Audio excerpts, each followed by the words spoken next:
It's a beautiful morning, and we give thanks to God Almighty for blessing us with yet another day. It's another day to go out there and make a difference. So pack up the energy, stay positive, and put in your best today, even out as you go out there to make a living. Welcome. This is Breakfast Daily here on Channel 1 Television. I am Nanatufo Boateng, and it's always a pleasant duty to sit here to serve you the best breakfast on television. Now, we're still giving thanks, okay? We're giving thanks because what you did for us is absolutely phenomenal. That you were able to show up at the AgriFair 3-day event from Friday the 28th, Saturday the 29th, and Sunday the 30th of November. You guys poured in, and we truly appreciate you so much. And so we're saying thank you to all our patrons. Thank you to our exhibitors. Thank you to our sponsors. We're grateful that you came to support. We're grateful that you sponsored. We're grateful that you patronized us.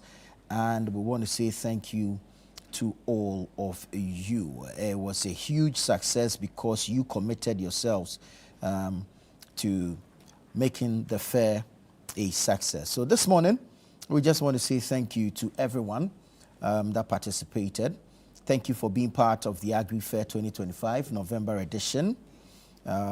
We're grateful to everyone who visited, exhibited, shopped, learned something, and supported this edition of the fair. Your participation made the event a success, and we appreciate your commitment to growing Ghana's agricultural value chain. Now, the November edition of the AgriFair 2025 was proudly sponsored by Horticulture Business Platform HBP, Development Bank Ghana DBG, Legacy Crop Improvement Center LCIC, Gersal, Ghana Exim Bank, and Agri Impact. And it was also supported by Trillium Industrial Company Limited. And we want to appreciate all of you so much. We say thank you and thank you. So once again, thanks going out to Horticulture Business Platform HBP. Thanks going out to Development Bank Ghana DBG. Thank you to Legacy Crop Improvement Center LCIC. Thank you to Gersal. Thank you to the Ghana Exim Bank. Thank you to Agri Impact Limited. And also thank you to Trillium Industrial Company for supporting us. You guys made the AgriFair 2025 November edition a huge success. And we do not take it for granted at all. Not at all. We're eternally grateful to you guys. And we know and believe and hope that it was worth every single resource committed to it. So thank you to everyone who visited the fair. Thank you to everyone who exhibited at the fair. Thank you to everyone who shopped. Thank you to everyone who lent, the agri-clinics, and all our facilitators. You guys were amazing. Thank you so much. Big shouts to CSIR. We appreciate you guys so much. And of course, we want to say thank you to everyone that supported in Chin Chin Band, all of everyone. We cannot take anyone out. You guys were absolutely fantastic, and we appreciate you so much, so very much.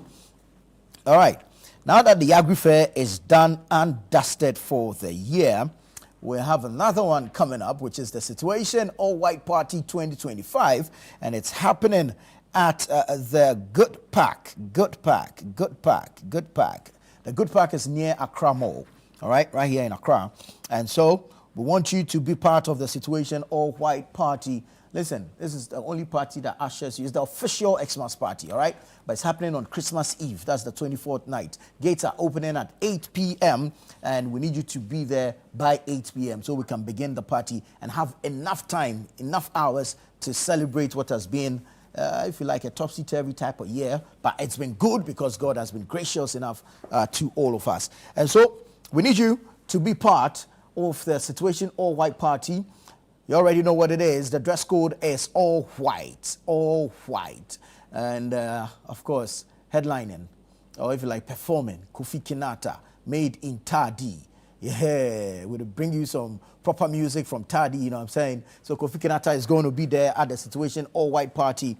You're going to have, of course, the celebrated Akwabua also performing live. at the Situation All White Party. The Chin Chin Band is going to be playing at the Situation All White Party.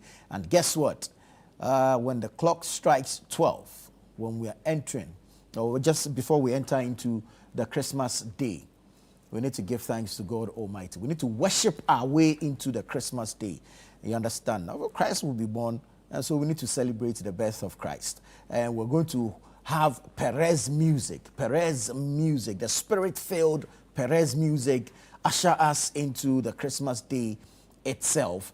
And so it promises to be exciting. It's going to be worship like never before. And if you know Perez, you know the kind of energy he brings when he's doing his thing. And that's why you should be there. Now, when we enter into the 25th itself, that's the Christmas day, we need to jam. We need to party. It's going to be a jamboree. And guess who's steering the affairs of that jamboree? None other than DJ Mingle, not your regular DJ.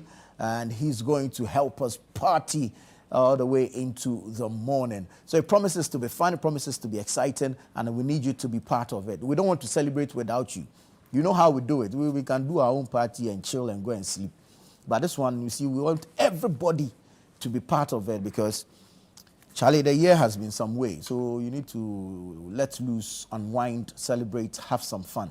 You get it? So we're putting together table packages, all right? The communications will come out, and you will know what the table packages are, the various packages on each table and how much they're going for. But for now, you need to call us, book a table, make reservations, pay to secure that table. 0205 973 973. 0205 973 973. Call, register, and make payment. Please, we beg you. It is only your payment that secures you that table. Call 0205 973 973. Register and make payment. And Charlie, there's always a smart way around it. Call about 8 of your friends or 9 of your friends, come together. You understand? Pool the resources and book a table and come and let's celebrate. You see, the trick is that if you leave it, the corporate people will buy all the tables and you and I, the individuals, won't get some. So Charlie, organize, arrange with your friends. You understand? And put the money together, make that call, register and pay. So that we can all jam together. All right. The Situation All White Party 2025 is powered by Channel 1 TV and 97.3 City FM, and it's proudly sponsored by EcoBank, Bethel Logistics, and Hallmark Cafe, and it is supported by Oswald Investment Limited. So this morning we're saying thank you to EcoBank. You guys are amazing. Thank you to Bethel Logistics, wonderful people. Thank you to Hallmark Cafe, absolutely fabulous people. And then, of course, we say thank you to Oswald Investment Limited for supporting the Situation All White Party 2025. So I'll run you through it once again. The event is the Situation All White Party 2025. The venue is the Good Park near Accra Mall. The time is 8 p.m. The date is the 24th of December 2025. And of course, the dress code is all white. So jump into that all white attire, wear some comfy shoes, because it's a boogie down type of night. This one is not that type of party where you come and sit and fold your arms or be pressing your phones. No, it's that type of party where it is everybody's birthday. So everybody gets to jam. Everybody gets to celebrate. All right? So come and let's jam together. It is the biggest corporate hangout you could ever come across, and it is the official Christmas party. Situation All White Party 2025. We'll see you there at the Good Park near Accra Mall on the 24th of December, 8 p.m. sharp. Yeah, see the excitement on my face. We go jam rough. All right. Let's get into the news, and while at it, jump onto the Google Play Store where you can download the Channel 1 News app and have access to the news on the regular, on the go. It's readily available. It is current, it is factual, it is accurate. So download the Channel 1 News app from the Google Play Store. Quite easy to use. The interface is simple and friendly interface, quite easy to navigate. All right, so that's the Channel 1 News app on the Google Play Store. But the newspapers are here this morning, and so we're going to go straight into it. I'll start with the Ghanaian Times. Front page of the Ghanaian Times says, no Xmas for police. That's according to the Deputy Interior Minister. No Xmas for police. But you can have an Xmas party, so come to the situational white party. Wear that your white uniform, or go and take the MTTD one, the white one, and come to situation and let's jam. But the Deputy Interior Minister says no Xmas for police. That's Ebenezer Oklete Tel Aviv. He says no Xmas for police. NMC clears Angela list of bad press. Okay. Government to deploy 700 medical doctors to districts. That's according to the Minister of Health.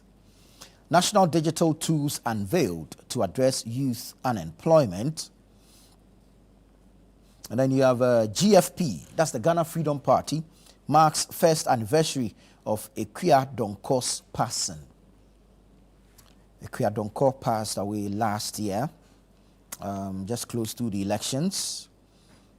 It's 1 year since her death. We continue to commiserate with the party, with her family, and we pray that her soul will continue to rest in peace. So that's the front page of the Ghanaian Times. Now on the back page, gun amnesty takes off.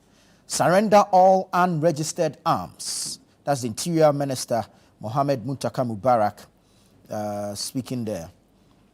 Gun amnesty takes off. Surrender all unregistered arms. That's according to the Interior Minister. Now, over 200,000 birds vaccinated in 3 northern regions. Over 200,000 birds vaccinated in 3 northern regions. So that's the Ghanaian Times newspaper this morning. All right, let's get into the Daily Guide. Daily Guide says, NSA scandal. Osei Asibe sweats over 623 million CD bill. NSA scandal. Osei Asibe sweats over 623 million CD bill. GFP marks Ekwia Donkor 1 year remembrance. Court awaits Agrada plea deal outcome. Minority exposes airport service charges increment from 5 cedis to 150 cedis. NMC orders 2 media houses to apologize over reports. So that's the Daily Guide. Daily Guide newspaper. Let me take you to the Chronicle. The Chronicle says, historic. Northern region now producing cocoa. Historic. Northern region now producing cocoa. It's been a long-held belief that cocoa will not thrive in the northern region due to the savanna nature and, of course, the heat in that place. Well, a farmer who experimented with cocoa has broken this jinx, and currently we know that some officials from Cocoa Board are, assessing the commercial viability of the farm in order to look at how feasible it is to expand cocoa production in the northern region. We understand this is happening in Nanumba, and apparently the soil there is fertile for cocoa production. So, yeah, some good news there. And the story says, historic northern region now producing cocoa. We understand the farmer himself is a radio repairer. So, a radio repairer that's sought to experiment with cocoa seeds in the north. He actually brought the seeds from the Volta region to the northern region. And so some good news there. Perhaps we should do proper studies and assessments and see how we can scale it up in the northern region. But let's move on to some other stories also on the front page of the Chronicle newspaper. This one says, Bawumia coasting to victory. Electoral area coordinators across multiple constituencies endorse him. Bawumia coasting to victory. Electoral area coordinators across multiple constituencies endorse him. Still on Dr. Bawumia, Frank Anodon says Bawumia is the only choice for NPP. Bawumia is the only choice for NPP. Our scripture for today is from the first book of Corinthians, chapter 15, verse 57. But thanks be to God who gives us the victory through our Lord Jesus Christ. 1 Corinthians 15:57. But thanks be to God who gives us the victory through our Lord Jesus Christ. May the Lord add his blessings to the reading of his word. Let me quickly bring you some sports stories on the back page of the Chronicle. Midweek Premier League and Spanish La Liga fixtures and preview. Arsenal hosts Brentford in London derby. Liverpool welcome high-flying Sunderland. Real Madrid travel away to Athletic Bilbao. Leeds United and Chelsea face off at Elland Road. So these are some fixtures to look forward to in the English Premier League as well as the Spanish La Liga. Now, the News Center newspaper says, wave of grassroots endorsements propel Baumier's candidacy. Wave of grassroots endorsements propel Baumier's candidacy. Springfield is model of indigenous excellence. That's according to the Energy Minister. Springfield is a model of indigenous excellence, according to the Energy Minister. Terror. Experts sound alarm on Ghana's security gaps. Experts sound alarm on Ghana's security gaps. MWA crowns GPHA's Dr. Ntwebu Esiako as Maritime PR Leader of the Year. MMF merger approved. MMF merger approved. So that's the Mobile Money Fintech Limited. MMF merger approved. Shareholders deliver 100% backing for MTN Ghana's Momo restructuring. Shareholders deliver 100% backing for MTN Ghana's Momo restructuring. So that's the News Center newspaper. Bring you the Herald. The Herald newspaper says, Parliament's 8-year record exposes ex-health minister's lies about Zipline funding as Ghana faces massive $52 million debt. Parliament's 8-year record exposes ex-health minister's lies about Zipline funding as Ghana faces massive $52 million debt. Petition against OSP cites mismanaged 364 million cedis and others. Petition against OSP cites mismanaged 364 million cedis and others. Graduate unemployment now a national crisis. Cries ex-Apex Bank MD. Advocates entrepreneurial leadership at Semavo Lectures. Ghana Military Academy opens 2025-2026 enlistment. Bavlo Latte's wife's funeral fixed for Friday, 12th December. All right, so that's the Herald newspaper. Let's go to the Ghanaian publisher.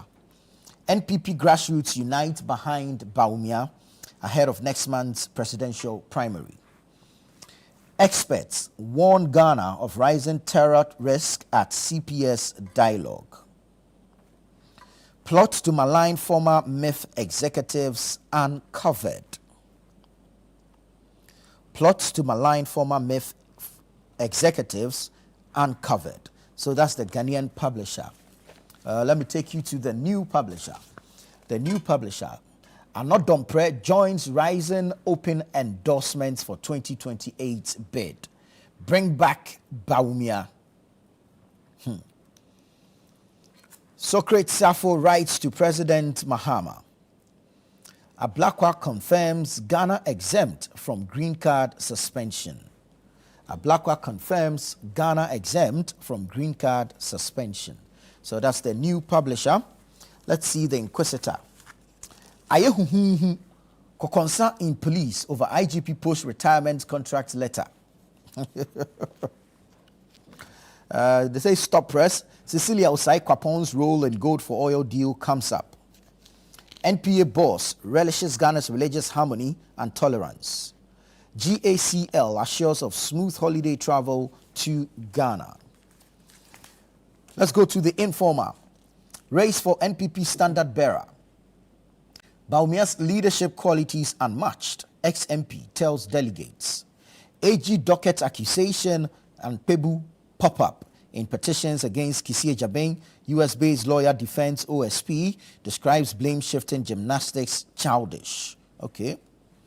NPP's victory hinges on unity. That's Sahine Alexander Apenyo Kwamena Apenyo Markin speaking there.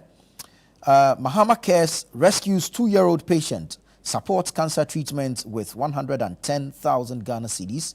And then you have Zoom Lion marks World Hand Washing Day, donates Veronica buckets to Lejokuku schools.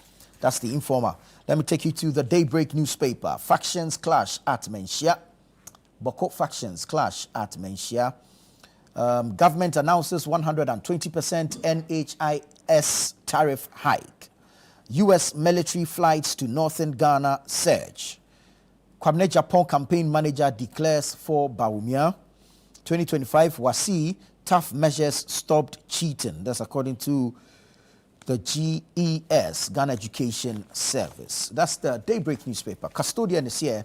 The custodian says, NPP presidential primary, Bawumia receives over 70% nationwide support. Nitiwul exposes Kennedy over recycled 2023 campaign video. Bawumia is NPP's best bet for 2028. That's according to Anodompre. Ghana must prepare for emerging terrorist threats. Experts warn at CPS dialogue, and plot to smear ex-MIF managers exposed.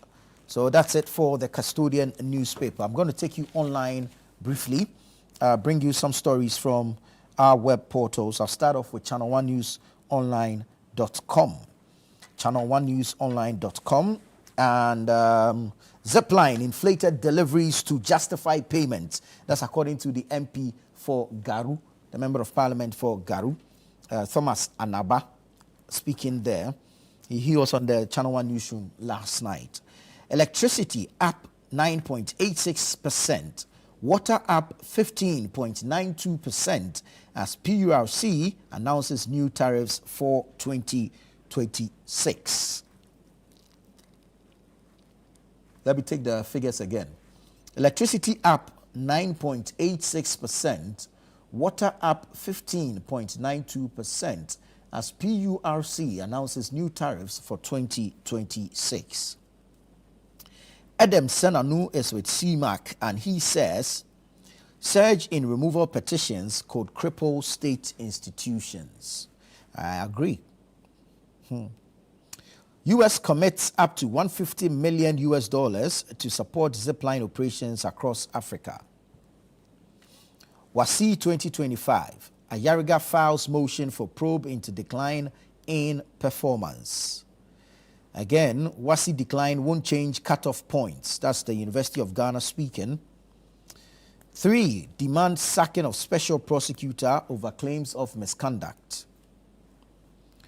Mission schools identity must be preserved despite state support. That's Professor Aboagye speaking there. Zipline doing less than 30 out of 200 deliveries daily. That's Professor Bayo speaking, Member of Parliament for Lambouché. Demand for non-interest banking in Ghana undeniable. That's Professor Gachi speaking there. All right, so that's channel1newsonline.com. Now, let me take you to citynewsroom.com. On the Wasi, Akufo-Addo government enabled cheating to boost free SHS. That's according to the MP for Pru East. He says, Akufo-Addo government enabled cheating to boost free SHS. Accra, still the epicenter of investment activity. That's according to a GIPC report. Accra, still the epicenter of investment activity. FDI inflows hit $378 million in quarter 3 as manufacturing dominates new investments. Transport Ministry dismisses claims of 10 million CD overspending. Ghana grants free visas ahead of Diaspora Summit 2025 in Accra. Water tariffs up by 15.9%, electricity up 9.8%, effective January 1, 2026. 120% NHIS tariff increase necessary to improve healthcare. That's the Garu MP speaking there. And minority demands probe into 10 million CD overspending at Transport Ministry. Akando gives newly posted doctors 1 week to report to work. And then you have TUSAG. declares indefinite strike over unpaid research allowance. So go online, you can get the details of these stories and several others, citynewsroom.com, as well as channel1newsonline.com. I am Nana Tufu Aboagye. This is Breakfast Daily. Stay with us. We return with a news review segment.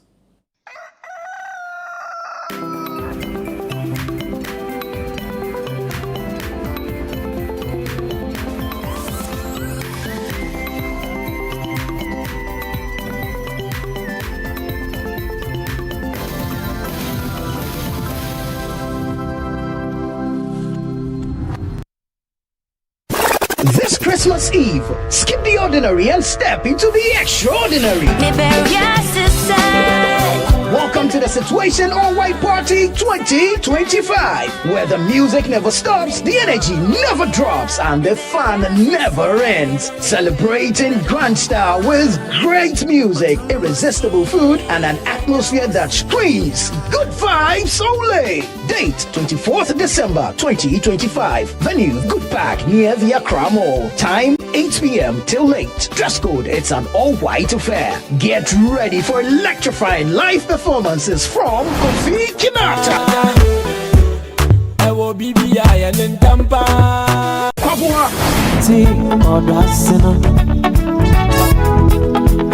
Perez Music,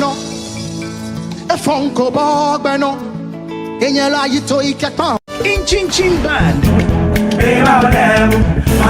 and DJ Mingle.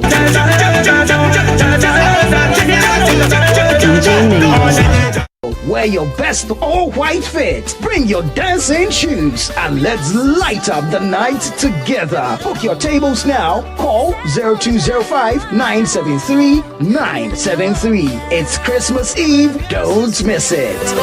The Situation All-White Party 2025 is powered by Channel 1 TV and 97.3 City FM. And it's proudly sponsored by EcoBank, Bethel Logistics, and Hallmark Cafe.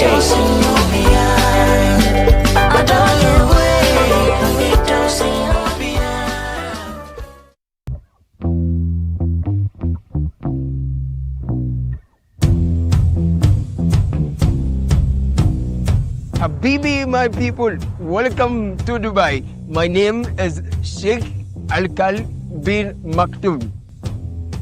Okay, so I am Caleb, right? Caleb Kuda is my name, and this is Beyond Borders on Channel 1 Television. We are in Dubai.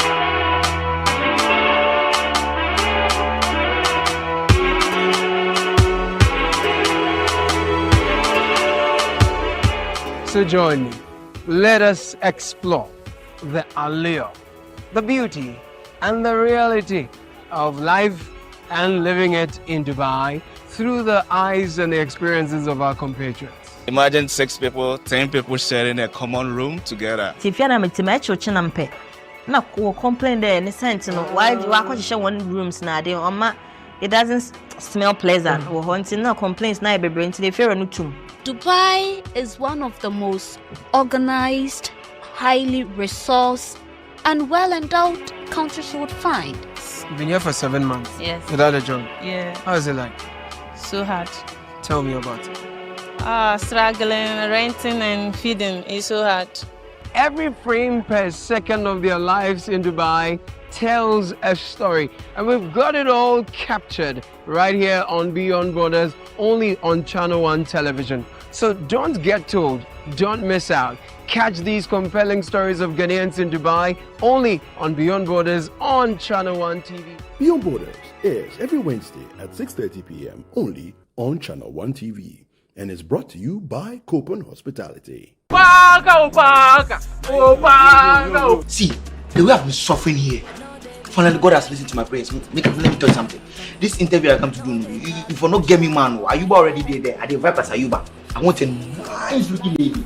Nice one like that. Get ready for all the shenanigans, the gossip, the gisting, and the jiving. The typical happenings at a Ghanaian pub, aka Sports. I'm missing you. Tell everything with sauce. Tell this one no sauce fishing. So good! I see the girl she get through. Hey! But just now, they bring the two. Some scene will happen for the counter back there, man. No, the girl I'm here with these guys trying to prepare a surprise proposal party for you. And you are here chilling with this guy. Don't miss this fun and engaging TV series, Junction 5, premiering on Wednesday at 7:30 p.m. only on Channel 1 TV. Welcome to The Point of View. This is your favorite current affairs show here on Channel 1 Television. On The Point of View, we pick the right topics, get the right guests, and ask them relevant questions on issues that matter to you. With the complexities of the issues happening around us on a daily basis, it's the hard-hitting conversations and the probing questions of The Point of View. So what is the Public Account Committee's job? What do you guys try and do? So what we do is to scrutinize, clarify, and find out why certain infractions have been made and what we can do where it boils down to the loss of money, retrieval of money. What do these IMF programs try to do? Are we on the right path? What are the measures? What indicators show that we are doing well? The current program is for budget support. Okay. There are no projects attached. That teases apart the twisted entanglements of politics and governance, as well as religious and social discourse. The Point of View brings you the policymakers and duty bearers and drills down to the very bottom of issues. He noted, underscoring what he describes as the toothless nature of the committee. What authority do you have? And within your committee, are you able to do anything? Can you recover any money? Can you do anything for us? Bernard, there have been instances where the mere fact that they have been agencies, departments, and ministries have been cited. I mean, they quickly go and do the needful. Without an act that specifically requires that each political party must ensure that they field not less than X percentage. Yes. Candidates. Exactly. The Point of View airs every Monday and Wednesday at 9 p.m. only on Channel 1 TV.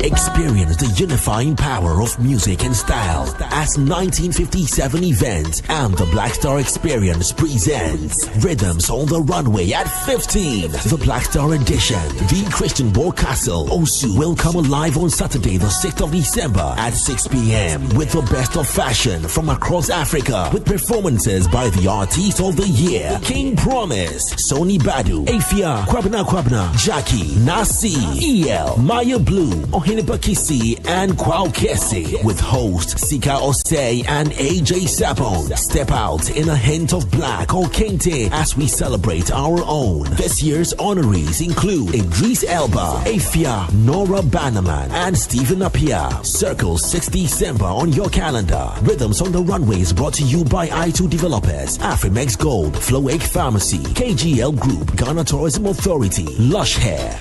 Rhythms on the Runway is brought to you by 1957 in association with Black Star Experience and sponsored by Media Partners.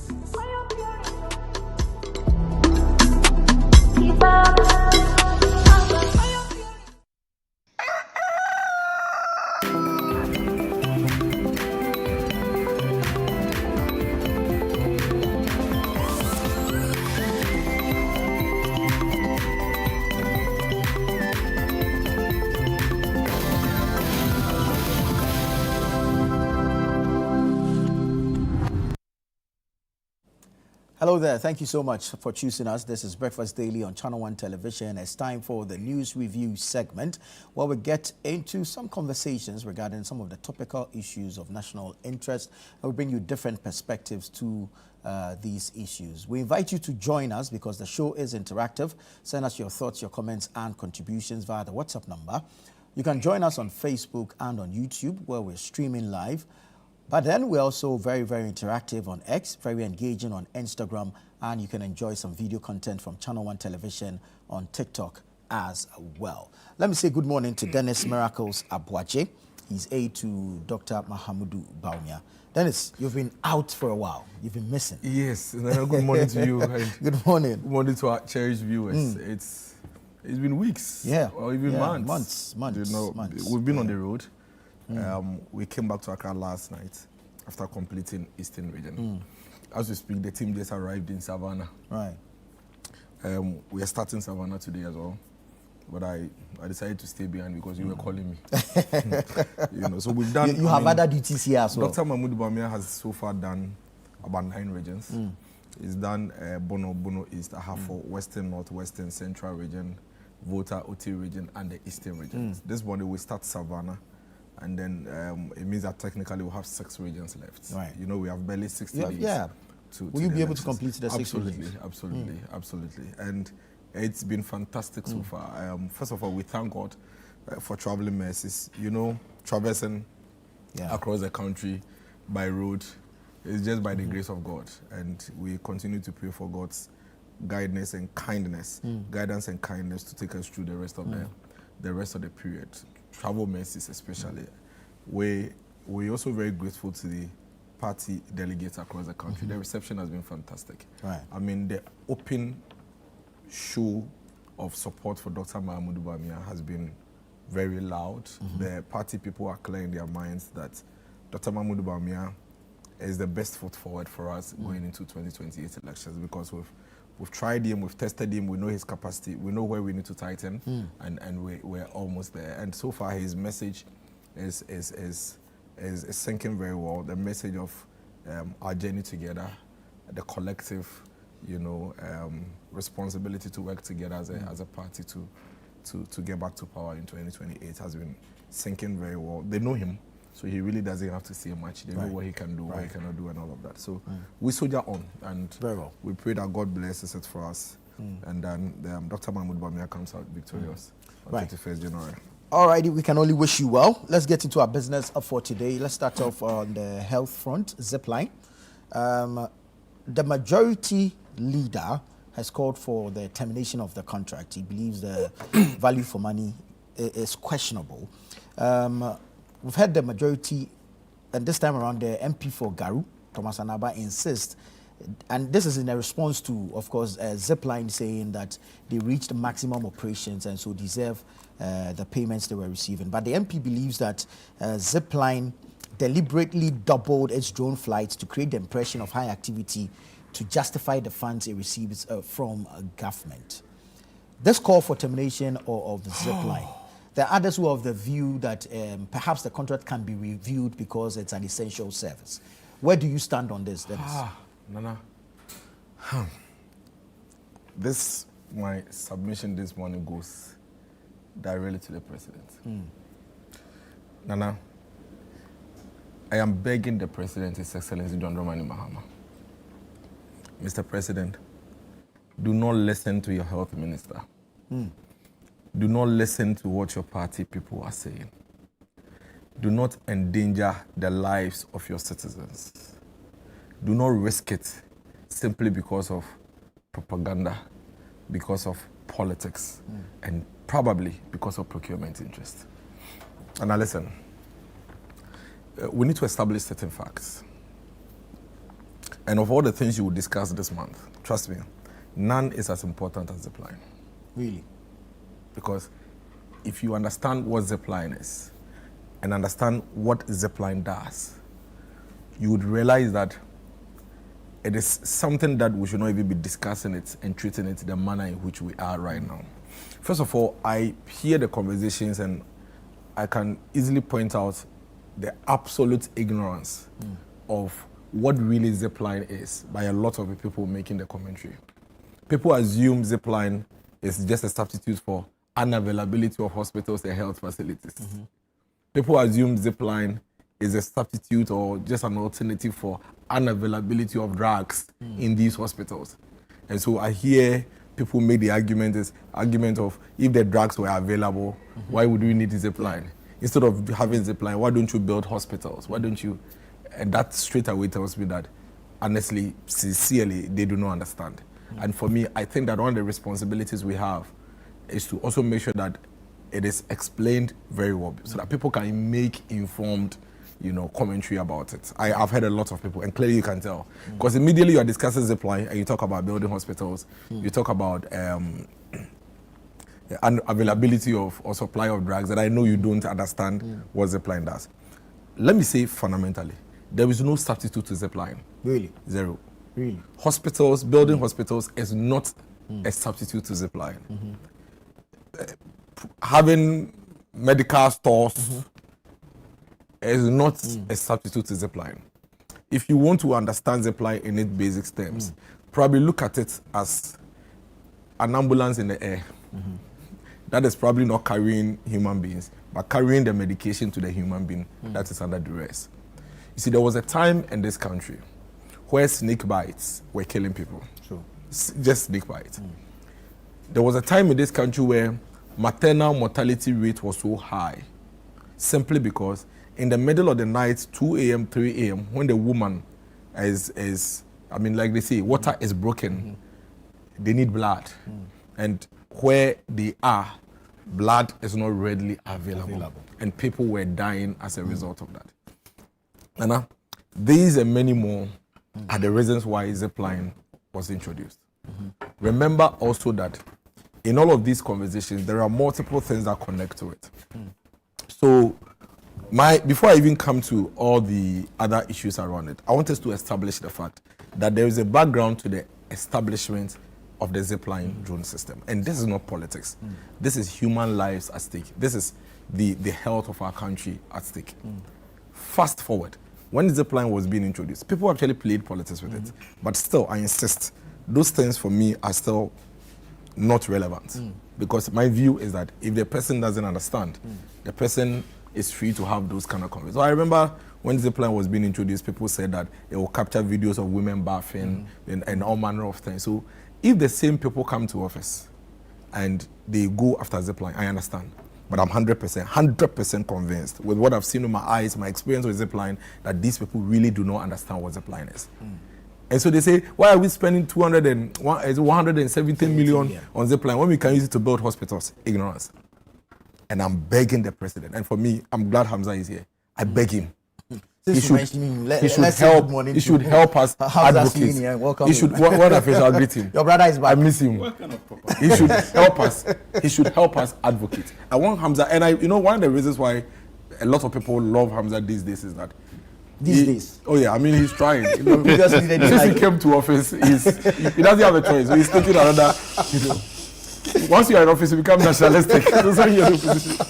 But propaganda. Yeah. But the good news is that you see, Hamza, I beg you. We may not like the people who brought Zipline. You may even have procurement interest, but don't touch it. At best, you find an alternative, bring that alternative first before you touch it. The current situation where it's been suspended, it's been shut down, it's a problem. No, the shutdown is a matter of debts. But yes, if you are not committed, you owe. That is the problem. I mean, the people want to cancel it. That is why they are not committed to pay. You understand? But are the debts recent? From the point is that government always owes service providers. Roads, schools, those are recurrent. Between December and February, debt would accrue.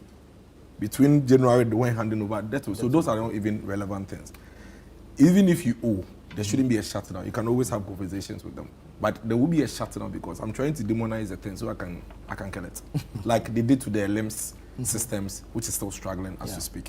Forget that. I want to come back to Zipline. I've seen Zipline firsthand. I've experienced it firsthand. Listen, what are they saying about Zipline? One, they are talking about cost. Two, they are saying that all of a sudden, the Zipline is irrelevant because all it does is supply condoms. It's dishonesty. It is insincerity. Mr. President, don't listen to your guys. Don't listen to them. I'm telling you that if the president should experience what Zipline does, he will not listen to Akando and the people. He will not listen to Ayariga. What rather I think they should do is that if they feel they have somebody else that can deliver Zipline with 2 million Ghana cedis a year, go and bring it and let these ones go.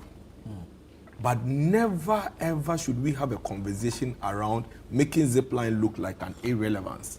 There is no substitute to Zipline. Even the advanced world, the US and the UK, who have the best of health systems and have all the drugs available and all, they are introducing Zipline now. US just supported Zipline 150 million. Do they like hospitals? Africa. Do they like health centers? Our situation is even dire. I'll tell you what. And you see, sometimes it hurts me what we try to do to us. And I beg Hamza, that's why you should join me on it. Listen, Hamza, the Ministry of Health itself, their report on Zipline is here.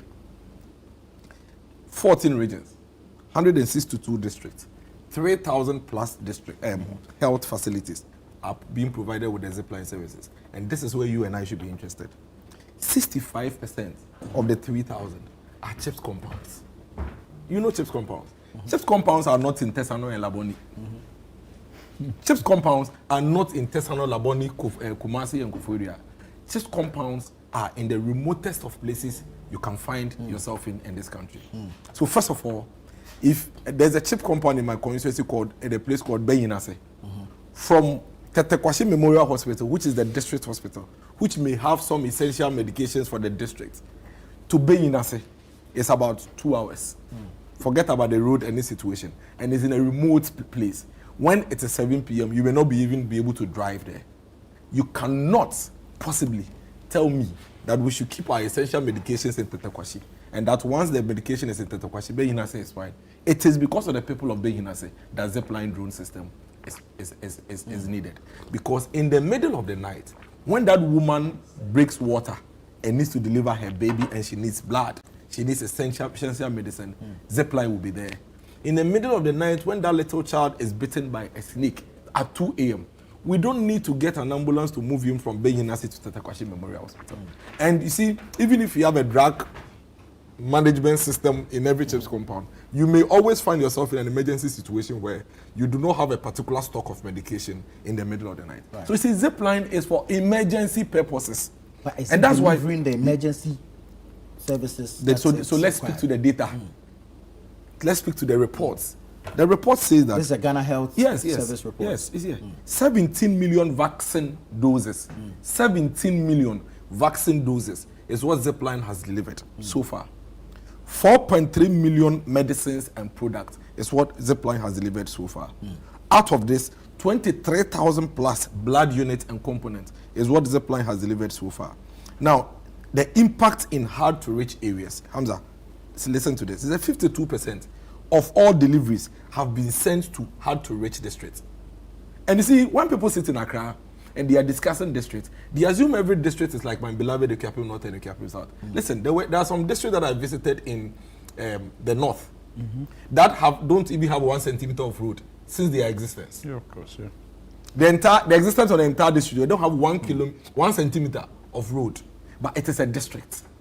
There are more hard-to-reach districts in this country than easy-to-reach districts in this country. 52%. Now, 25% of all deliveries have been sent to hard-to-reach facilities. There are 900 plus facilities who solely depends on the Zipline for their essential medications. Solely. It means that out of the 3,000, some 2,100 is a hybrid. Some of them, maybe you can drive there and supply medications. Some of them, they solely depend on the Zipline for their essential medications. Now, you have 56,000 plus time-sensitive deliveries. What it means is that for these 56,000 plus deliveries, but for Zipline delivering in time, these 56,000 people would have died. Citizens, they would have died, but for Zipline. You have 30,000 plus anti-snake, anti-rabies vaccines delivered to facilities to treat patients just in time. Zipline. Nana, all these data that I speak to are data that sit with the Ghana Health Service and available to them. Why do we want to simply demonize a thing so we can terminate and do whatever we want to do with it? The reason why I'm careful and I'm trying very hard not to get into the politics of it is because I don't want them to tamper with our health. Our health system is something that we shouldn't tamper with it at all. Leave it. Go and bring, see, you can go and bring whoever you want to bring. When it comes, cancel the existing one. But at the moment, you've shut down the existing systems. And do you know the impact? People are dying. The report is here. Because people are not getting the essential medications that they need on time. Now, the argument they make is cost. Listen, we are spending 297 million every year to supply sanitary pad to school children, including me, my niece in Latte, that can afford sanitary pad. No problem at all with it. It's a social intervention. They deserve to have it. So keep it. The same way you are able to commit to 297 million to supply sanitary pad that we all support, spend the 170 million to also provide Zipline, that is also saving people 17 million medications delivered. Now, let me land, I beg you. 17 million medications delivered. So cost shouldn't be an issue. Is it not the same government that is debating us that he can still construct an expressway and at the same time complete a highway? And that those of us saying that he should finish the highways first before he goes to the expressway, we are unbelievers. So if you can actually complete an expressway and a highway all at the same time, we beg you, Your Excellency John Dramani Mahama, let's keep 297 million for the sanitary part, and let's keep 170 million for Zipline. If you think it's too expensive, go and bring those who will give it as at a less costly, price before you terminate this. But at the moment, the risk is high. The argument about we can use the money to build hospitals is complete ignorance. If you build a hospital, it doesn't mean that at 2 a.m. when that hospital lacks medication, even Kolebu, you can go there and they don't have a certain medication and they have to bring it from somewhere. So Zipline is not, there's no, hospital is not a substitute for Zipline. The final point that I want to make, is that, you have another final point. Yes, I want to make is that if under any circumstance, we even want to contemplate whatever it means when it comes to issues of Zipline, whatever it's worth, we say we don't want Zipline in Ghana anymore. There are basic things that we have to achieve. Every hospital in this country must be built. And this is a country where, as we speak, we have 88 districts that don't even have district hospitals. Number 2, the roads connecting the district hospital to every CHIPS compound should be first class. So that if you don't have Zipline, and in the middle of the night they need medication or they want to move their patients, they can move them. But go to some districts in Ghana, they are using Aboagye, keke. Some are using truck to move women in the middle of the night to nearby facilities. I beg them. This one, no politics. No pun intended. I am only pleading that don't touch Zipline until you bring your favorite contractor.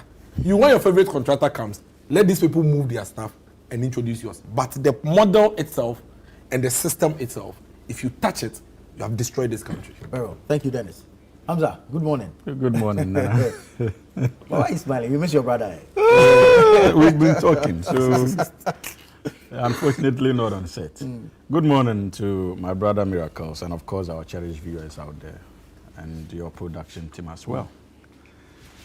Nana, Hamza, do you know the meaning of M4C? I beg you. Because, okay, so I'm quiet. Because listening to my brother this morning. Charlie, this propaganda. You are government too. No, I've just asked a harmless question. This one is a harmless question. Don't ask. This one don't ask. It's okay. I'll explain to him. So don't ask. Okay. There's every justification for M4C today, this morning. Thank you. But having listened to my brother, you see, I think that in principle, I agree with many of the things he said. And that is the reason why we need to contextualize the discussion around Zipline and uplift it to a national discourse devoid of this petty partisanship. Dennis needs to know that the discussion surrounding it, when it comes to Zipline, the importance of that service is not lost on any government official. Right. Absolutely not. Indeed, that is why I said, in principle, I agree with many of the things he said. The services they are rendering out there constitute a critical service as far as health delivery is concerned in this country. And we all must do everything within our power to ensure that even if it is not Zipline, and on that leg, I agree again, that a substitute is empowered to be able to effectively continue to deliver that essential service. Right. But it does not mean that because we appreciate the relevance or the importance of the delivery system, we should also fold our hands as a responsible republic and allow international corporations take advantage of our developmental challenges to milk the state. We have to be careful. So we would not be more or less influenced by those who want to protect Zipline and its activities by simply trying to play on the emotional card of how important that service is, so that it prevents the government from doing the needful when it comes to issues of accountability and ensuring that we use our limited resources in ways that are in tandem with the development needs of our country. Sure. We must not confuse the two. But I can understand, especially spokespersons of Zipline, mostly associated with the New Patriotic Party, because my brother did a beautiful rendition for them this morning. They are trying to move the discourse from issues of importance of the service and the other leg of accountability. And they want us to be fixated on issues of of delivery or the importance of the service. Absolutely. Yeah. That is not what this government promised the good people of this country. When we said that we're going to reset the nation, it meant that apart from the relevance of such services, we would also do everything within our power to ensure that it is done in ways in tandem with our economic objectives as a country. So that point needs to be lost. It shouldn't be lost on anybody. I've heard my brother say that His Excellency President Mahama should not listen to his health minister. His Excellency the President was in opposition for 8 good years. Whilst in opposition, his go-to person in health-related matters had to do with the committee in Parliament. The Honorable Akando was an instrumental member of the committee.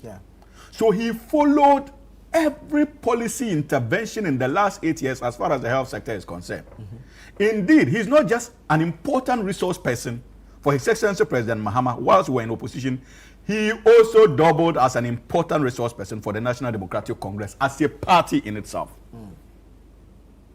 And today, per our constitution, His Excellency President Mahama has appointed him to be in charge of representing him as far as health delivery is concerned.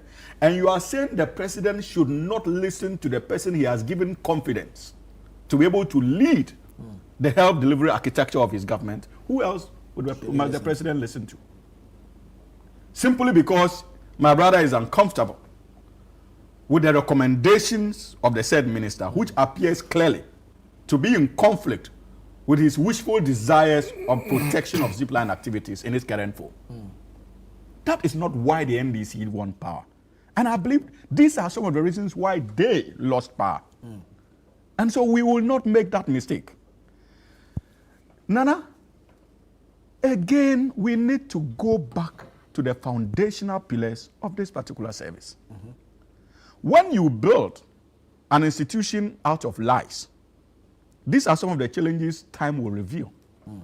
Somewhere in 2019, we're all in this country, when His Excellency Dr. Mahmoud Baumia indicated to us that Zipline was not going to cost the state a dime. Have you forgotten?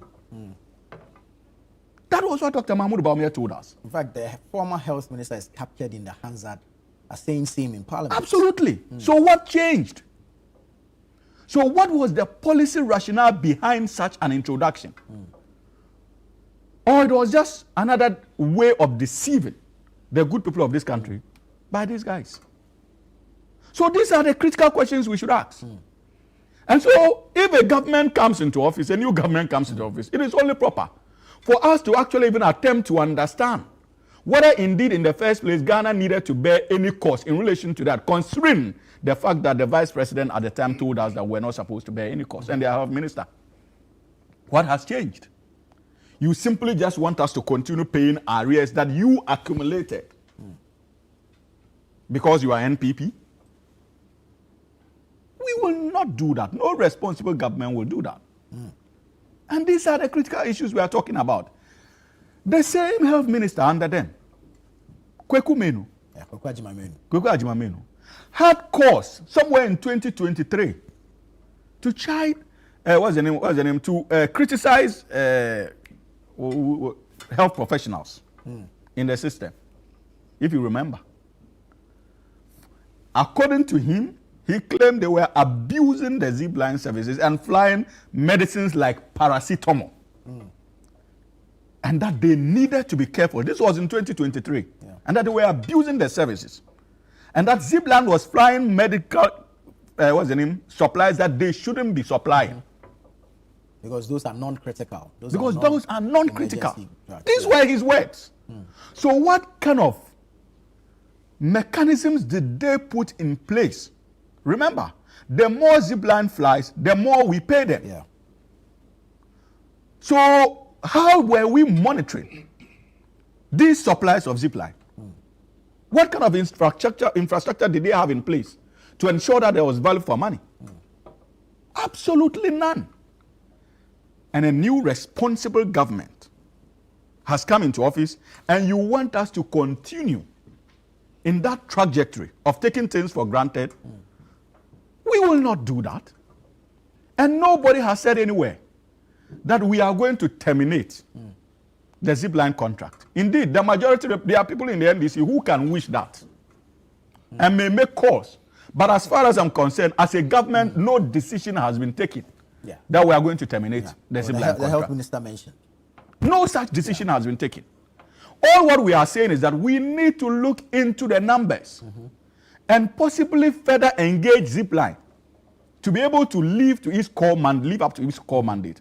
I don't think that it is too much to demand or ask. It is not. And I can assure you that where we sit, Dennis, the importance of such a system is not lost on the government. The magnitude of its impact, especially in our districts that are struggling with health medical supplies, cannot be underrated. So we know that it is a novelty that we can't take for granted. We will do everything within our power to ensure that we continue to have such a service, even if it is not Zipline as a company. Very well. But next time you are introducing policies as a party in government, also try as much as possible to be candid to the Ghanaian people and tell them how much it will cost them. And quite apart from that, put in mechanisms, systems, to ensure that you protect the public space from unwarranted dissipation by international corporate institutions. Because we cannot continue such a system. And my brother was speaking as though all the areas are accumulated in the life of this government, when he knows. When he knows. You want to draw me into a debate this morning when I'm trying to read.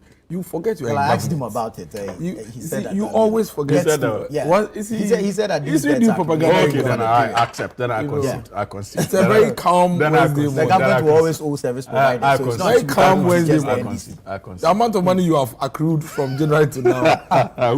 Your government, even now that really? you yourself. From where?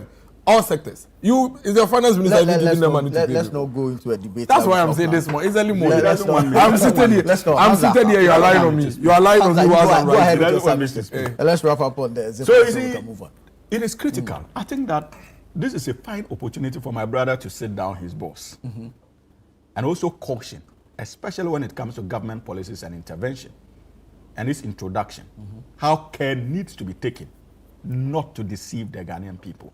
Because whichever way you look at it, Bawumia is positioned to lead a new patriotic party in the next election.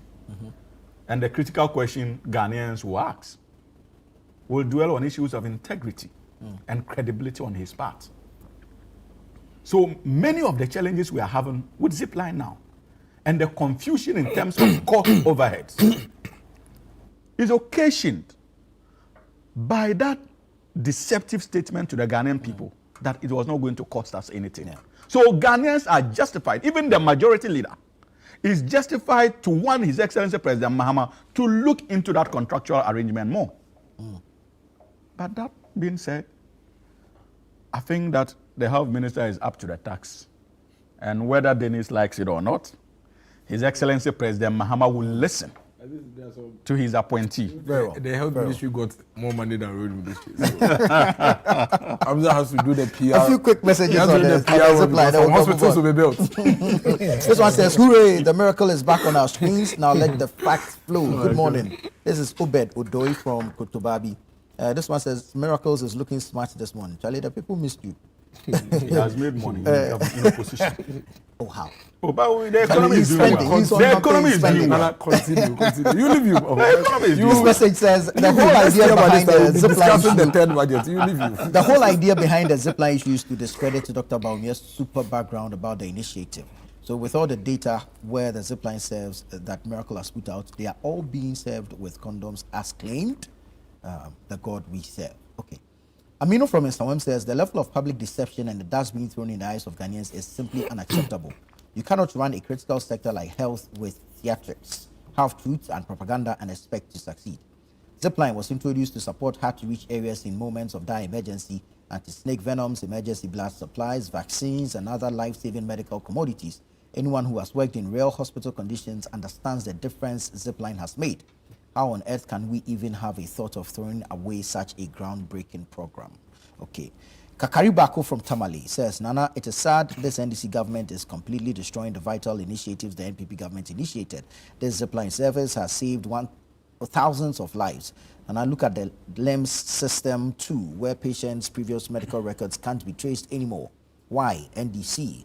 And he says his regards to Dennis for his wonderful service to the party. Okay, well noted. Let's move into. No. Let me just, Zipline is a very important. I like Hamza's presentation, and again, it brings me back to the health minister. Honestly speaking, I think the health minister should be moved to another sector. Oh, why? Health ministry is a very complicated sector. You need somebody that is less dramatic. You need somebody. You need a certain calmness in dealing with health sector. Any minister that spins the fact in the health sector is a red flag. And this minister has done too many of spinning. You don't do propaganda with our health sector. I'm very passionate about it. Because have you seen a rich man sick before? You don't even care about the money. When it comes to sickness and health, we don't have to play with it. I think he's doing too much theatrics with it. See, the point Hamza has made this morning, if that is the point all the NDC people have made, we'll not be having this debate in the past 1 week. I'm telling you. Because what is wrong? There is absolutely nothing wrong in taking office and wanting to renegotiate or even terminate a contract and bring a new service provider. There's nothing wrong. But these guys in the past 1 week, you bear me witness, have gone on a PR consistent with trying to make the drone services look irrelevant. They went on the tangent of making a point about the fact that you can build hospitals with that money. Then they said that you can create a drug store or whatever in the hospitals. Then they even said that there's drone crown, after all, it's not even serving its purpose. It's distributing condoms. Jesus Christ. Nana, do you know the size of a condom? You know the size of a condom? Yeah. Indeed. The Zipline drone services, it hasn't only served just condom to the nation. It has even distributed even exam papers. And textbooks. But why not? Nana, why not? Why not? If, for example, WAEC is going to send exams books to a farm place, it's going to cost them, and it will cost them more than it will cost them by the drone service. And the drone service is available, and there's no emergency request, and they deliver it. Who is saying there's anything wrong with it? Condoms, Nana. Maybe Hamza would help us. I haven't seen one in a very long time. But Hamza can help us. I said maybe. Do you want a pharmacy? Maybe. Exactly. The size of a condom, Nana, can fit at the same time with every other medication. Or you even know the sizes of condoms. Oh, but I mean, when we were in school, they used to do I used to work with West Africa AIDS Foundation. And we had this Trojan one, the blue one that we used to distribute for free. My man is just exposing himself this morning. But he's not an expert in condoms. The point is sizes. That for every 20,000 deliveries, and these are very serious things, that what I hear senior members of the party make, it hurts me. For every 20,000 deliveries, condom is one. It means that condoms, which is a sexual health, product, is 0.05% of everything we are discussing. Insignificant. You can throw it away. Because when you are going to deliver blood or snake serum, anti-snake, whatever, you can put condom in the same pack. So it's not as if you are flying condom alone to go and deliver at a certain place. Right, but as we speak this morning, what the senior members of the party sought to do was to create an impression as if, the Zipline is only distributing condoms, which is a complete falsehood. And you see, that is a way you give a of dog giving a bad name, a dog a bad name and hanging it. But you see, if all of them, like I was saying, were making the presentation as Hamza is making, me on fire. Abami, you know what? Have you ever heard me go head on with the NDC when they are discussing contract? Contracts are contracts. I can even sign a contract with Hamza today, and tomorrow I'll come back to him and say, let's review. And let me also tell you something. Hamza can sign a contract. You shouldn't think that whatever contract they are signing today, when we come to office, we'll be happy with it. So I have no problem with contract reviews and all of that. But when it comes to cost, people can always negotiate things at different times. I can go to Kantamanto and buy this same jacket for 2 cedi. He will go there, give it to him at 50 cedis. You understand what I'm saying? So we shouldn't always make it, because somebody negotiated for 40. They are buying sanitary pad for 45 cedis when it is 19 cedis on the market. 45 cedis. Well. Sanitary pad. It is 19 cedis after they've added all the profit and everything. They are buying it for 45 cedis. The amount of money, they're over 300 million that they are spending on sanitary pad. Other people are arguing that, but you can use that money to build a factory. Why are you not building it or you are building sanitary pad? That is them. They are in government. It is their job. It's their business. Dennis. But when we come, we may also argue that, why were you, relax, which factory company? You are spending 45 cities to buy pad. I'm telling you. You are saying that factory company. Is it part of the 45 cities? Okay, thank you. Are you moving? Hamza. Oh, no. Maybe you need more education on it. On the sanitary pad. But there's a plan. Respond to this and then let's move on. This guy. There's a plan there. You don't need more education. You see, I can understand the obsession of the MPP when it comes to appointees like Akando, the Honorable Sam. Don't do that. It's not personal. No, it's very personal. It's very personal. You see him when he's walking there, he has a camera on him. And he's walking. You see, when he meets the next student, I'm not saying it now. Tomorrow, he will give it to you. Exactly. Tomorrow, I'll give it to you. I can understand their discomfort when it comes to these personalities. Largely because of the kind of work they did for party and our country in opposition, especially going about their oversight responsibilities as members of parliament, expected in any living democracy. I think that the NPP needs to go beyond that petty kind of going about their work now as government officials and understand that they have a different responsibility now. And that responsibility is to closely monitor service delivery as far as governance is concerned. And we must eschew that personalization around these individuals. In this issue, in this Zipline issue, what PR has he done? He's engaged the media, explained to the media the operational mishaps as far as Zipline is concerned, the cost concerns, and the need for possible future further engagements around that transaction. What is wrong with that? Clearly in tandem with democratic accountability. Something they found very difficult to do. Is that PR? And so, but when you listen to Dennis and the MPP, you can understand why for 8 years we had the semblance of a military regime where the president and his vice were the alpha and omega of policy and policy direction and control. And to them, they did not have to account to anybody. So accountability is strange. Accountability is PR. Bringing governance to the doorstep of the ordinary Ghanaian in their parlance is PR. They have forgotten that it is an essential pillar of democracy. And we will not allow them to mock or tease us away from that mandate of remaining accountable to the good people of this country. And the Honorable Akando will not budge. 5.7 billion. He will do everything that is required. He has 5.7 billion. So required to ensure that Ghanaians understand the health sector and be in a position to contribute meaningfully. And also hold him and the NDC government accountable. Because if you do not understand what is happening in the sector, how do you hold people accountable? How do you hold people accountable? One has greeting people and interacting with your own citizens who have taxed you with a responsibility to lead. Who has said that? Suddenly PR. Who has said that? Who has said that? We are talking about you coming to create an impression that condoms is what Zipline is delivering. That is PR. That's what. That's the negative. I just gave you. That is the negative PR. I just gave you. Insignificant. No. I gave you a historical narration. That is false. Of how their own health minister raised concerns about the kinds of delivery that Zipline was doing. and criticize health practitioners for that. Yeah. Akando is not the first to have made that point. So it is at the back of the very concern your own health minister, who presided over the Zipline contract, said earlier.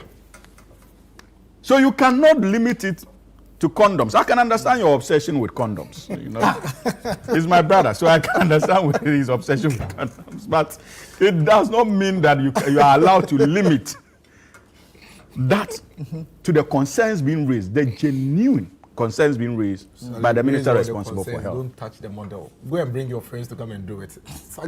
Bring somebody. Let me know what you people are doing. They did it for. So is it that you brought your friends to do it? No, but it's the first. Brilliant question, Nana. Brilliant question. Take it as such. Nana, take it as such. No, we are not taking it as such. Let's admit that. So they should just do it rather than trying to destroy the entire model. You see, if they touch the drone system, it will be reversing Ghana. It will not be resetting Very Ghana. well. Thank you, Dennis. It's important. Let's move into the matter of education. 2025 WASSCE results. Clearly, if you like, a failure. And we've seen what the results look like. Clearly doesn't tell a good story of our graduates or our graduates. But the University of Ghana maintains that its admission cutoffs will not, or the admission cutoffs will remain same despite the poor performance recorded in the WASSCE. Dennis, I'll come to you on the performance of our WASSCE candidates. The results we are seeing vis-a-vis what we've seen before and all the commentary that has come. We've heard arguments that indeed there was proper policing this time around, and so it's a true reflection of the students' performance. Where do you stand on this? What's your position on the results? Oh, I mean, it's an exam. People have sat for the exam. They've given their best. Those who have passed will continue. Those who didn't pass will fail. See, Nana, see this country, we are that serious things. We have Zipline to discuss. We have these people dissipating our funds, spending millions on sanitary pad, something that should cost half. Those are serious things. And there's the future of the products of your free SHS as well. The free SHS is not the reason why somebody is passing or failing exams. Don't let us trivialize it. In 2040, was there free SHS? Nagrata said double track system is part of the you see, again, we always allow few individuals to dictate the pace of our national discourse. It's absolute nonsense. First of all, it's rubbish. Anybody, be it a teacher, a professor, a doctor, that makes any point. See, I'm a very intelligent man. I'm telling you, I'm on TV. I'll tell you, I'm very, very intelligent too. Like, I'm smart. So when you tell me something, I analyze. Like, I don't take things look line sinker. That you are telling me that because when I was in secondary school in Okwapman school, do you know what happens to me? There was not a single time that we were writing exams, Hamza, that I didn't owe school fees. So anytime you are going to write exams, my name is Aboagye. So I'm always either number 2 or 3. Usually those who beat me is if there is an Aban or Abi. But all the time, either I am 2 or 3. So you are sitting in the front. And I'm short as well. So anytime there is exams, yes, the presidential height. Anytime there is an exam, you are afraid that the buzzer is coming to sack you. You're calling. Then they will send someone, then you go and pay. Because you are paying in arrears. You pay. But what is that thing that you finish, you pay. But you're paying in arrears. And there are thousands and millions of students across the country like that. So one day, the Republic decides that all those who go to school will pay for you. Teachers haven't changed. The language you are using to teach hasn't changed. They are still learning sets and logs and cosine and sine and tan. It hasn't changed. It is only the school fees that Hamza used to pay at your school, Ghana school. Ghana school. That now government says you will no longer take it from your mother and go and pay. I'll pay for you. How did that become the reason why I am failing or Hamza is failing? Did they affect contact hours? No. In fact, contact hours has increased. Even with the double track? Yes, it's increased by 164 hours. Contact hours have increased by 164 hours. Yes, I'm telling you, trust your brother. I'm giving you. Yes, I'm giving you the How can I trust you? No, I'm telling you the truth. How can I trust you on this You know issue? that, hold on. You know that me, when it comes to fact, how many times have you seen anybody fact check me? Where are you getting this? GES. Okay, pull out the It is 164. In fact, even yesterday. Data generated under your tenure. No. It's but timetable. When the MPP was in power. Oh no, timetable is out there. The timetable is out there. It's 164 Since hours when? more. per academic year. You understand? Now, the point I'm making is this. Anybody that tells you that free SHS is the reason why the children are paid is not intelligent. I want to say that so that people will think very well before they come and say it. You are not intelligent if you say that because the school fees that my mother was supposed to be paying has been paid by government. That is why I'm failing exams. You are not intelligent. What you are telling me is that I should have stayed at home so that few people will go. That if they go, then they will pass. If that argument is what should stand, then it's okay for all of us to go. And because the numbers have increased, some should pass and some fail. At least I did the first one. Now I'm going to sit home and do it once more. Because either ways, I wouldn't have gotten the money, so I would have stayed home. What kind of sense, logic, intelligence is this? And you have professors, you have doctors, you have teachers, you have people sit on TV and say these things. Just my brother. Why do we do that? I want to discourage people. I want to discourage people this morning from making that unintelligent argument. It's very, very unintelligent. It doesn't stand water. Listen, Nana, the fact of the matter is that people went to write 9 papers. Hamza, 9. Out of the 9, they performed fantastically well in 7. They struggled in 2 papers, which is the core mathematics and I think social studies. And you're telling me that it's free SHS. So free SHS didn't affect the other papers. Why are we doing it? Why our elders doing this to us? That the free SHS, that you are saying is the reason why the people didn't pass mathematics, and so it didn't affect all the other papers. It affected only mathematics. Then you have others also said that, oh, there was strict invigilation. That is why, okay. So the strict invigilation, they only strictly invigilated maths and social studies. They didn't strictly invigilate the other 7 subjects. That is why the other 7 subjects, the same students, performed well. But when it came to maths and social, they said this is why they will be tough on you. And they did, what is this? Why are they throwing this kind of logic into the heads of our children and confusing everybody? The fact of the matter is that, Dana, there are times like this. It has been since time immemorial. See, there are certain exam years that you see the result, be like, oh wow, this year the students have performed. There are other times that you say, this one they didn't do well. In all of these times, what they do is that they wait for the examiner's report. The examiner's report will tell you, yes, it will tell you clearly what the issue was. Sometimes there were years that I remember there was a complete misalignment between the syllabus that was taught and the exams that WAEC set. There have been years like that. Complete misalignment. And because of that misalignment, the student went to the exams and they had nothing to show. Then you have issues of people say, they used to give them a po. That they were giving them a po during the Kufuor time, that's why they passed. So the other electives that your people passed, these students passed in 2025, were they giving a po for that one? And that the maths and social studies didn't give them a po. It doesn't make sense. Now, our children have gone to write exams. The performance in 2 subjects is not the best. We need to stop doing politics with everything. I was never happy when Mahama, His Excellency, was doing politics while in opposition and saying that we were giving the children some teachers were conniving and colliding with, is it conniving? Teachers were conniving with students and helping them write exams. So all the 7 subjects that the student did well, did the teachers connive with them in 2025? No, that is not the case. Let's move on. Let's go and identify technically what caused this abysmal performance of these students in these 2 subjects. And let's find a solution to it. Because it cannot be that free SHS will deliver 7 best grades in 7 subjects and deliver poor grades in 2 other subjects. Like that logic, no human being in this world can convince me. The entire country can accept that, but me, I won't accept that. Because I think my brain is working really well. And my brain it will not absorb this. Why? How are we doing this? And we are introducing politics into everything. If University of Ghana say they won't change their cutoff point, but that is what it's supposed to be. When you go and write exams, you must be able to pass well and get into it. Exactly. In 2014, they cannot lower the standards. I think in 2014, the pass rate for math was just 28%. Yeah, I think so. 28%. I can't remember. Yes, it was 28%. I have it here. I don't think the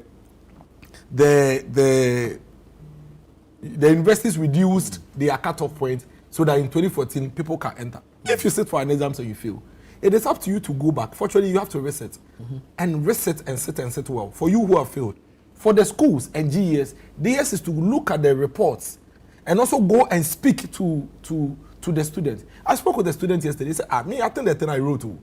I sometimes think that we don't even hold our technical people to account. sometimes the students believe that I wrote this thing, the examiner, the man who marked it. We should even do sampling and remark sometimes and see. Why we know in this country when some law students were failed and when they did remarking, some of them passed. So sometimes I even think that sometimes we should do sampling and remark these papers and see what is really causing that. But for anybody to tell me that, I don't think Hamza will join that conversation, that free SHS and double track is why students are failing. See, you can't cancel double track. Why is he bait? This government cannot cancel double track. You know why? They can't cancel double track. Tell him, he knows. If they could, they would have done it already. You know what? If you cancel double track, half of your students will remain at home. They can't. Double track cannot be cancelled now. You know why? Because the infrastructure is you can't finish.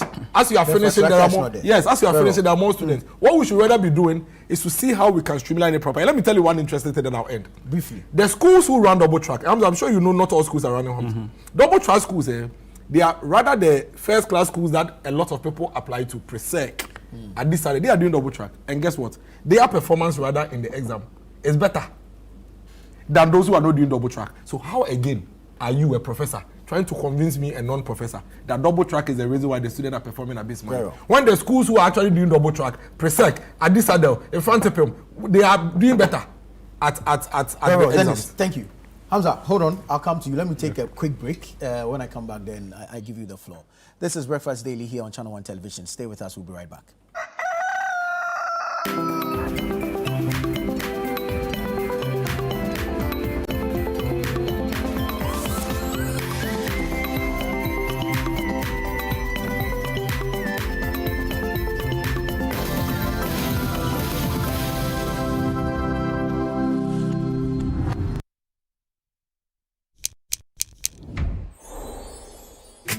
Verna is clean, fresh and safe. I'm holding my Verna bottle. No plastic seal, no worries. Open and hear the sound like click. That sound means it's fresh, no trick. No plastic seal, but it's still pure.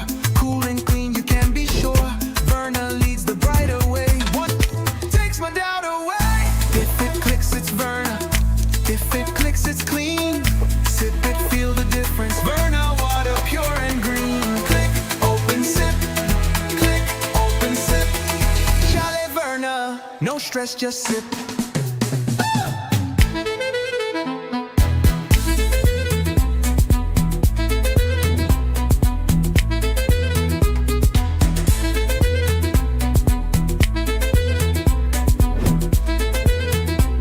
Chalet Verna, no stress, just sip. This advert is FDA approved. Rooted in heritage.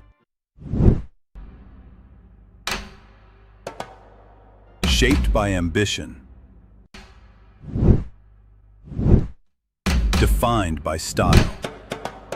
Inspired by soul. This is Afro Quality, the first multi-country concept store for African brands. Now in Nairobi, Kigali, and Accra.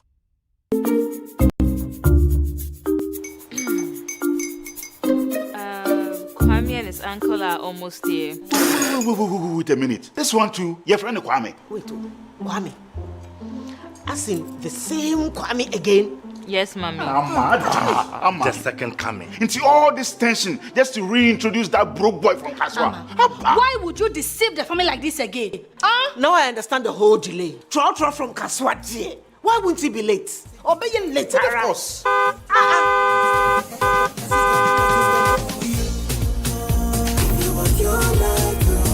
Star 712 hash, star 712 hash. You go feel the luckiest. Go feel from Georgia be luckiest. From not the block, she be luckiest. Yeah, you go feel be luckiest. No matter why you're luckiest. Everybody go feel be that luckiest. That's Kwame! Send your God up boom. If you put it toy, so would the coming of the Son of Man be. Is that his car? Ha! Even now, your shadow the way designer. I use my own mouth to reject him. Oh, this is my mouth. Look at that. Kwame, my son. Now, tell me the truth. How did this all happen? Oh, mommy, Simple direction. Mr. Good Luck no check me way. Yeah, man. Easy car. Or dial star 712 hash. The devil is a liar. He picked his ticket and entered his lucky 5-digit number. I'm his birthday. Oh, how romantic. And he followed the prompts. Yes. And then boom. Confirmation test. One quick, pick 5 numbers for me, okay? I'm feeling like 7. Dial star 712 hash. Choose your ticket. Enter your lucky number. Follow the prompt and let destiny handle the You see how they love you now? Yo, baby, I'll find me payment seminar. Before December, maybe release a motivational album. Patapa, my super. This promotion is regulated by the NLA on the Caritas platform. Meet James. James has been searching for happiness for years. So we asked locals to point him to the source of their happiness. Until one fateful night, when his search finally came to an abrupt end.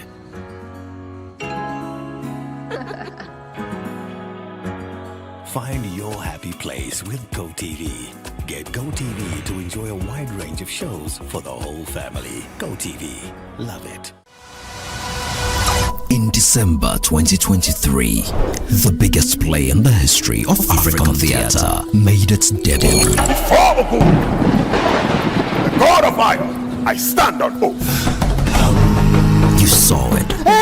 We sent you all the way to Ileife to bring us greetings from Ifa. By popular demand and in honor of Maoli Semevo, Image Bureau, in partnership with April Communications and the National Theatre, presents The Gods Are Not to Blame this December 17th, 7 p.m., 18th, 7 p.m., and 19th, 5 p.m. and 8 p.m. at the National Theatre. Visit www.imagebureaugh.com or dial star 714 46 hash for your tickets. Single 250 cedis, double 400 cedis. Supported by New Plant Car Rentals, Ghana Tourism Authority, Balakwa. Sponsors Stambic Bank, our media partners, and proudly brought to you by MTN.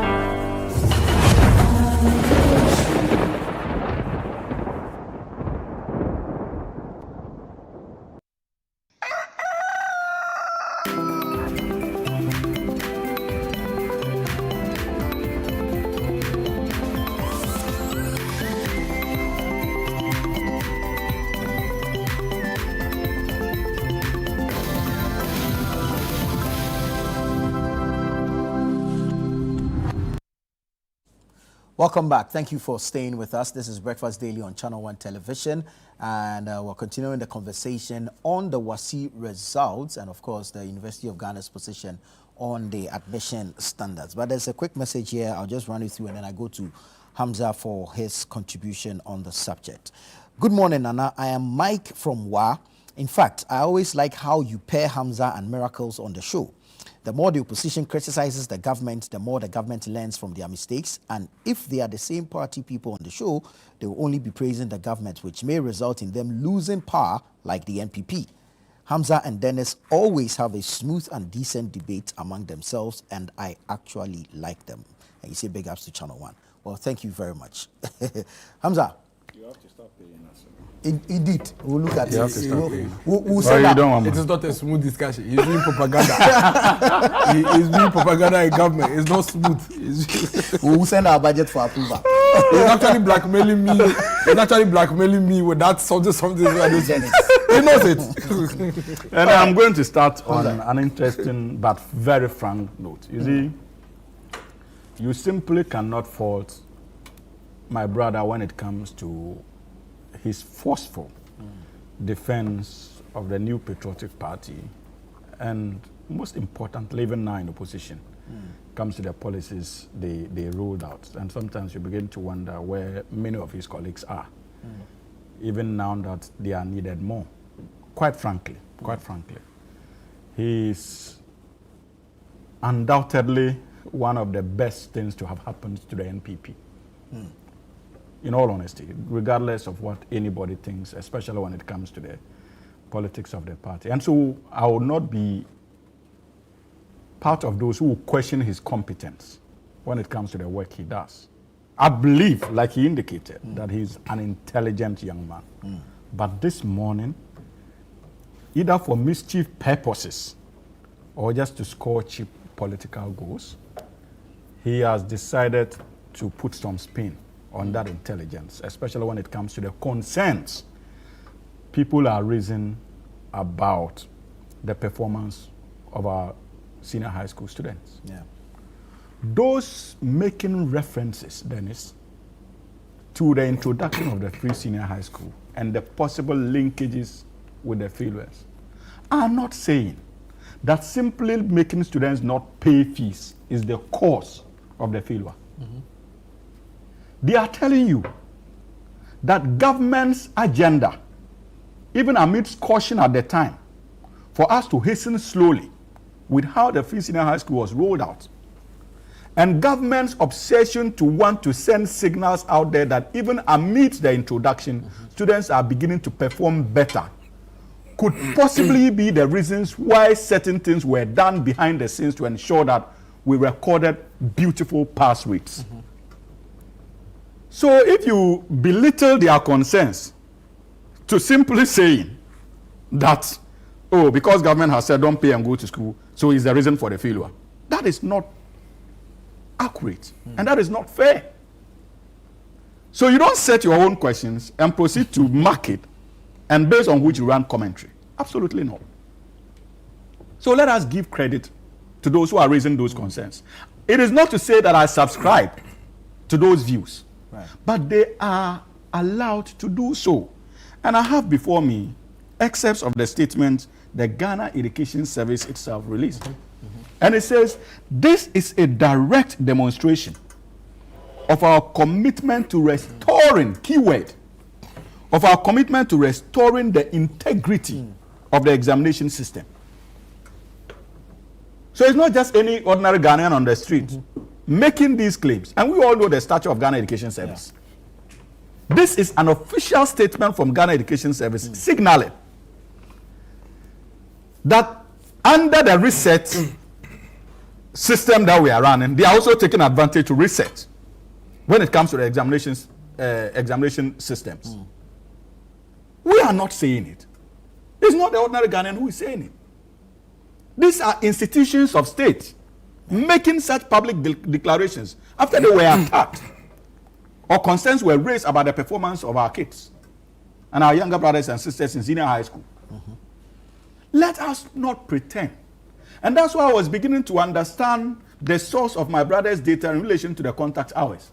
Because remember that we are dealing with a regime that even when they were in charge of our economy, cooked figures that the IMF had issues with. That is their track record. And so if you throw out contact hours without giving source, or even if you give us source that relates to the years that you were in power, I would be justified in being quite pessimistic when it comes to taking these figures. And these are the issues we are talking about. Why are we all pretending? My brother is saying that they have done well in 2 subjects. Who says so? We are telling you that comparatively to the previous years, if you take all the subject areas, the performance seems not to be the best. That's so true. You see, that's why I keep saying, don't do this to yourself. The data, Charlie, I'll go and put the data out there. Pull out the data. It's here, it's there. But why are you not reading it? Why are you saying from your head? Sorry for interrupting you. Go on. So it is not true. It's just that. Don't do that. It's just that. You have the figures in there. So English language. So look at it. English language in 2023, 73. 2024 is what? 69%. Mathematics. 2023 was what? No, count all the 3. Which one? Why are you doing this other thing? But even the English is 69 less. It's a 3-column data. Okay, so let me limit myself to 2024 yes, and 2025. Nana, you see 2025 is 69%. Yeah. 2024, 69.52%. Better performance in 2024. Then you take mathematics, 66.86%. Now, 48.7%. Free SHS caused it. Are you getting it? It didn't cost for I'm coming. Integrated science. In 2024, 58.77%. Same year, 2025, 57. Far less. Free SHS caused it. Then you take social studies, 71 in 2024.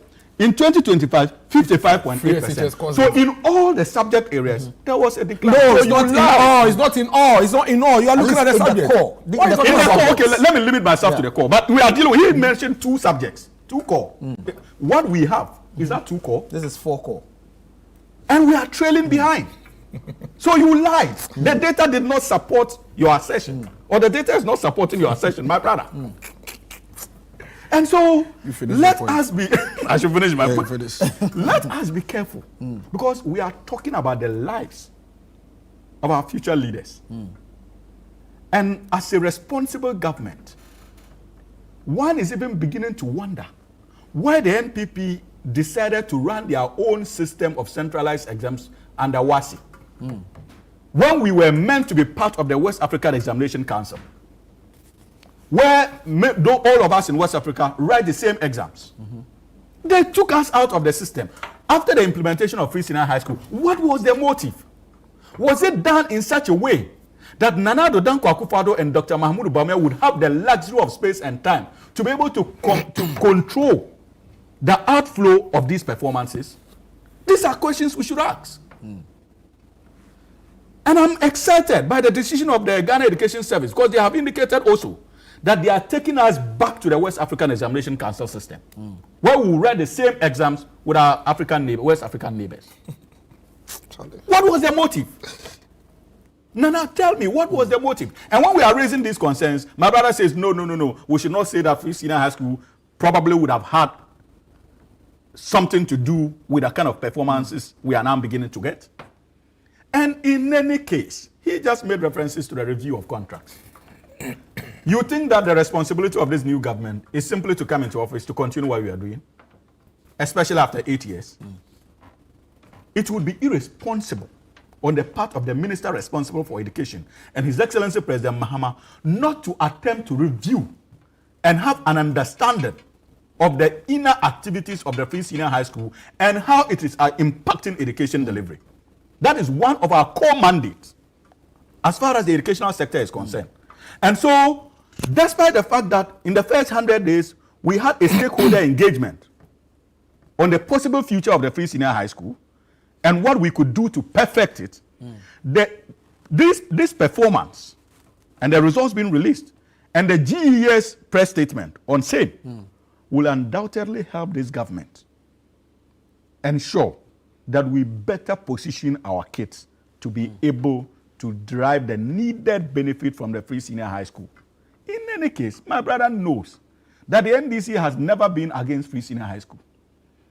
That is why, in opposition, we had that banter with them. And we said that if there is anybody who should even take credit, it had to be President Mahama, because he signaled a commitment to the introduction of Free Senior High School, but on a gradual basis. Nana Addo came and implemented it full scale, commendable. But when we were raising concerns and were cautioning them to hasten slowly, if they had listened, we wouldn't have been having these discussions today.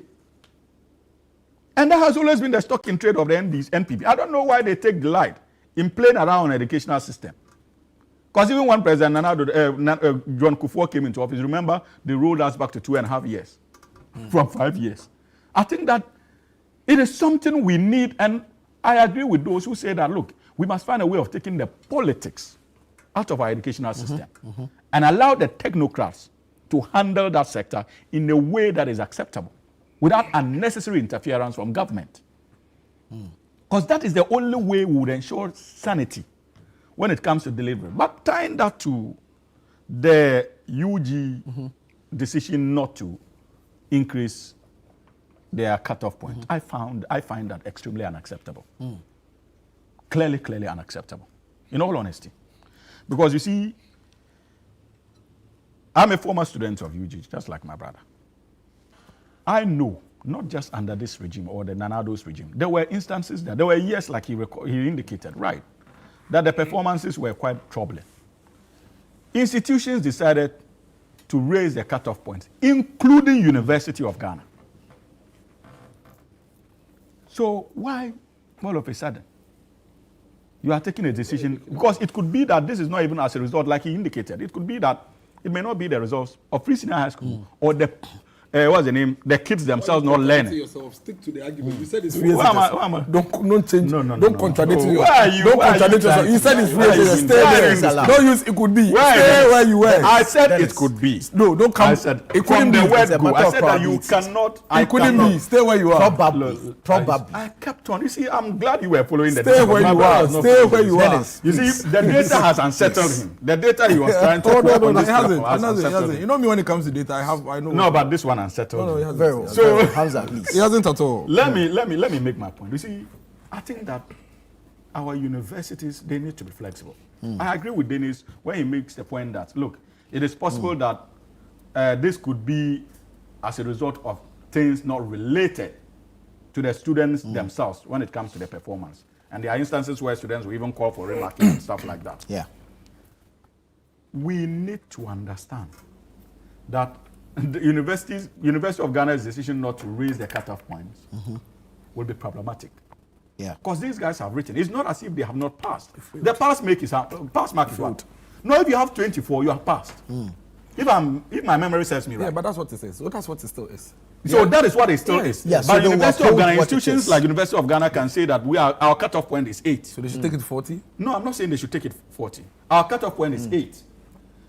It doesn't mean that from aggregating 9 to 24 have failed. No. Exactly. No. So I'm saying that instead of the cutoff point being aggregate 8, in certain courses, University of Ghana should take cognizance of these figures and possibly move it from aggregate 8 to aggregate 10. Absolutely. I mean, they should stick to the 24. They can stick to the. They shouldn't go outside the 24. They should let the 24 work. The point you're making is that even though it's 24, they hover around 8, 9, 10, 8, 9, 10. That's why I agree with you. Yes. So they should allow it to work. So even the previous years, performance was good, and your cutoff point was aggregate 8. It is only proper and rational to move it from 8 This is the only nationalistic point you've made the whole morning. Only progressive. The only progressive point is made the whole morning. Please allow them. Oh, he's done. He's done. Because he's decided today that I'm not going to. Nana, you see, this government, they don't learn. They don't learn. The NDC government, they are not learning. And how so? I think that they are in a certain bubble. They don't realize that as you speak, they are hitting 1 year. In some few days, they are hitting 1 year since they were voted into office. Are you still doing your countdown? Oh, yeah. This one, I didn't check. I have a countdown. I have somebody that does accounting for me every morning. On the 7th of January, we do a press conference. It's not just 7. The whole month of January is a series of accountability. Right? It's left with 1,102 days. 1,102 days. Yes. To what? For you to get out of office. You are wasting our time. So you are hopeful that Nana, but this is abysmal performance. You are hopeful. This is abysmal performance. Anyway, let me go to my point. Nana, you see, with the education, you see the NDC people, they don't learn. First of all, it is unintelligent the statement GES released, and I'll explain to you why. You are Ghana Education Service, and I'm very sure that statement was released by the PRO, who is a political appointee, not from the GES guy. They won't release such a statement. Nana, you are responsible for the education of the children of this country, from the ancient till now. You'd never, ever, in any serious jurisdiction, release such a statement. Because the GES of yesterday is the same GES of today. The only thing that has changed are 3 individuals that your party have appointed. All the people in the directorates, in the various offices, is them. Do you know what you are doing to them? You are spitting in their faces. And telling them that you are the only human beings. The 3 people you have appointed are the only ones that are working. And that the rest of them, they never worked in the past. You see, so next year, if the results comes, and all the students have passed perfectly, is that restoration? What sense is there in it for you to say that because 2 core subjects were failed, you are restoring? You are restoring. That restoration means that the children are always going to stay at this level. It's restoration. The meaning of restoration for GES is that the students that were doing 73%, we've restored them to 48%. The integrity of the exams restores them to 48%. So next year, if the children of this country do 70% in mathematics, did you cheat? Did you aid them to cheat? Because that will only be taking them back to where they were in 2024, which you called not credible. I mean, see, that is why I keep saying that I'm intelligent too. I don't fall for such gimmicks. Do you know that there's a school of thought? And the student, yesterday I happened to chance on my niece's senior high school platform. Do you know what they are discussing there? The children are actually saying that because this government promised to pay them their first year fees at the universities, You decided to invade. they decided to fail them. You decided to invade their So that, privacy. because when they failed about half of the students who sat for the Who failed mathematics. them? Who? Is it not the government? Dennis, you are saying this? Yes. You? Is it the Kufari that passed the previous ones? Hey! But is it the government that backs that? Is it the government that passed the previous ones? The restoration that GES says they are doing, it is the same restoration that passed them in the past. So if you claim that you restoring integrity to our exams is bringing the children from 73% to 48%, then why do you think that it is far-fetched for this young student to accuse you of deliberately failing them so you don't have to pay for all of them at the university? This is the reason why I keep saying that. This is the reason why I keep saying that intelligence is something that you shouldn't toy with. Because if you are intelligent, you don't release the statement GES released. Because by every stretch of imagination, if you claim that the country aided the student to pass in the past, GES has not then said I anything beg you. GES is saying that the resource is as a result of their restoration of integrity. Yes. What does that mean? Yes. See, don't test my intelligence. I'm very smart too. What does that mean? But over the years, we've heard the concerns about examination malpractice. So it has been restored. Is that the case? So next year, if they pass, it means that you aided them. Because for you, your measure of integrity in exams is failure. It's failure. That the more children fail, the more it is evidential that there was stringent and credible examination. That's why I keep saying people are toying with their own intelligence and they cannot project it on us. Number two, you see, look at the I think there's a data. Please go back to the data from 2015 and look at something. So I have this data from GES, from the same GES, which has I think I shared some blue GES report. Yes, this one. 2015, English language. Look at 2015, 2016, 2017. You see it? Yeah. And then look at 2018, 2019, 2020. You realize that all the free SHS period, the performance in English, Science, Math, Social Studies were better than the performance without free SHS. Yeah. Now, anybody that has done deductive logic, in philosophy, there's something they call syllogism. That is why I was challenging him on his data. No. There's something they call syllogism. If you want to compare the performance of free SHS versus non-free SHS, you don't compare results of 2 free SHS academic years.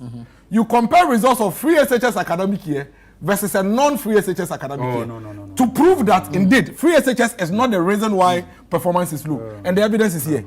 Each of the free SHS years, each of the free SHS. Oh, can I? The problem was in English two subjects. No, so you were emphatic. So if you are doing a different presentation, do and I'll respond. Based on the data, I am responding to those who unintelligently, those who unintelligently make the point that free SHS is the reason why our children are not performing. I am using data to prove that the free SHS students are performing better than the non-free SHS students. What it means is that anybody that unintelligently tried to make the point that free SHS is the cause of the performance of the students is being mischievous. Now, you see, we are in this country. There are going to be students who are going to be writing exams next year. Your target and your eyes are on these poor students because in your mind, these students were admitted during the Kufuor period. But you had a whole year to prepare them. Go and ask every academics or any teacher. They will tell you that the exam preparation period is even more crucial. So if anybody, why are you so allegations of government buying past papers, what's the name, exam papers, and teachers opening up for students to copy? We saw it on live TV. You people carried some of it. Relax. But this is, let me tell you, have you seen the exam of practice statistics this year? There was no exam of practice. Oh, there were. So what is, again, the science, the intelligence, the scale. Right. Relax, calm down. Then it's let me tell you something. For me. The fact of the matter also is that the statistics in exam or practice could also prove that you underreported the malpractice because you wanted to make a point. That is why I keep saying that. Let's be intelligent. Let's be a bit intelligent. And you guys were not intelligent enough to underreport. Exactly. No, you see what I'm saying? Yeah. So you guys were not intelligent enough to underreport it. Oh, why are you so worried about the whole conversation? You see, all these things we are doing there, you know why I'm saying some of the things. I'm putting it on record. We'll come back to it in a year or two. That's why I'm putting it on record. Thank you. Let me give the final minutes to Hamza. You've had some first year students. I know. You've had some first year students taking his time, in this academic year. Two things will happen. I can give it to you. I can understand why you the first year students who have come this morning. It's okay. The first year students who have come to school this year. Two things will happen. If they pass, you help them to cheat. If they don't pass, you didn't help them well academically. Very well. Hamza, that is the argument you are making. That's the argument you are making. That is not the argument I am making. No, but you don't speak for yourself. Please. Do you speak for yourself? The GES has told us that this is the objective of the government, of the service. I don't feel. It is our responsibility as a government now to put in the necessary investments as far as Free Senior High School is concerned, to ensure that regardless of the stringent measures the GES rolls out in their quest to restore integrity into the examination system, our students will still do better than they did this year. That is our objective. That's our objective. So as a government, we understand the objective we don't want of it to be GES. restored to 2015. The performance was poor. We as a government, we understand that is the objective of GES. We also have another responsibility to ensure that in the midst of that objective, to restore integrity, government also does everything that is humanly possible to prepare our students adequately and ensure that they are still able to come out with flying colors and perform possibly even better. We don't want that. 2015, 2016 that was we experienced. We don't want it. Under Free Senior High School. It's better. Free SHS was better than your time. When Mahama was president. The accusations that it was massaged. Like it's being massaged now? We saw it. Or it'll be massaged next year. Or be massaged in 2 years' time. The allegations won't go away. The allegation is that you failed them. Come back to analysis. The allegation is that you failed them so that they don't go to Indeed. It is the point I was making. We must be very we must be very careful. We must be very careful. You knew that. As for us, going forward, you won't do that. Ghanaians should take the performance this year. Evaluate the kind of investments and initiatives this government will roll out going forward. And if by next year we record such figures or far less, then the discussion would be on this government as to why we are recording this less. True. Because this is a challenge to us. You'd have aided them to cheat? Not really. No, how? We are not like you. But that's what you said. But you said our job is to make sure that they pass. Even the president himself said it. Very well. And we'll do the necessary investments without buying them the leaks papers or instructing teachers to give them turn a blind eye. You are questioning the same teachers that are working now. Gentlemen, thank you so much. Calling the credibility of the teachers. Thank you so much for your time on the show. This has been the news review segment. I am Nana Tufo Boateng. But please don't go away. The show continues after this.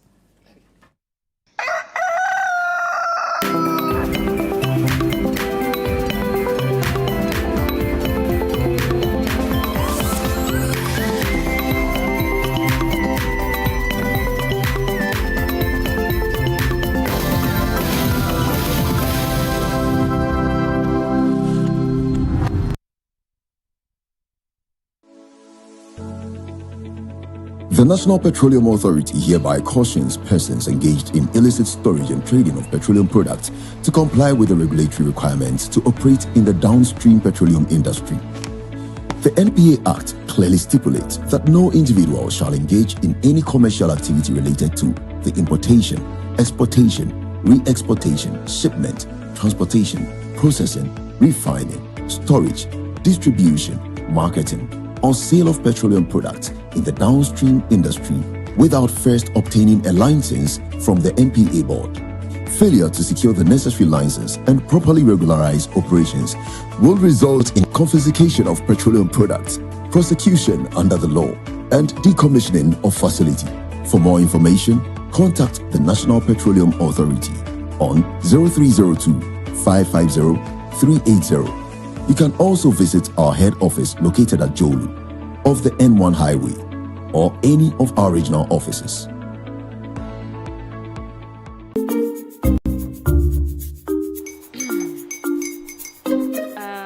Kwame Mommy and his uncle are almost here. Wait a minute. This one too, your friend Kwame. Wait, Kwame. As in the same Kwame again? Yes, Mommy. I'm the second coming. Into all this tension just to reintroduce that broke boy from Kaswa. Why would you deceive the family like this again? Now I understand the whole delay. Troll from Kaswa. Why wouldn't he be late? Or be late, of course.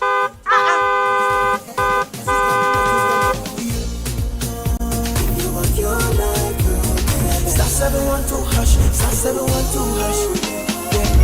You go be the luckiest. Go be from Georgia, be luckiest. From that day, cause she be luckiest. Yeah, you go be luckiest. No matter why you're luckiest. Everybody go be that luckiest.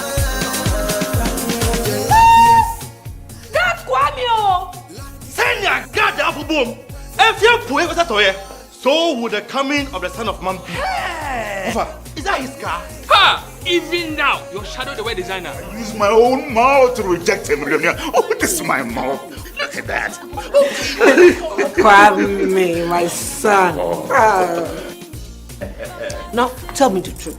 How did this all happen? Oh, Mommy, simple direction. Mr. Good Luck no check me way. Yeah, man. Easy car. Or dial star 712 hash. The devil is a liar. He picked his ticket and entered his lucky 5-digit number. I'm his baby. Oh, how romantic. And he followed the prompts. Yes. And then boom. Confirmation test. One quick, pick 5 numbers for me, okay? I'm feeling like service. Dial star 712 hash. Choose your ticket. Enter your lucky number. Follow the prompt and let destiny handle the You see how they love you now? Yo, baby, our family permission. Before December, may we release a motivation album. Patapa, my super. This promotion is regulated by the NLA on the Caritas platform.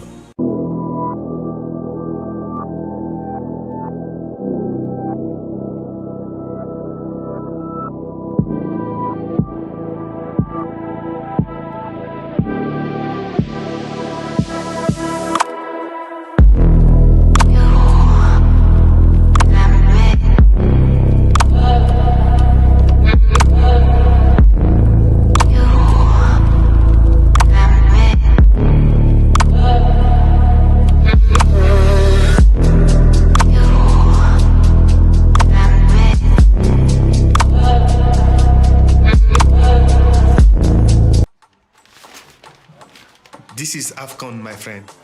Everything is a competition. Everything.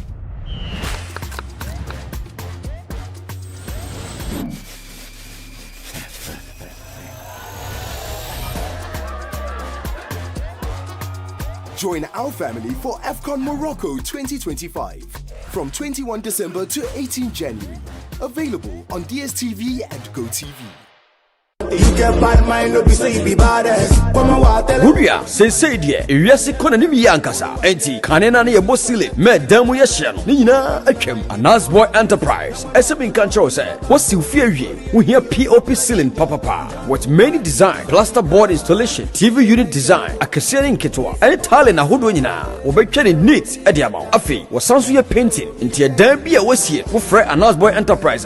They were painting the comma at the amount. Afi, window designs bia. Yeni nyina bi ebia na wodwen se wo besifie na fie na wo besie nso no wo hia de so bi mada Anasboy Enterprise ST say residential and commercial construction afi we renovation and remodeling surveying bia open no obey kama e de amount afi architectural design say ko twi ko brema bae and drawing plans wo be neat e de amount menua berema ma make am for Anasboy Enterprise and for more e say wonim de na ne nsa no ye fe come on enti sa open ma maboboso nyina ejumadia hwehwe Anasboy Enterprise no show needs located Anasboy Enterprise our Tantra Hill Amasaman and Ablekuma Canada Junction so open shimwa Fred 034 611 3461 Anasboy Enterprise Wulimte Ankasa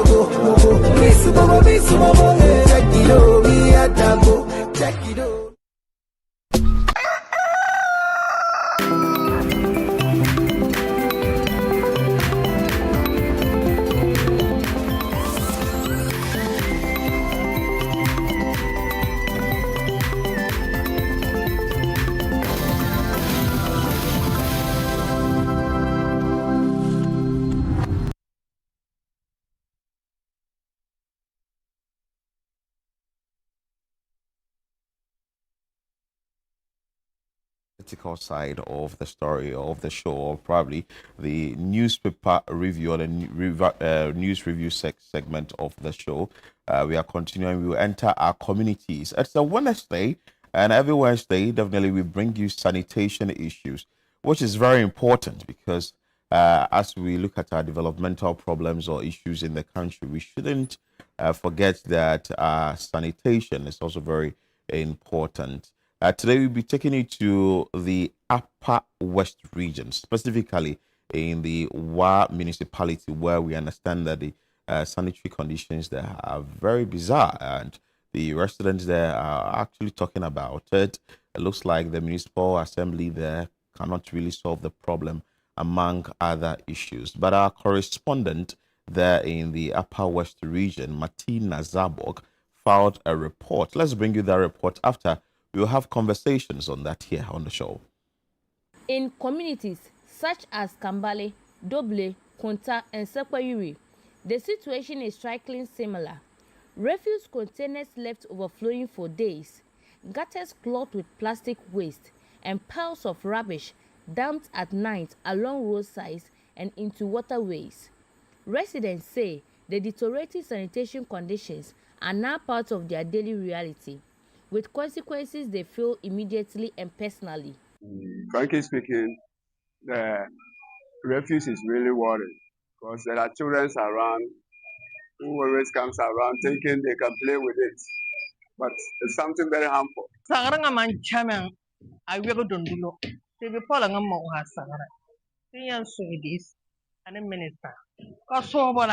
One municipal environmental health officer confirmed that the municipality currently generates more waste per day than its available refuse trucks can collect. When you are talking of waste, it's about collection, storage, and transportation. When we come to the storage facility, we actually have a deficit in terms of storage facility. Rapid urban expansion, a growing student population from tertiary institutions, and increasing commercial activities have all intensified pressure on sanitation systems that have not grown accordingly. Assembly member for the Doble electoral area, Honorable Ibrahim Zakaria, expressed serious concern about the rampant indiscriminate dumping of refuse. My women, they are not coming with the rubbish in that same container. Anytime they are coming to pick the container, we have to pay 600 Ghana cedis for that picking. Because of that, they refuse to come to that area. Any place they found in that area, they just dump that rubbish there. In an interview with the Wa Municipal Chief Executive, Alhaji Isanura Danwana, outlined a more firm and decisive strategy the Assembly is implementing to tackle the worsening sanitation crisis. We started our strategy with education, persuasion, and whatever. But we got to realize that there's a need for us to sometimes apply the rules. So we started some proscription. So on Monday, some people were prosecuted, others could not appear in court, and they have served them someone to reappear.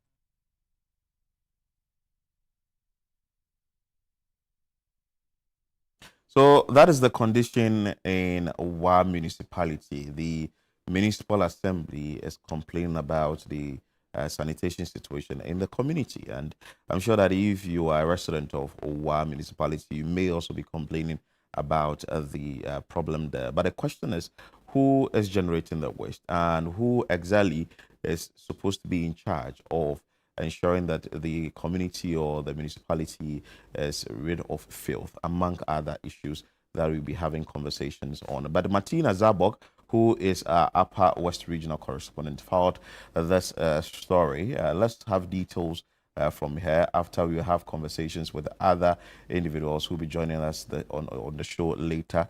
Martina, good morning. Good morning, Philip. I trust you are doing well. I'm fine. Let's understand the Wa municipality.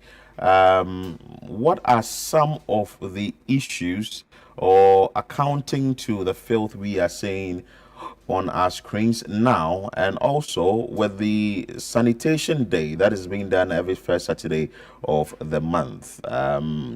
Is there some sort of a compliance level? What's the compliance level like, since you have been covering that for a very long time? Right.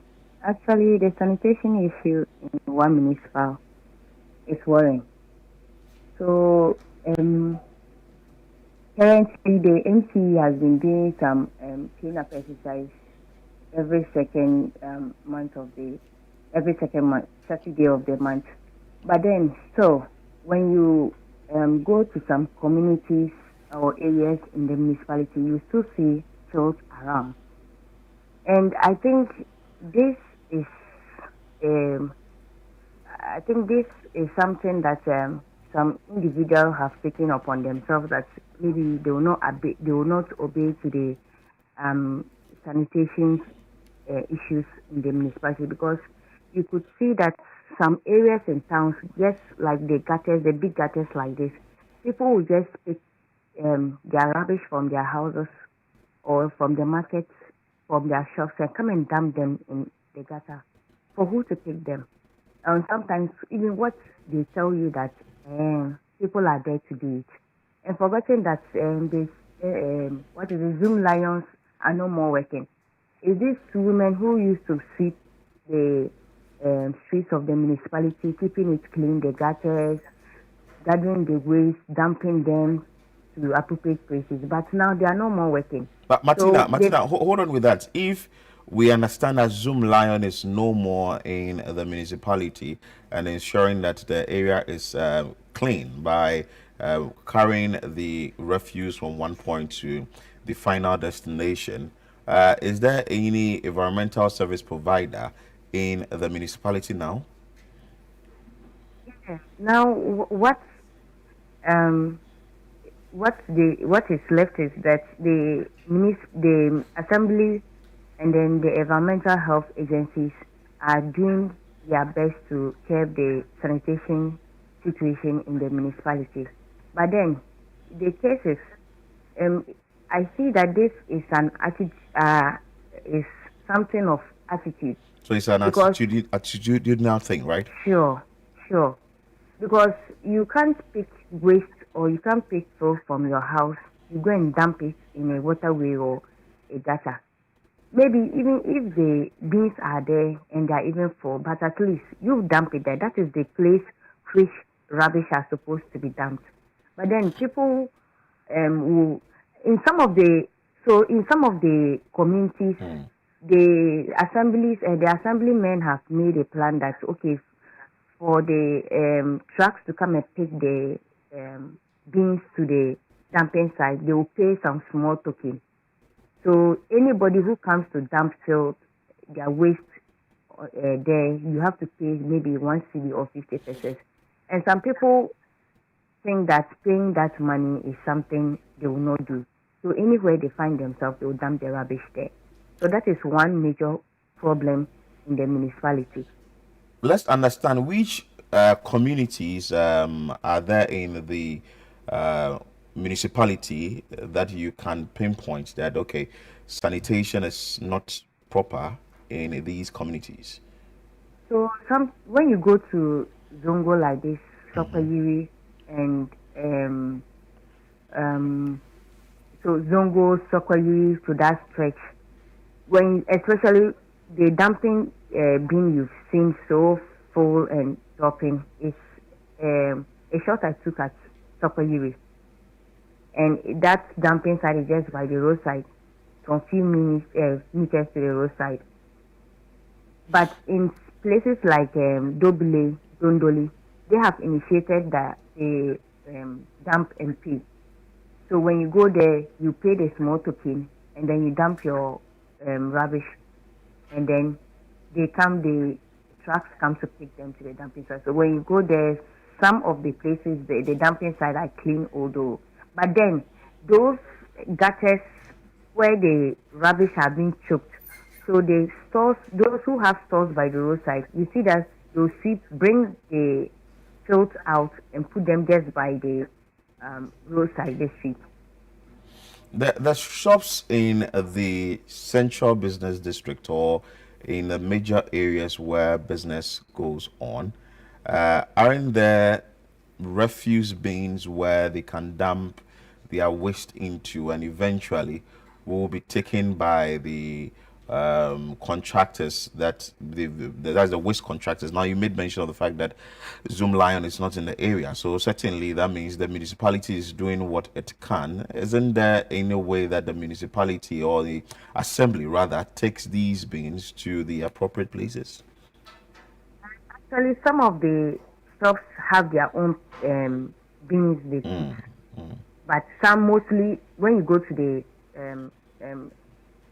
streets, most of the shops don't have this dustbin, the waste bins. They do collect their rubbish and put. Many gather them in rubber or polythene bags and then go to where there's a dumping site and then they dump them. So usually some, when they clean the gutters, they'll bring out the rubbish and then put them by the roads, the streets, as you can see. Okay, so now let's come to the sanitation day. You made mention of the sanitation day exercise, which that is being conducted in the municipality. This is a nationwide thing, but what is the compliance level like? Have you covered any of these activities in recent times? I'm sure it started this year, so you should have covered one or two. What's the compliance level like? When the mayor, our MC started this cleaning campaign before the national one happened. So when he started the first one, yes, I did cover it and it was fine. Especially in the market, the women, the mayor actually gave a restriction that on that day nobody opens his or her shop or do any business until it is 9 or when they are done cleaning the municipality. And I think for the first 2 times it did, but then still people still feel that let me generate a waste and someone will come and collect it. So that is now the major problem. So you will see that on that fateful day the place is clean, but just within some time you see the filth all over again. And you ask yourself, why? Is it that the people are not willing to change or they are not available sanitation for them to know or to do? So, like, it's something so difficult. Okay. But I know with time, will change. Okay, Martina, thank you so much for your time. Martina Aboagye, Upper West Regional Correspondent, who brought us this troubling story from the Wa municipality where sanitation in the area is becoming a very big problem as a result of the residents there not really taking these issues seriously. And also, the municipal assembly is also not having the financial without to ensure that the sanitation situation in the area or in the municipality is put to check. Another pressing issue is the fact that if there should be a waste contractor in the municipality, she indicated that currently she doesn't know of any waste contractor in the municipality, and that is another big problem. Well, we've been on this show a number of times. We've been talking about sanitation, we've been talking about galamsey, we've been talking about issues within our environment and our community. But if we do not take care of our sanitary conditions or our sanitation in our communities, in the near future, we may have a very big problem. We will be connecting the lines and speak to the municipal assembly, and that is the environmental health officer in the municipal assembly, and if possible, speak to other authorities that have concern when it comes to sanitation issues in the country. But we've been doing this on the show for some time now. Every Wednesday we're dedicated to sanitation conversation, and I'm sure that you also sitting home will also be having at the back of your mind that you need to keep your environment clean, which is very important. We are hoping that the government will prioritize sanitation in the country, and that is what we are all pushing for, that at the end of the day we would have an environment that will be free from filth, where we wouldn't be having issues with cholera, we wouldn't be having issues with health diseases or issues that will now land in the various hospitals and all that, when we could actually resolve these issues hands-on. And it's very important that if some amount of money or funds are put into this venture, certainly is going to resolve the issue. Because if the municipal assembly is saying that we do not have the financial muscle, or we do not have the money to at least put one or two things in place to ensure that the communities are clean, it's a big problem. It's a very, very big problem. You are seeing choked gutters, you are seeing communities that people do not really bother about keeping their surroundings clean, among other things. But we have Razak, who is the environmental health officer for WA municipality, joining us. We would ask him details of this issue in the municipality and how the assembly is really dealing with this pressing problem. Good morning, sir. Morning, sir. I trust you are doing well. Okay, Razak, first of all, I want to find out from you, paint a picture for us. How is the sanitation situation in WA municipality like? Thank you very much for this time given to me. Before I start, I will say that WA municipal WA is the capital of the Upper West region. It has a vibrant town. It's a vibrant town with a growing population, with a rich culture. The current state of WA municipal, we say that it is improving. You didn't say it's improving? Yes, please. That means it was worse. Hello? That means what we are seeing on the screen is actually the better part of what it was in previous time. Sure. Is that what you are saying? Yes, please. But Razak, what may have accounted to the fact that in a municipality where people would have to be sort of disciplined when it comes to sanitation, we are seeing such insanitary condition? Yes, and it is improving with our progress in our cleanup activities within the municipality.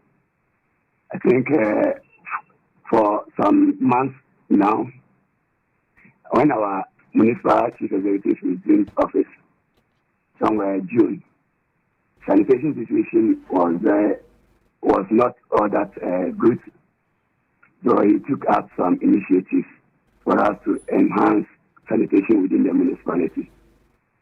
First of all, the municipal chief executive, Aboagye Nura Issa Danwana, led by the municipal chief executive, constituted a sanitation committee to support the environmental health unit to enhance sanitation within the municipality. As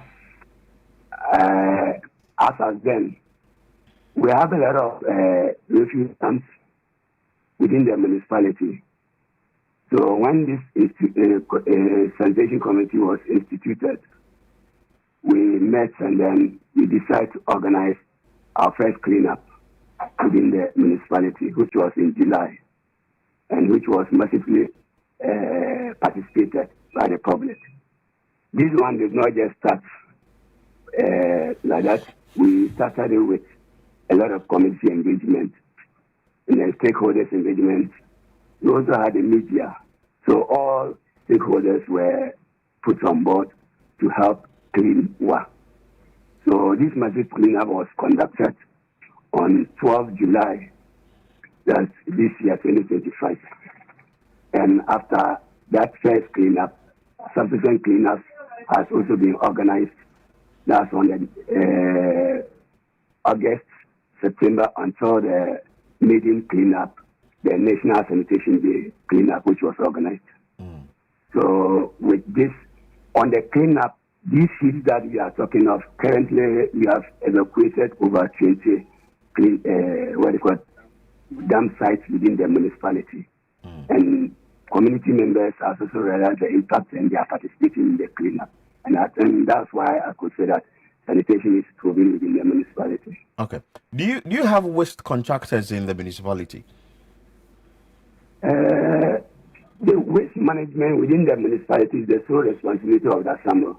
But for currently, we can only think of Zipline, which is a private contractor within the municipality. Is it still operating in the municipality? Come again? Is Zipline still operating in the municipality? Yes, they are operating. They're still operating in the municipality. They are collaborating in the waste management aspect. But when it comes to the street cleaning, in the contract at the national has been withheld. So that one is not ongoing. But in terms of waste collection and disposal, they are still collaborating with us. But are we seeing our streets cleaned, and are we seeing other things that ordinarily could have been done if, say, we had a waste management contractor, or we had a group handling, say, the cleaning of the streets, handling the cleaning of the drains and all that? Would that be make it better? Yes, that's one of the issue or initiatives that management is putting across. We are encouraging the private sector to also come in. As of now, I think a number of them have expressed their interest to join us. But besides that, as I'm saying that it's progressing, but we cannot also deny the fact that we have issues, challenges with waste management in terms of infrastructure. But besides that, we have also made measures, management also put in measures to address this issue. In terms of communal, let me come in here. We are municipal. Our main method of waste management is the communal collection. And we also have the door-to-door services. Also, they pay as you dump, but the last two services are being carried out by Zipline. So most of the community rely on the communal collection, but we also have this issue of inadequate of these communal containers. So there's also a factor that's affecting us, but management are putting measures to address this issue.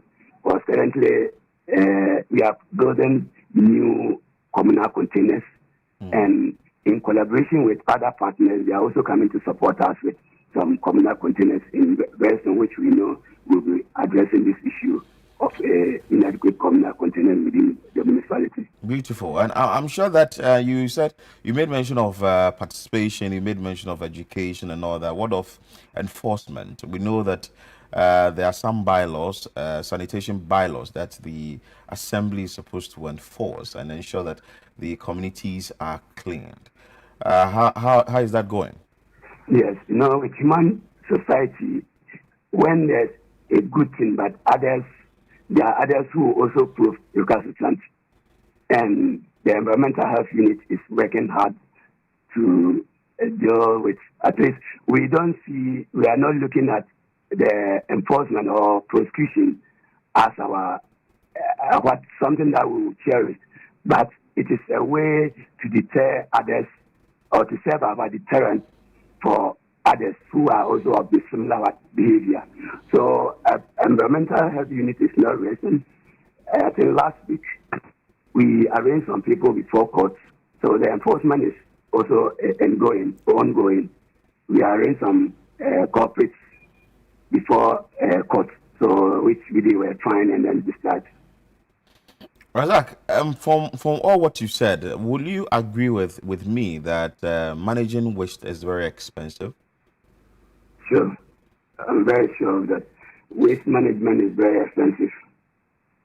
And how is the municipality or the assembly dealing with that when it comes to finances? That's what I'm saying. Initially, we have issue of this, I'm taking in general impact of infrastructure. So, but when our current municipality executive, that it's another than one in office, the first thing was that our vehicle was not all that functional. Why not functional?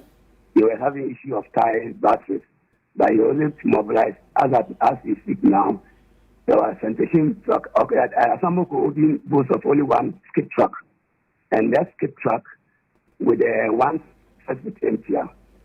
We also have the compacting driver, which is so to work.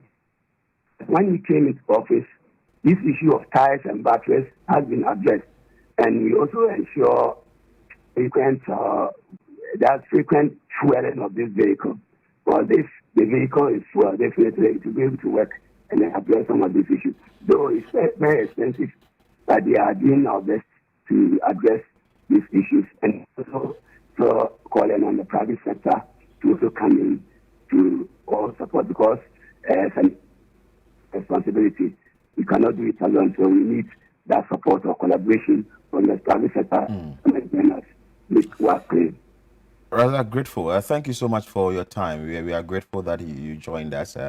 Razak Jebum Kanyinti is the Environmental Health Officer for the Wa Municipal Assembly, and he has indicated that there are challenges and also measures that they are putting in place. He has also made mention of the fact that when the new municipal chief executive, whose name is Alhaji Issa, who took over office, or he's been able to change the narrative a little. But I was asking him that if this is the situation right now and you're saying that it's better, then there's actually nothing to write home about. It was actually in a very shambolic situation, it was in a very bad situation.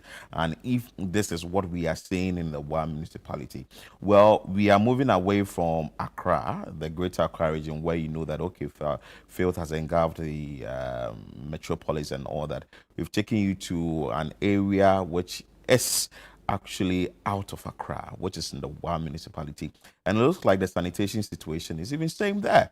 So what is the big problem that has to be dealt with by the government when it comes to sanitation situation in this country? And also the environmental officer for the municipality made mention of the fact that the private sector is supposed to come into the picture and at least help solve the problem. Because government, of course, cannot do it all. Government cannot keep the surroundings or the communities clean at all time. It's very capital intensive when that has to be done. The trucks that will be used, moving from one place to the other when it comes to moving the refuse from where you are actually generating the refuse from to its final destination is also very capital intensive, among other concerns that he raised. He also made mention of the fact that the assembly is pushing and trying to do its best to ensure that at least the environment or the area is very cleaned. Also asking that the residents, sort of their participation was massive when the sanitation day started. But we are just hoping and praying that as it continues, people would actually also be participating in the sanitation day. But another big question I would also be asking that, why will it take us just one day to clean our community within 30 days when exactly we can do it every day? So that also comes in with the issue of you getting the service providers to also do their work. Just recently, we saw ESPA, Environmental Service Providers Association, coming up to say that, okay, we are actually going to lay down our tools and we are not going to do the work we are doing anymore. And that would have been a very big problem until the local government minister came into the picture. But we're having more conversation on this particular issue from the Wa municipality, where the sanitation situation there is very, very, very, very, very bad. So that is what we are bringing you. Is a Wednesday, and definitely on Wednesdays we bring you the sanitation conversation on our screens. Last week we were at Odona, where we actually painted the picture there, and it's just obvious that immediate action must be taken by whoever it is, which authority it is, for the situation to really be dealt with immediately. Because if that is not done, it means that the cholera situation that we are all running away from will now hit us again. Yesterday we had a conversation with Father who is actually leading the charge in Jema, and at the end of the conversation he made mention of a sanitation situation or sanitary condition in his community as well that is even worse than Galamsey. We've also had Oti Bless, who is the chairman on the Sanitation Committee of Parliament, or when it comes to issues with our communities in Parliament. He saying that sanitation is very important, and that is even worse than the Galamsey situation that we are actually facing in the country. So if we have all our drains choked, we have the water bodies polluted and all that, definitely we are also going to battle with our health conditions in this country. But Ernest Morgan Aqua, who is the public relations officer or manager for Zipline Ghana, is joining us this morning for us to have further conversations on the issue in the Wa municipality. Good morning, sir. Good morning, Philip. I trust you are doing well. I'm blessed. Yourself? I'm good.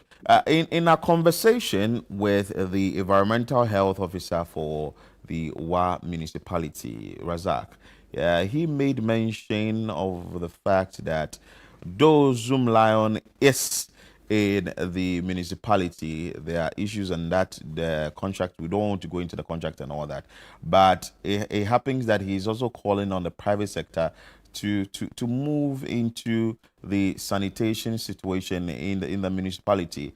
Will you want to explain to us details the presence of Zipline 1 in the Wa municipality, and later we would have conversations on the sanitary condition in that community or in that municipality?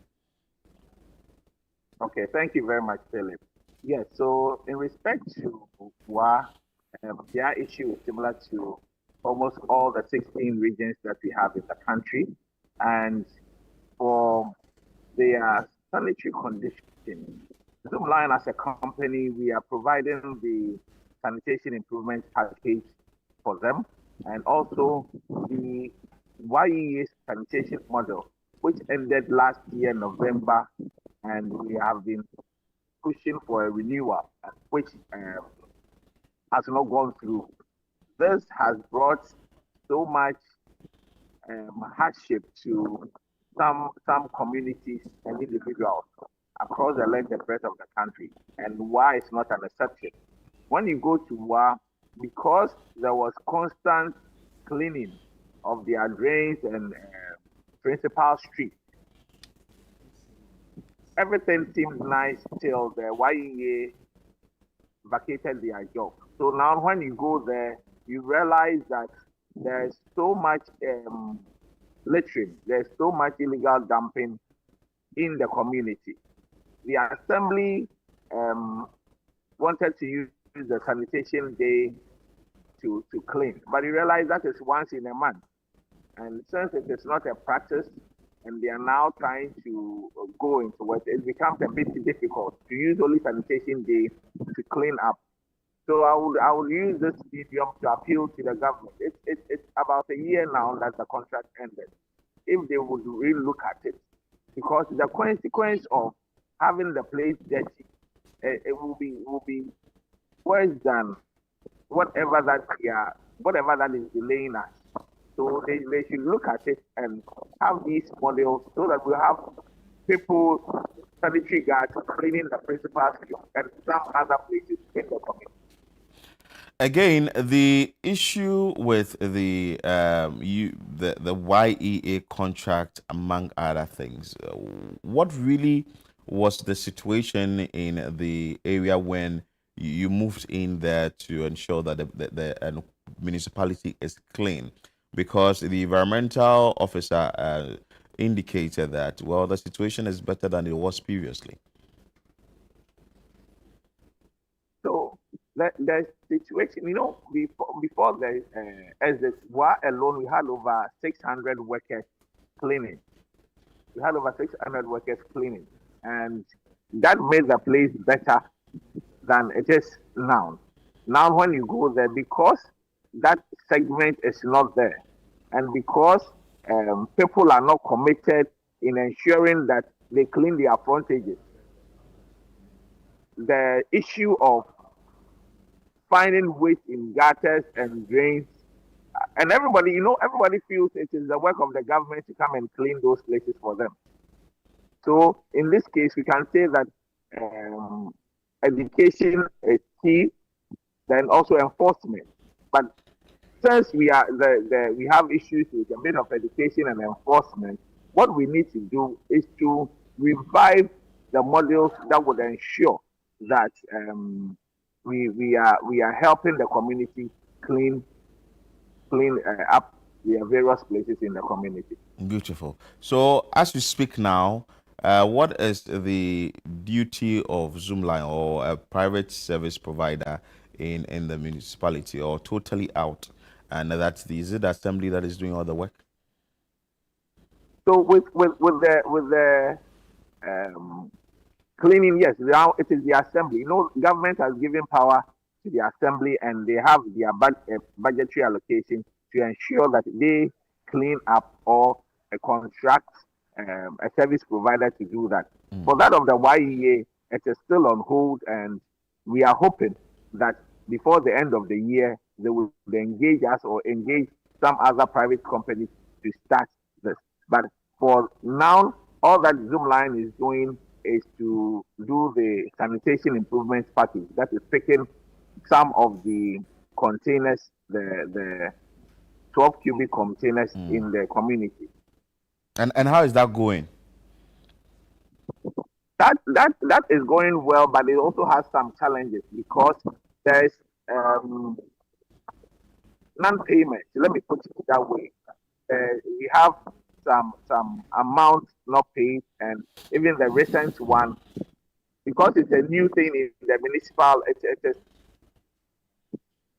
the payment is not going that smooth. And you know, with these things too, it is capital intensive. If your trucks are there and you don't have money to buy fuel, over a year, over 2 years, there is no money to buy fuel. It becomes difficult for the service provider to even get fuel or get the necessary spare part on the vehicle to go and pick it. But that is one-on-one now. So we are talking to the various MMDAs. Some are doing so well. They are paid. Some are also in the process of paying.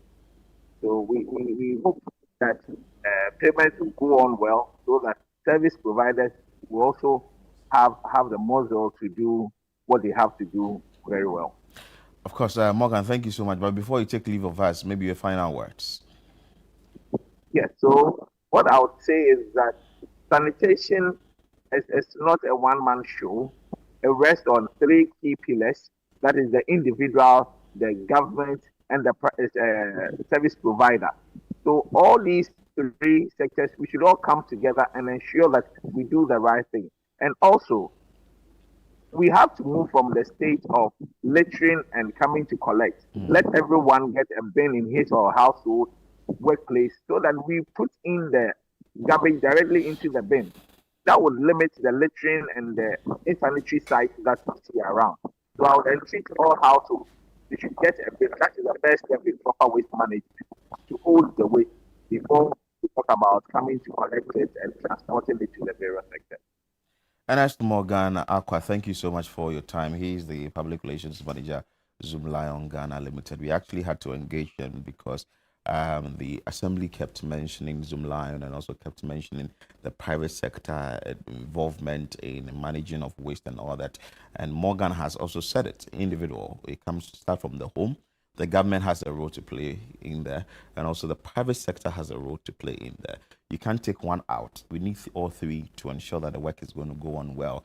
He also made mention of finances, because like we spoke about, it's very capital intensive. And if you work and the amount of money that has to be paid for you to fuel your trucks, for you to pay your workers, among other things, is actually not given, certainly there's going to be another problem. And we are going to see filth in our communities like this.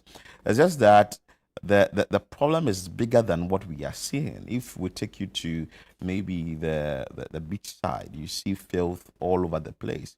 You go to communities, you see filth all over the place. People are actually also complaining of the fact that even if we generate the waste in our homes, it's very difficult for it to get the service providers to come and pick it to the final destination. You drive in Accra, you see filth all over the place. So what's the problem at all? That sanitation cannot be prioritized in this country. Mind you, it's not only solid waste. We have liquid waste and we have hazardous waste as well. So if these issues are not really addressed, then the question is, what are we doing as a country? Are we really resolving that big problem that we should deal with, that is staring us in the face?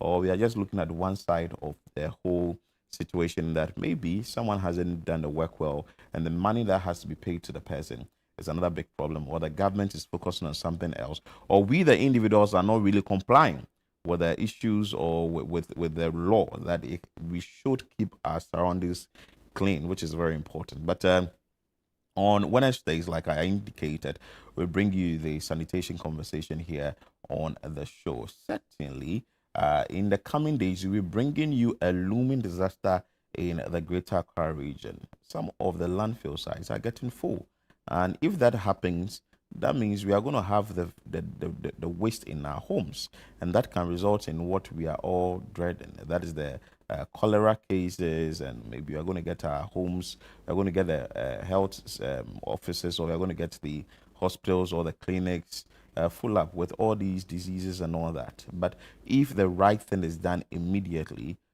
in the long run or very soon, we are going to have the issues resolved, and it's going to be a very big success for all of us, because if we do not resolve the issues now, who is going to resolve the issue for us? But it's three things: the education part, the involvement from the government or the general public, and also the finances that has to be given. Finally, it has to also be the implementation or the enforcement aspect as well, that people would have to get themselves involved. The assemblies must enforce and ensure that the implementation of the bylaws is done. If somebody is saying littering an environment or littering an area which is not supposed to be done, the person is arrested, and certainly some fine will be given to the person, which is going to serve as a deterrent to others. But anyway, that's how we end today's session, or the sanitation segment of Breakfast Daily here on Channel 1 TV. Stay with us, of course. We have more for you on the show.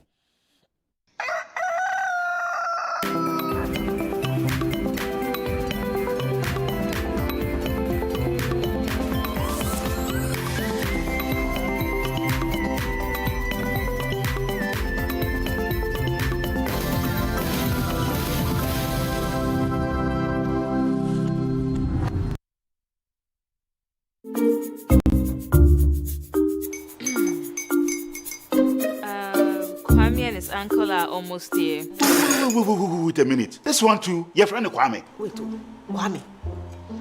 As in the same Kwame again? Yes, Mommy. The second coming. Into all this tension, just to reintroduce that broke boy from Kaswa. Why would you deceive the family like this again?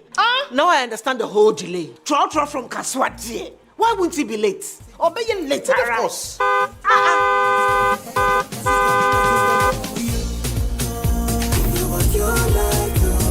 Star 712 hash, star 712 hash. Yeah, you go be the luckiest. Go be from Georgia, be luckiest. From not the block, she be luckiest. Yeah, you go be luckiest.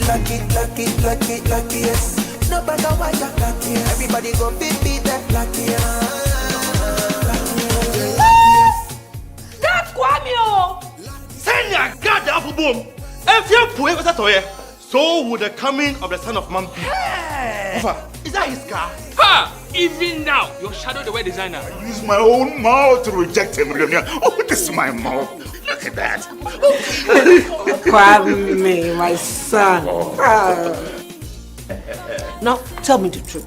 How did this all happen? Oh, Mommy, simple direction. Mr. Good Luck no check me way. Yeah, man. Easy car. Or dial star 712 hash. The devil is a liar. He picked his ticket and entered his lucky 5-digit number. I'm his birthday. Oh, how romantic. And he followed the prompts. Yes. And then boom, confirmation test. One quick, pick 5 numbers for me, okay? I'm feeling like 7. Dial star 712 hash. Choose your ticket. Enter your lucky number.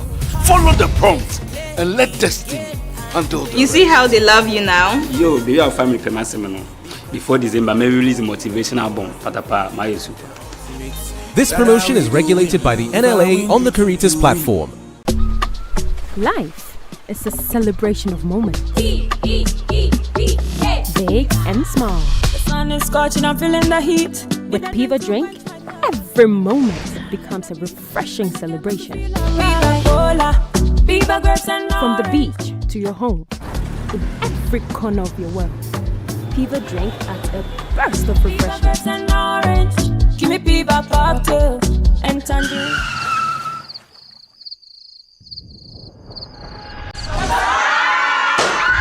Celebrate every moment with Piva Drink. Refreshment for every occasion. Piva Drink, a taste you will love. P for Piva. This advert is FDA approved. Christmas, my favorite time of the year. This festive season, Volta Serene Hotel invites you to experience the magic of Christmas and New Year like never before. From 20th of December to the 1st of January, step into a world of joy, music, laughter, and celebration. We begin on the 20th with a soulful carols night, filling the air with warmth and melody. Then, on 23rd and 24th of December, arrive in style as we welcome you with fresh coconut and local treats. Christmas Day brings pure delight, exciting moments for kids, relaxing escape for adults, and an elegant all-white dinner under the stars, crowned with a spectacular fireworks display. On Boxing Day, embrace culture and rhythm, from picnics and traditional dance to an unforgettable high life and old school night. As the week unfolds, enjoy movie nights, live music, karaoke, and endless fun, until we welcome 2026 with a breathtaking fireworks show on New Year's Eve. Special Christmas packages starting from 4,050 for individuals, 5,250 for couples, and 8,900 Ghana cedis for a family of 4 for 2 nights. Call or WhatsApp 0541 539 867 or 0362 025 243 to book your experience today. Volta Serene Hotel. Feel the serene touch.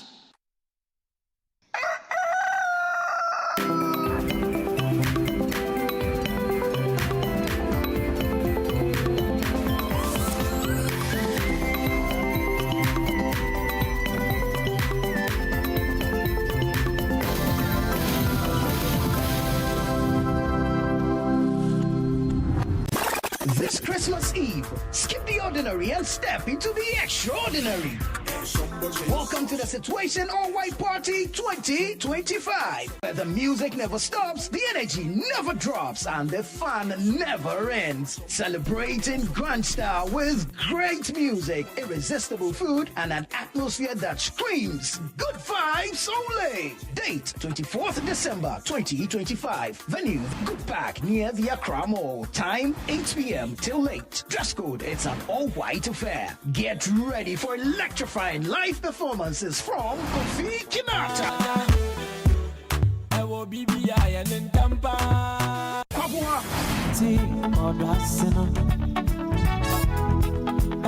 Perez Music,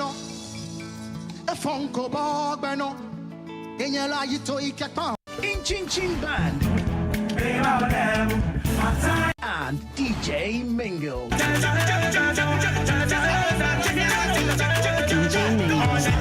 Wear your best all-white fit. Bring your dancing shoes and let's light up the night together. Book your tables now. Call 0205-973-973. It's Christmas Eve. Don't miss it.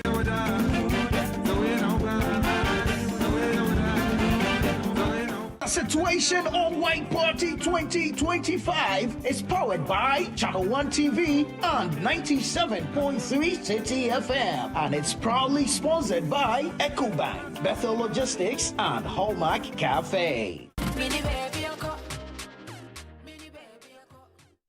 And I'm sure you are ready for it. And you have your white ready. It's an all-white affair. And you should be prepared by now. It's 24th December 2025.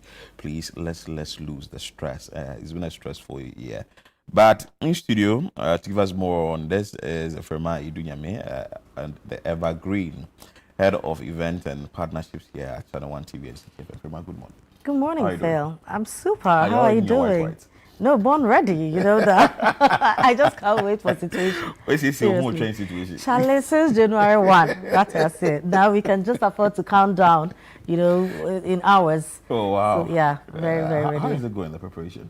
Well, preparation is going very well. You know, we've started, so you've seen the promos running. It means that we are very ready, because if we have a venue, if we have a date, if we have artists, if we had sponsors, Charlie, good to go. And if we have telephone numbers, it means that we are very ready. And the calling. Absolutely. So we are just counting down to 24th night, and the situation is on.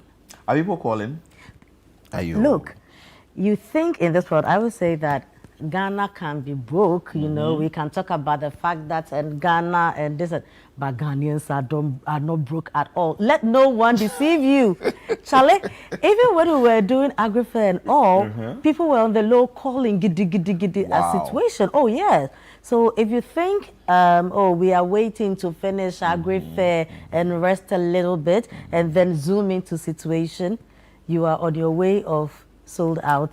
The reason why I'm asking that is that maybe someone will be watching, like, we just started today, happening to be the 3rd of December, so certainly it's 24th, so we have about 21 days or that, but please, the numbers, the slot is limited if you don't exactly, you know, at this point, you have you and your seamstress or you and your fashion designer, you know, waiting. Because people are very ready. We are waiting for 24th and they will go. Clothes are ready, shoes are ready. As a chest, then we are there. So if you know at this point, you think we have time, so you're now going to call to place an order. You know, Christmas Day, if you don't start like in November, by all means you'll be disappointed with your Christmas dress. Wow. You understand? Because seamstress no only. Wow. So if you're now going to order, actually go and buy. All right, go and buy. Don't even call your designer. The stress and everything, quantify it, monetize that, and go and buy. That's where we are. So people are really calling. People are calling. Yeah. Let's help our viewers a little. I'm sure someone wants to know how much and details. So we have the situation outdoor. You know, all white party. It's a gathering of like-minded people who want to wind down, you know, who want to end the year on a high.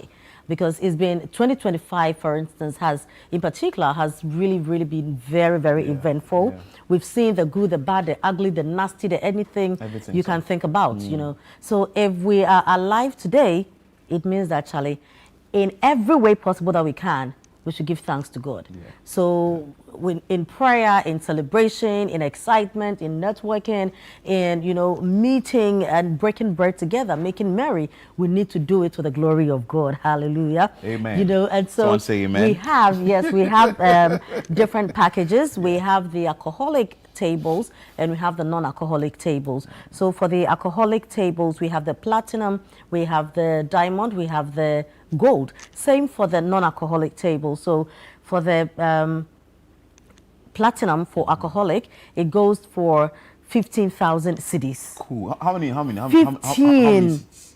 8 seats. Oh, that's cool. 8 seats. Cool. And look, you get there and we are talking about a bottle of champagne. And champagne, you see, I have a problem in this country where people are talking of champagne and they go and bring you some squash. You understand? Champagne is champagne. Champagne is a brand. So if you know you're talking about any other bubbles, I beg you, don't go and call it champagne, because the things that people give you in the name of champagne, they are cheating you. It's not champagne. It's squash. It's squash. You understand? No, I beg you. It's some squash they are giving you that call it champagne. But when we talk of champagne, we are talking about the Moet de Chardon. You understand? The real champagne is what we are talking about. And then we have a bottle of whiskey. And, you know, whiskeys come in sizes. Monkeys play by sizes. You understand? So there are various forms of whiskeys that you can find on the market, but we are talking about the Glenfiddich. And when we talk about the Glenfiddich, you know, very smooth. I mean, it's, you know, we've read and we've researched and we know what we are talking about, you know. And we go for the 15 years one. And then we have a bottle of red wine. We have 2 packs of beer. We have unlimited glasses of cocktail. We have unlimited bottles of water, unlimited portions of grills, 16 bottles. Fima, hold on. Unlimited glasses of cocktail. Yes. So you can order or you can get as much as you want. As much as you want. You know, once you are done gulping down your glass, just get, and let me get down there so you understand what I'm going to say better. So we also have the 16 bottles of soft drinks, we have dinner buffet, and then a dedicated waiter. So you sit there and you are done with your cocktail. All you need to do is turn around, see that, Yes, you know, madam. serviceable waiter standing next to them and say that, yo, my lady or my guy, Bring get me a some, glass yeah, of bring cocktail, another you one. understand? Get me a plate of grill, get me this, that's what, I mean, prestige means prestige, you understand? You have paid 15K. No dull moment. No, Charlie, you can't stress. And this is just the offering you are getting for the goodies you are consuming. The entertainment part has not come in. You get it? So you pay that. Where you sit even tells that you are with a platinum space, what I say. So you pay that, you are very close to the stage, you are close to the dance floor. I mean, you see everybody, if Akwabwa is standing there, you see Akwabwa's head to his shoe. You understand? I mean, you have to be close so and that you don't want this. So that when you are describing the thing, you understand, you say that I was there, Kofi Kinata was wearing a white shoe. You understand? You foresee, if he raises his leg, you should see the sole of his shoe. You understand? That's what we're talking about with the platinum. So platinum goes for 15,000. It seats 8 people. And then we go to the diamond. Diamond also seats 8 people. And then diamond, you get a bottle of whiskey.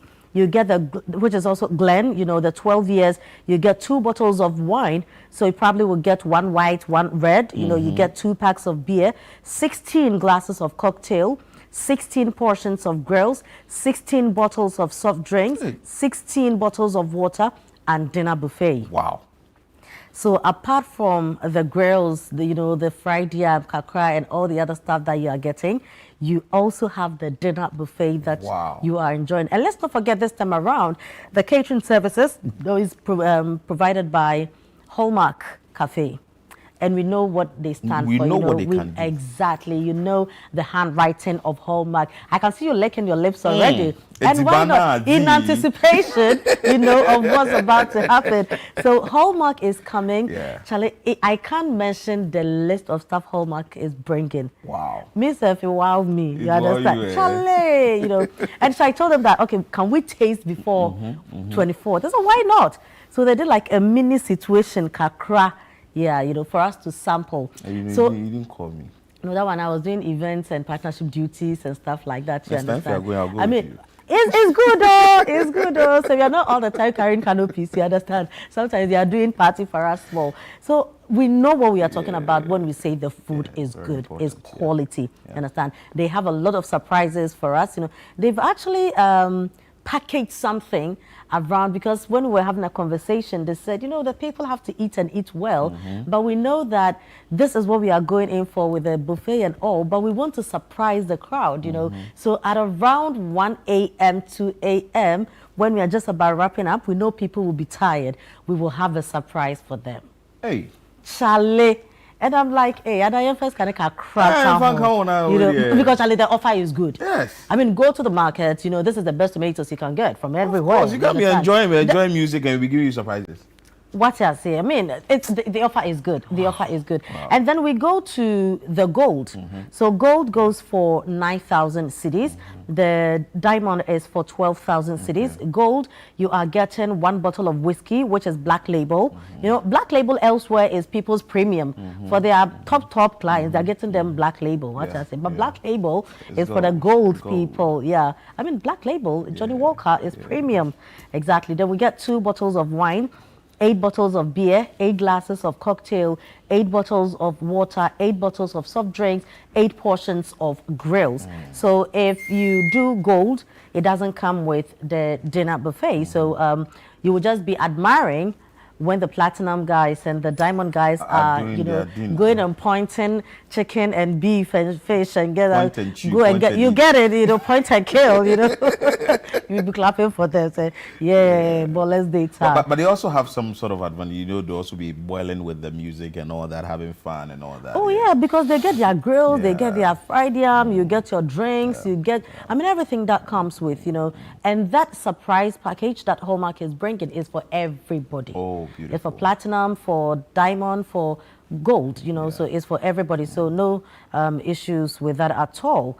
And then we also have the non-alcoholic packages. So with a non-alcoholic, if you're going for platinum, you get everything platinum is getting. Okay. The only difference is we replace the alcoholic drinks with non-alcoholic drinks. So you also have a dedicated waiter, you have your dinner buffet, you have your grills, you have your water, the unlimited cocktails, because we have mocktails as well. It comes with everything.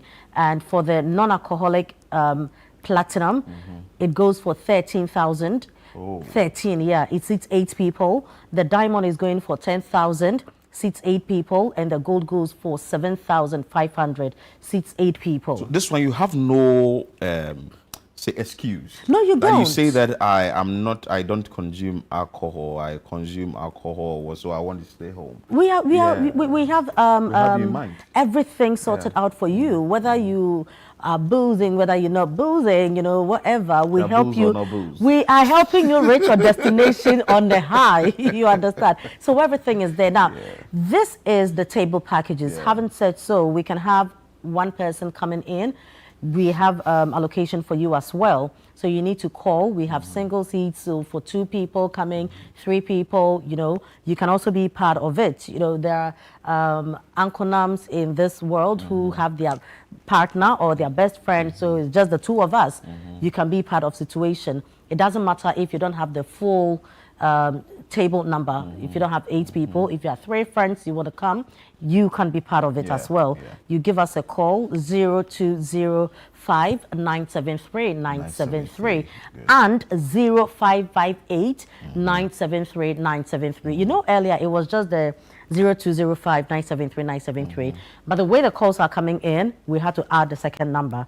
So we have the 0558 973 973. With having said that, if you are not up to the number 8, you can still come. If you also exceed the number, so we can have a group of 10, a group of 12. They come in, oh, Charlie, we are, this squad, we still want to be part and we want to sit together. Just give us a call. Let's have a conversation. We will arrange something and then you and your squad can be part. But the greatest opportunity is also to the corporate institutions. Look, it's very, very tiring and very time consuming. It drags you, drains you to put events like this together. So just for you to go do all these things yourself and not even enjoy the whole party, because you're so tired trying to put this together, why not just call us, let's put packages together, so we can have, let's say, EcoBank call to say that, okay, we want to bring, let's say, 30 of our staff members to situation, create something for us. We will put a package together. I think it makes sense because, see, if you are organizing, like you indicated, it's very difficult organizing a whole event for your staff. And this, you have the artists there to actually serenade you. And you have the food already. You have the venue, so why don't you book? You get it. So you can say we are 40. You understand? We want to bring 40 of our staff members to situation. What can we do together? Let's have a conversation. Let's do it. So this is a giveaway, to look. They're going to mingle with the right crowd. They are going to, like you said, everything is done already. Just wear your clothes. Just come have fun, eat good food, enjoy good music, and a well-secured space, so we have the Sabre security guards coming. You've seen the matchwomen that we use, the Bole guys, you understand? At AgriFair, we did this with them last year situation. They will be there to give us maximum security that we would need. We have the police there as well. And the good thing this year is the situation all-white party is happening at Good Park. very spacious, car park sorted out, you know, so we have a huge car park, so you are not worried at all with car park. And it's even in the heart of town. It's in the heart, you know, you connect wherever you're coming from, you can just connect. It's in the middle of town, so you don't have a problem with issues and stuff like that, you know. So we have thought about you, considered all the inconveniences that going elsewhere could present to you, and we've selected a destination that will give you some ease, got people together who can bring out the experience we are looking for, you understand? If we are working with EcoBank as a sponsor, if we are working with Bethel Logistics, if we have Hallmark Cafe, you know, as sponsors, then you know that we aim for quality. We aim for a Christmas. There's a reason situation happens on 24th, you know. There's a reason it's an all-white party. There's a reason we have Perez music in there. So the whole thing is, church is in there, party is in there, welcoming Christ, Kakra, because outdoor in Kakra, Kakra, you understand? So we start the whole thing, you know, and then Kofi Kenyatta is there, you know, to give us everything we would want to enjoy, and then he'll be telling us that 24th, no, after situation, it is finished. I mean, if you come to situation, we are done with the party. This is Christmas. And you know, we are giving them in Chin Chin for free. In Chin Chin for free. Charlie, if in Chin Chin takes over the stage, let's not talk about DJ Mingo. You get it. And we also have our very own Abeku in there as well. You understand? And so Rave Master. These guys are the Rave Master. You know, so what people don't know is Rave Master, no, he's the news editor. Yeah. But when he puts that cap down, when he takes off his the royal blue suit, the 3-piece suit, and he wears the white, and he puts his white towel around his shoulder, then you know that he's raving. And he starts with the patois. You look, not to is something else. You understand? Sometimes I just can't deal with a guy. He comes in different packages, you know. Different forms and shapes. Absolutely. Yeah, so we have the Aquaboa coming in, you know, that Arechiche Ewu Nipaho. That's why we need to connect. And then we have Perez music coming in, because around 11:30 thereabout, you know, we need to be crossing over to receive Christ, because at that time it's church. Mary and Joseph matter. You understand? So when you are there with your partner, at that point, no, you pause and think about your children, Kakra. That is where Perez music will take us to the presence of God, you know. Now, the beautiful thing about the crowd of situation is the fact that it's like we are all doing choreography. We understand. We got the memo. You understand? So we are the same people that Kofi Kenyatta will come and do Friday chapel all night, Saturday night our club. You understand? Then Aquaboa will come and give us me Nice one. And then when it gets to we kneel down and we are crying and we are rolling on the floor. Then no, you hear, man, I'm crying, so me bow them, and then we are Charlie. So you know what? If you have to call, the numbers right now. Yes. So now you have the details. You have no reason. We've all been through very, very terrible and difficult moments, you know, in 2025. Let's come together. Let's give thanks to God in a huge and massive celebration. And the situation outdoor or white party is the place to be. Come with the right crowd, with the right atmosphere, the right entertainment, the good food, that you will come back again. Fema will definitely come back again later within the week, or maybe next week, and give us details. But if you want details, you can go to our social media platforms. Absolutely. It's everywhere. City FM, Channel 1 TV. You get the details, the champagne you are getting, the drinks you are getting, the unlimited, the dedicated waiters and waitress and all that. Dinner and buffet. Then another wine gets onto your Do table you get and all it? that. So, Fema, thank you so much. Thank you, Phil. Thank you. Edunyame is the head of events and partnerships here at Channel 1 TV and also City FM. Let's bring you this promo. After we take a quick break, when we come back, we have more on the show for you. This Christmas Eve, skip the ordinary and step into the extraordinary. Welcome to the Situation All White Party 2025, where the music never stops, the energy never drops, and the fun never ends. Celebrating grand style with great music, irresistible food, and an atmosphere that screams good vibes only. Date 24th December 2025. Venue Good Park near the Accra Mall. Time 8 p.m. till late. Dress code, it's an all-white affair. Get ready for electrifying live performances from Kofi Kinata.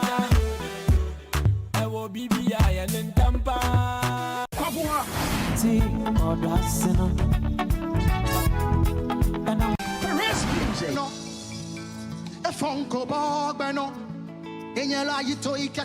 In Chin Chin Band. And DJ Mingle.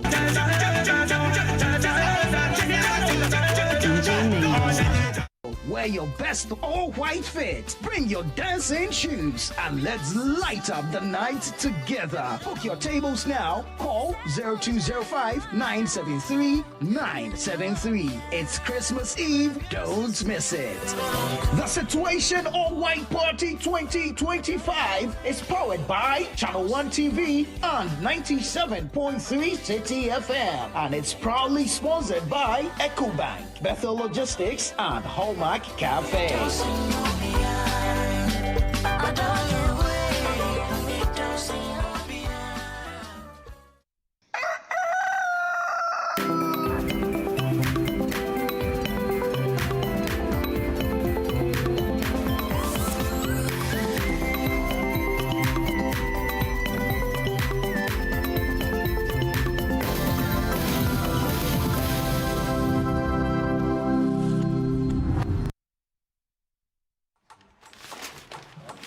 This is AFCON, my friend. Everything is a competition. Everything.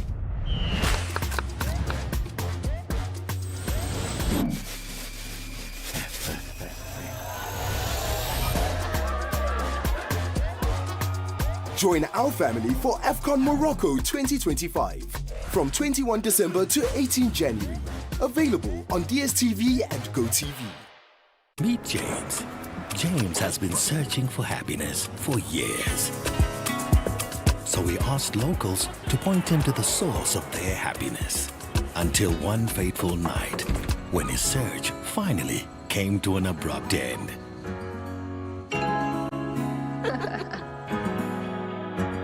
Find your happy place with GoTV. Get GoTV to enjoy a wide range of shows for the whole family. GoTV. Love it.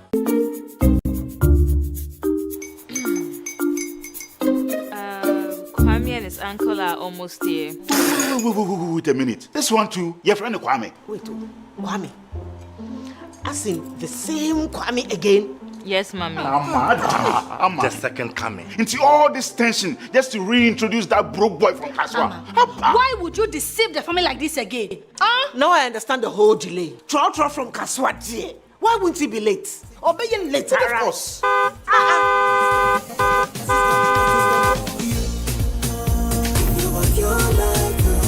Star 712 hash, star 712 hash. Yeah, you go feel the luckiest. Coffee from Georgia be luckiest. From Latveia, cause she be luckiest. Yeah, you go feel be luckiest. No matter why you're lucky, everybody go be the luckiest.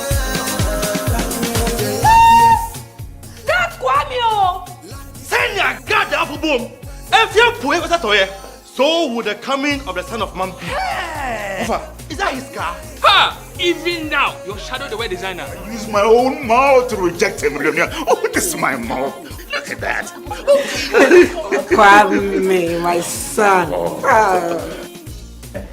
Now, tell me the truth. How did this all happen? Oh, Mommy, a simple direction. Mr. Good Luck no check me way. Yeah, man. Oh, easy car. Or dial star 712 hash. The devil is a liar. He picked his ticket and entered his lucky 5-digit number. I'm a baby. Oh, how romantic! And he followed the prompts. Yes, and then boom, confirmation test. I'm quick. Pick 5 numbers for me, okay? I'm feeling like service. Dial star 712 hash. Choose your ticket. Enter your lucky number, follow the prompts, and let destiny handle the You see how they love you now? Yo, baby, our family pay before December, may release a motivational album. Patapa, my super.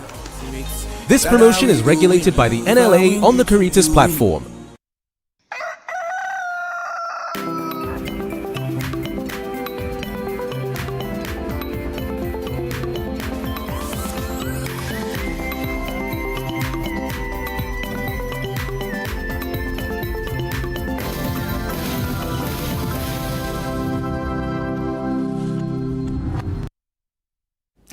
Welcome back, and we are grateful that you stay with us here on Breakfast Daily on Channel 1 TV. It was an interesting conversation there with Frema Edunyami, head of events and partnerships here at Channel 1 TV, and also CTFM, telling us how situational all white outdoor party is going to be like. So you should call the numbers now so you can be part of the event. For now, though, let's talk about Morning Star School.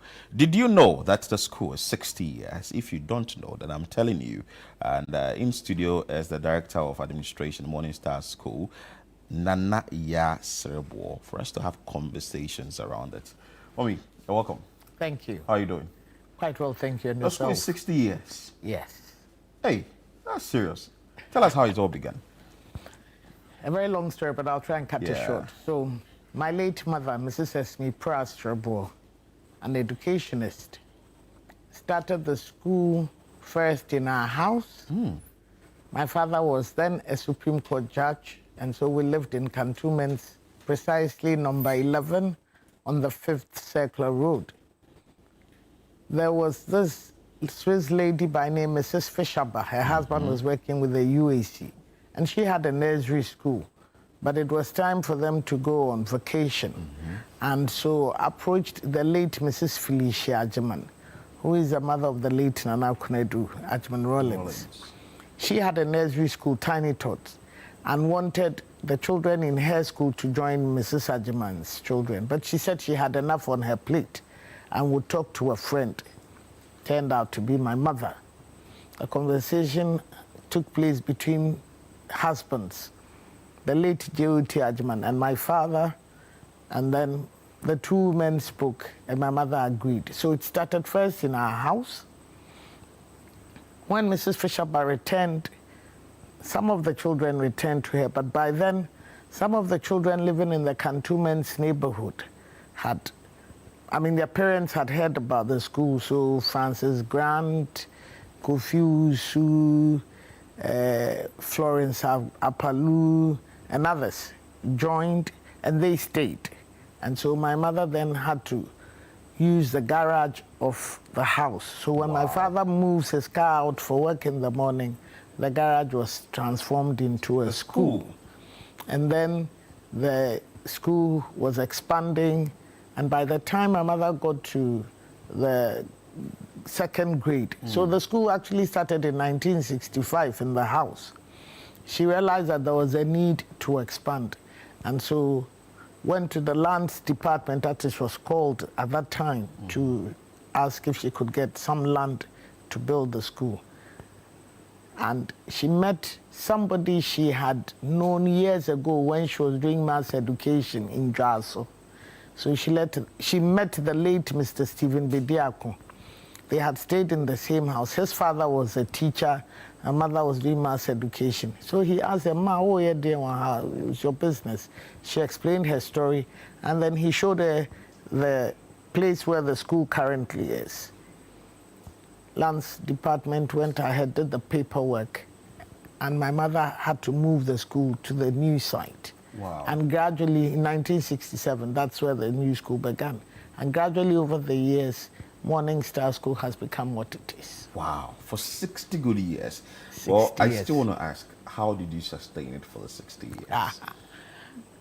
The grace of God. Wow. It is not by man, it is the grace of God. What's the capacity now, population in the school? Currently, we have just a little over 900 students. And it's been a gradual process. At the start, it was up to class 4. Gradually, it expanded up to class 6, then to class 7. We're doing the common entrance. And then in 1985, the government introduced the policy about junior high school.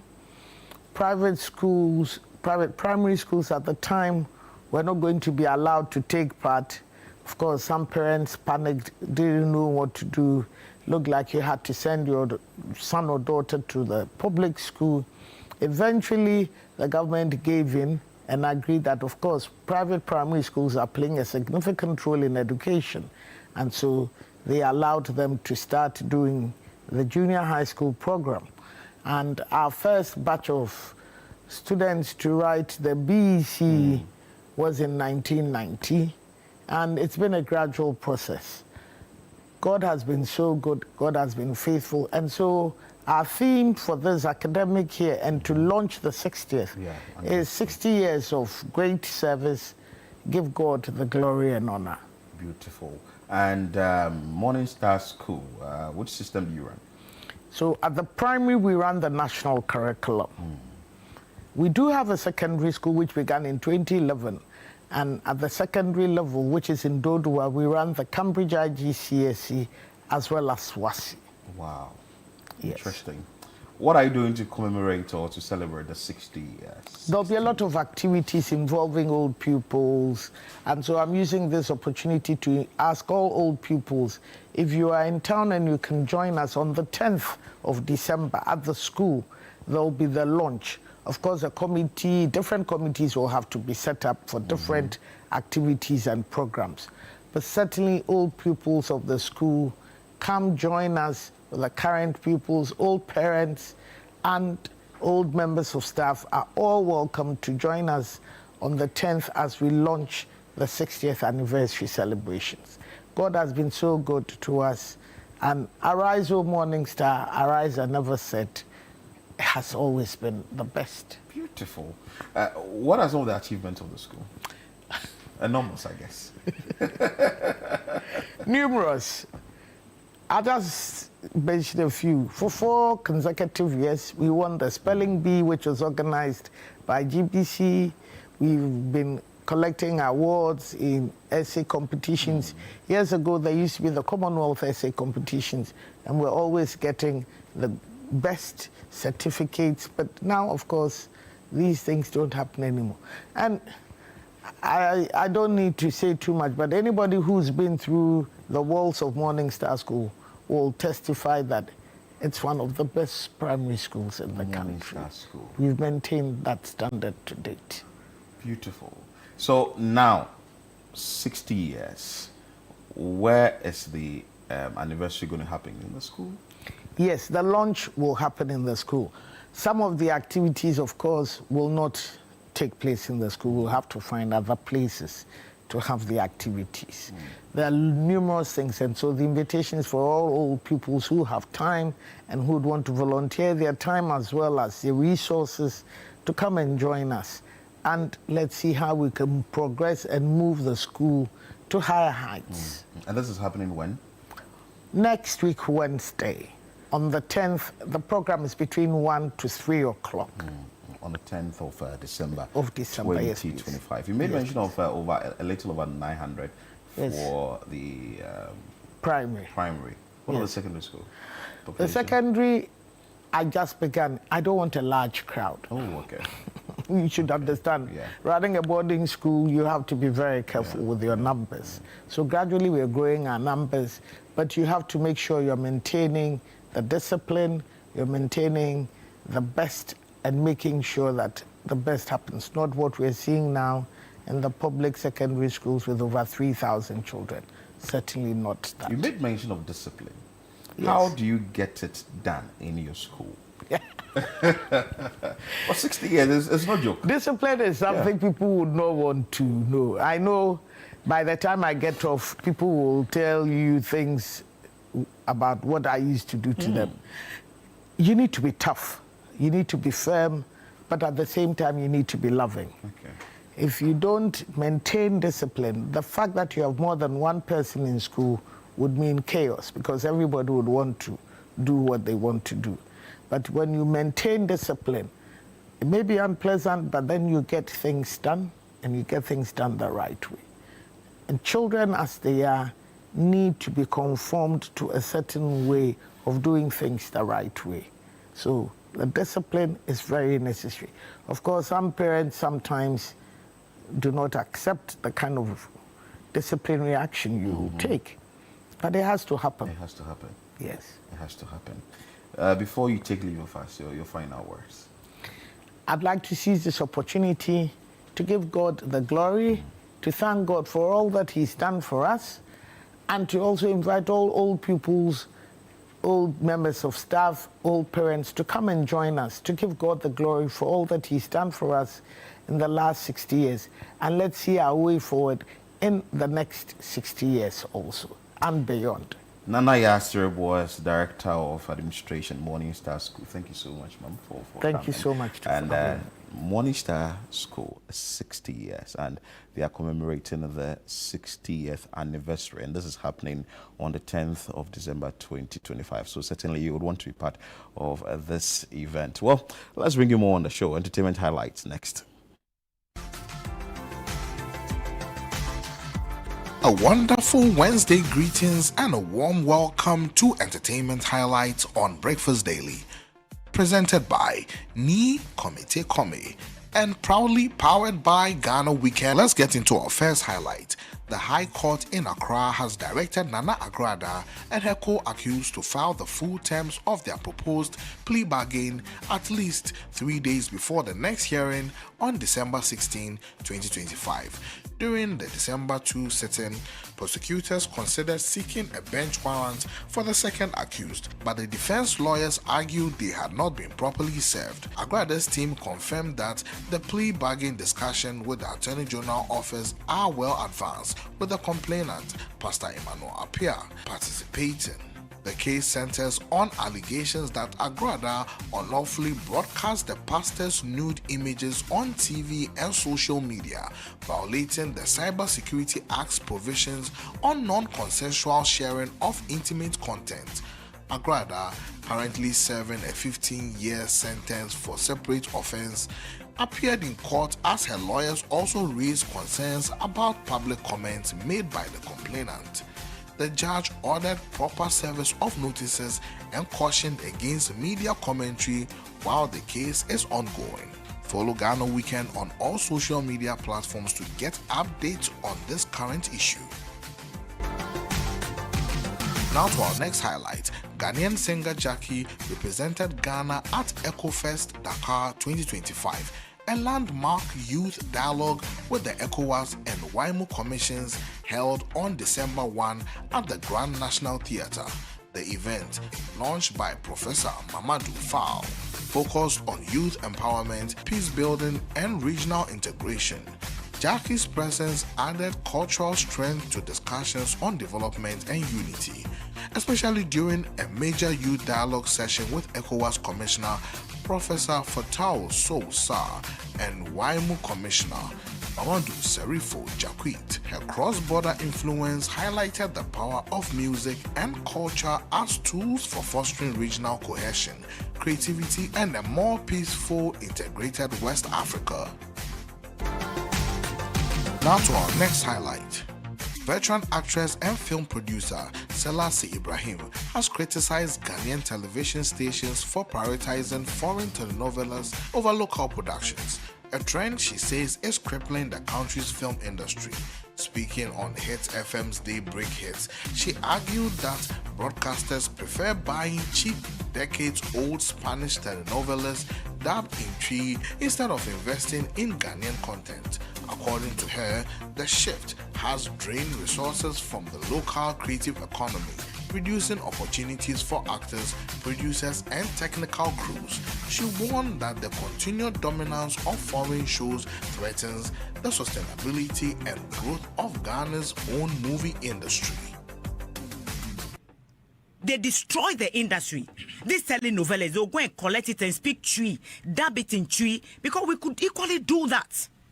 Why won't we produce the same content and speak Twi? They won't give it to you because they feel you spend more. Of course, a fresh content is expensive. So we can come to an agreement and say, listen, 2-3 producers come together and do this, maybe 200 episodes.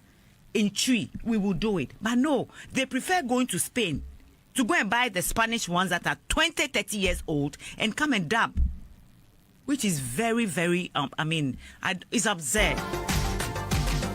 And moving on, former Grammy genre manager Sean Thwaites claimed he was removed from the Recording Academy board after disqualifying Molly's Shake It to the Max remix from 2 Grammy categories during the 2025 consideration process. In a viral video, Thwaites says the remix did not meet eligibility requirements for Best Global Music Performance and Best African Music Performance, and that enforcing these rules created internal conflict within the Academy. He alleges this friction led to his dismissal on November 21, 2025. The Recording Academy has not commented, but the claims have intensified discussions about transparency. My name is Sean Thwaites.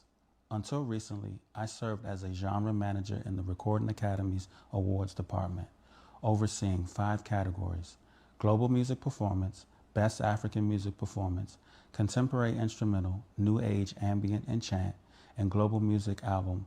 On November 21st, I was terminated just 48 hours after Billboard published a story about an eligibility ruling involving the song Shake It to the Max.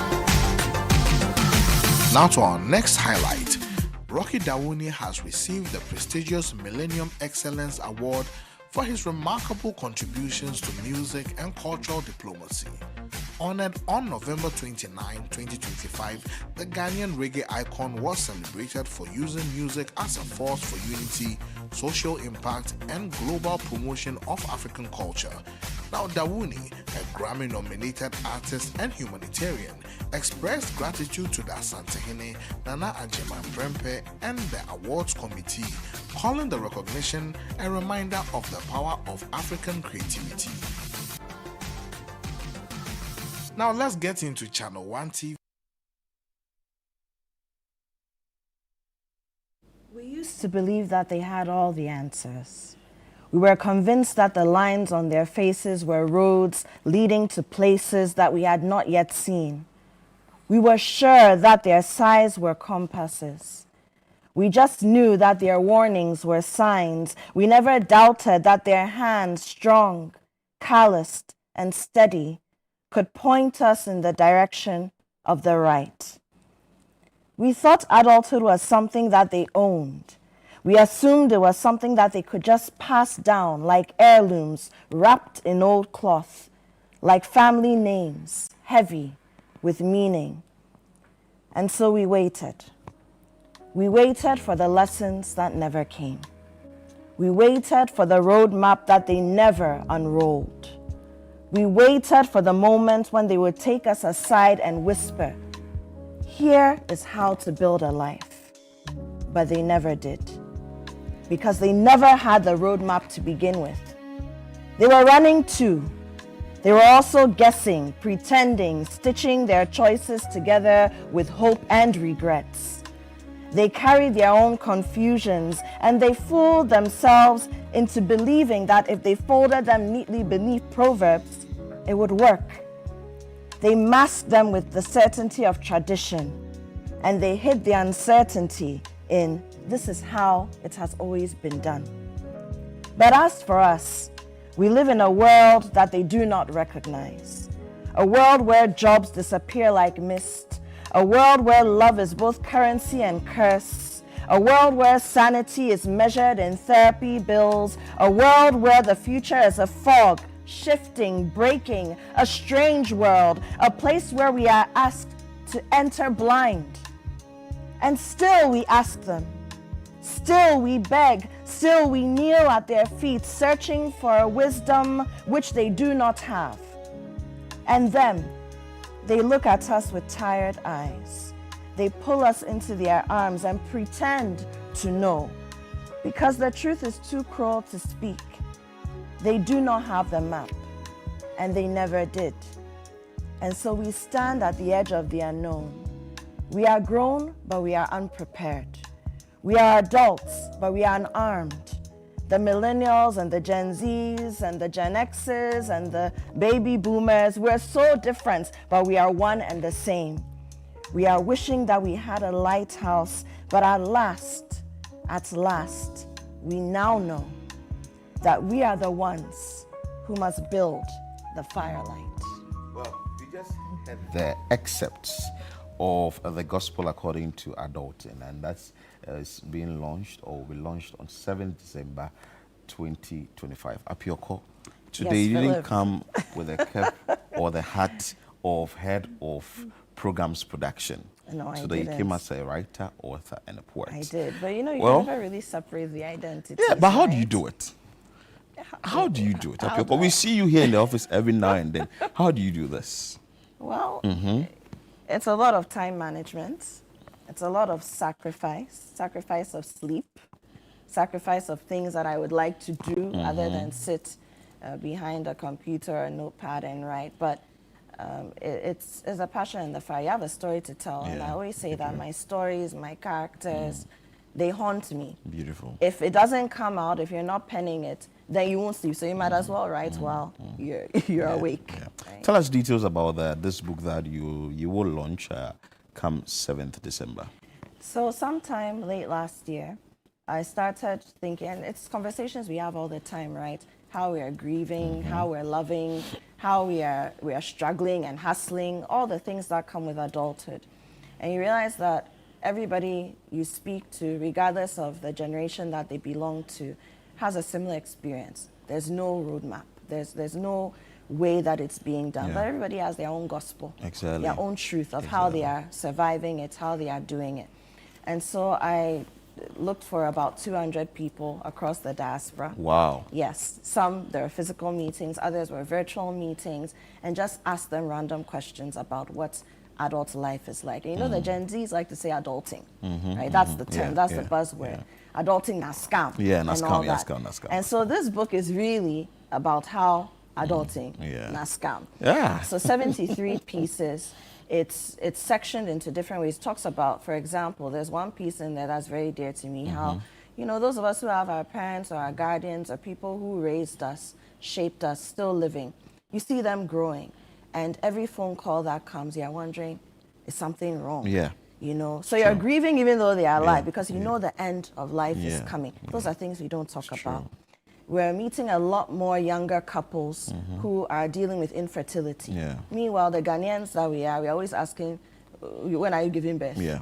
You know, meanwhile, they are dealing with infertility, many miscarriages. Yeah. I'm not talking about those things. The young ones, the struggle, just being thrown into the world. Those who are the first in their family to have gone to university, and all of a sudden a degree comes, and they think the degree comes with $1 million, and the whole family relies on you. Your landlord is calling you. Meanwhile, your salary, even for 1 month, is a problem, but you're expected to pay 2 months' rent. So just how we are doing life and adulthood as Ghanaians, as Africans, and our own experiences. Because we read about adulthood, there are all sorts of material around, but how much of that is tailored to our own personal cultural experiences? That's what this book captures. And there's also, you know, I'm a Christian woman, so there are underpinnings of that. Every poem, every 73 pieces that are in there comes with a prayer that follows it. So whatever you are going through, an affirmation, you need meditation, words to just brood on, to ground you, to hold you. Because in our culture, faith is what is keeping us. Very true. We know that. You know, so whatever your faith is, there's some kind of prayer, affirmation after the poem, so that if that is what you're experiencing, that's what you're struggling with, that's what you're trying to overcome, you put these words out into the universe so that the God that we serve, the bigger power, can hold you and continue to take you through. Very true. So where is this event happening? How can one be part of it, and maybe the time? All right, wonderful. So we're doing this at 6 p.m. on Sunday, the 7th of December, this coming Sunday, at the Holy Spirit Cathedral. It's a gospel, so it's a Sunday evening, and it's in a church. You know, that's the whole play on it. But it's also a concert, so I'm not just going to be reading, we're not just going to be delving into the book. 95% of the pieces that I'll perform on the night with other artists will be from the book. But it's theatrical. There's music, there's dance. I will dance, sing myself. We've got young people on stage as well, because the different generations who are experiencing adulthood in the different shapes and form also have to be represented on that stage. And so it will be a very interesting evening, I can promise you that. There'll also be an art exhibition which ties very much into this. Many people now are moonlighting. You ask me, how do you do this? People have 10,000 things that they are doing just to survive. Yeah. And so some of the people who are doing those things will also be there to exhibit the interesting things that they are doing, how they're also coping through their art, through their work, with the traumas and then the successes of life. Wow. So 6 p.m., Holy Spirit Cathedral. Now, there are two things. You can reach out and ask for an invitation, right? But there are also tickets. And the tickets I especially want to harp on because some of the experiences are very immersive. But if you have a VIP ticket, for example, you get to experience, it's almost like watching a movie in 3D. Yeah. So some of the things, you get to taste things, you get to feel things, you get to be drawn onto the stage, different food items, different tea items, different scents, but you get those experiences as and when you depend on the ticket you have. So you can dial the short code *713 *33 *80#. *713 *33 *80#. And there's a student ticket, there's a standard, there's a VIP. However, we have some invitations, some spots up for grabs. So if you really want it, you can send a WhatsApp message to 024 999 3425. Mention again. 024 999 3425. Okay. Yes, and then come and just get into the whole experience. Let's figure out adulting together. Thank you so much, Afioko, and we're grateful, and I'm sure that you'll be part of this event, which is coming up at 7th of December 2025. They said there's something you need to talk about, walk of poetism. Yes, so on Saturday I had poetivism. Poetivism. Oh, Lord. So activism and poetry. I know, it just has to be poetivism. So on Saturday morning, right from 37 to the National Theatre Enclave, that area. We're doing a walk. It's a performance walk. Okay, walk of So poetivism. you'll see this character, the matriarch, walking for many reasons. Wow. Again, picking some of the challenges, the social issues that we are figuring out, that we are not talking about, that we are not fixing, and then that is what you will see. So it's a symbolic walk through the capital city, and then we have performance and presence to tackle some social issues. So not your regular protests, not your regular performance, but definitely a combination of both of them. And people are welcome to join us. Again, you can call the same number, 024 999 3425, and then let us know if you'd like to join us. Of course, we'll be with security, the police will be present and all that. So They're like coat of many colors. Promises to be interesting. And I just want to say one last thing. We have a post-festival conversation with CDD Ghana and Oxfam. It's called the Big Tax Conversation on the 11th of December at the British Council. And so we'll be looking at taxation in the sector, the cultural sector. There's so many different things. Even here at Channel City, you have an event. Hello, GRA, good morning. They show up. But that restructuring has to happen so that the creative entrepreneurs who are also earning from their art, by the way, which is very important. That's their livelihood. That's our work, right? And then beyond that, we have so many young people who are actually playing in the cultural and creative industries. So if we are not careful and we don't create an industry for culture and creative arts that can allow them to thrive, we'll either have delinquency or we'll have very disgruntled adults who are coming to join us in this adulting journey. So we'll be doing that with CDD Ghana, their research partners, Oxfam as well. We've been doing a lot of work with that, and the policymakers will also be there. But anybody who's interested has a contribution, you're welcome to join us 11th December. Apioko, thank you so much for your time. And Apioko is an author, a writer, and a poet. She didn't come here as head of programs production. Anyway, thank you so much for your time. We'll bring you more on the show. Stay with us here on Breakfast Daily.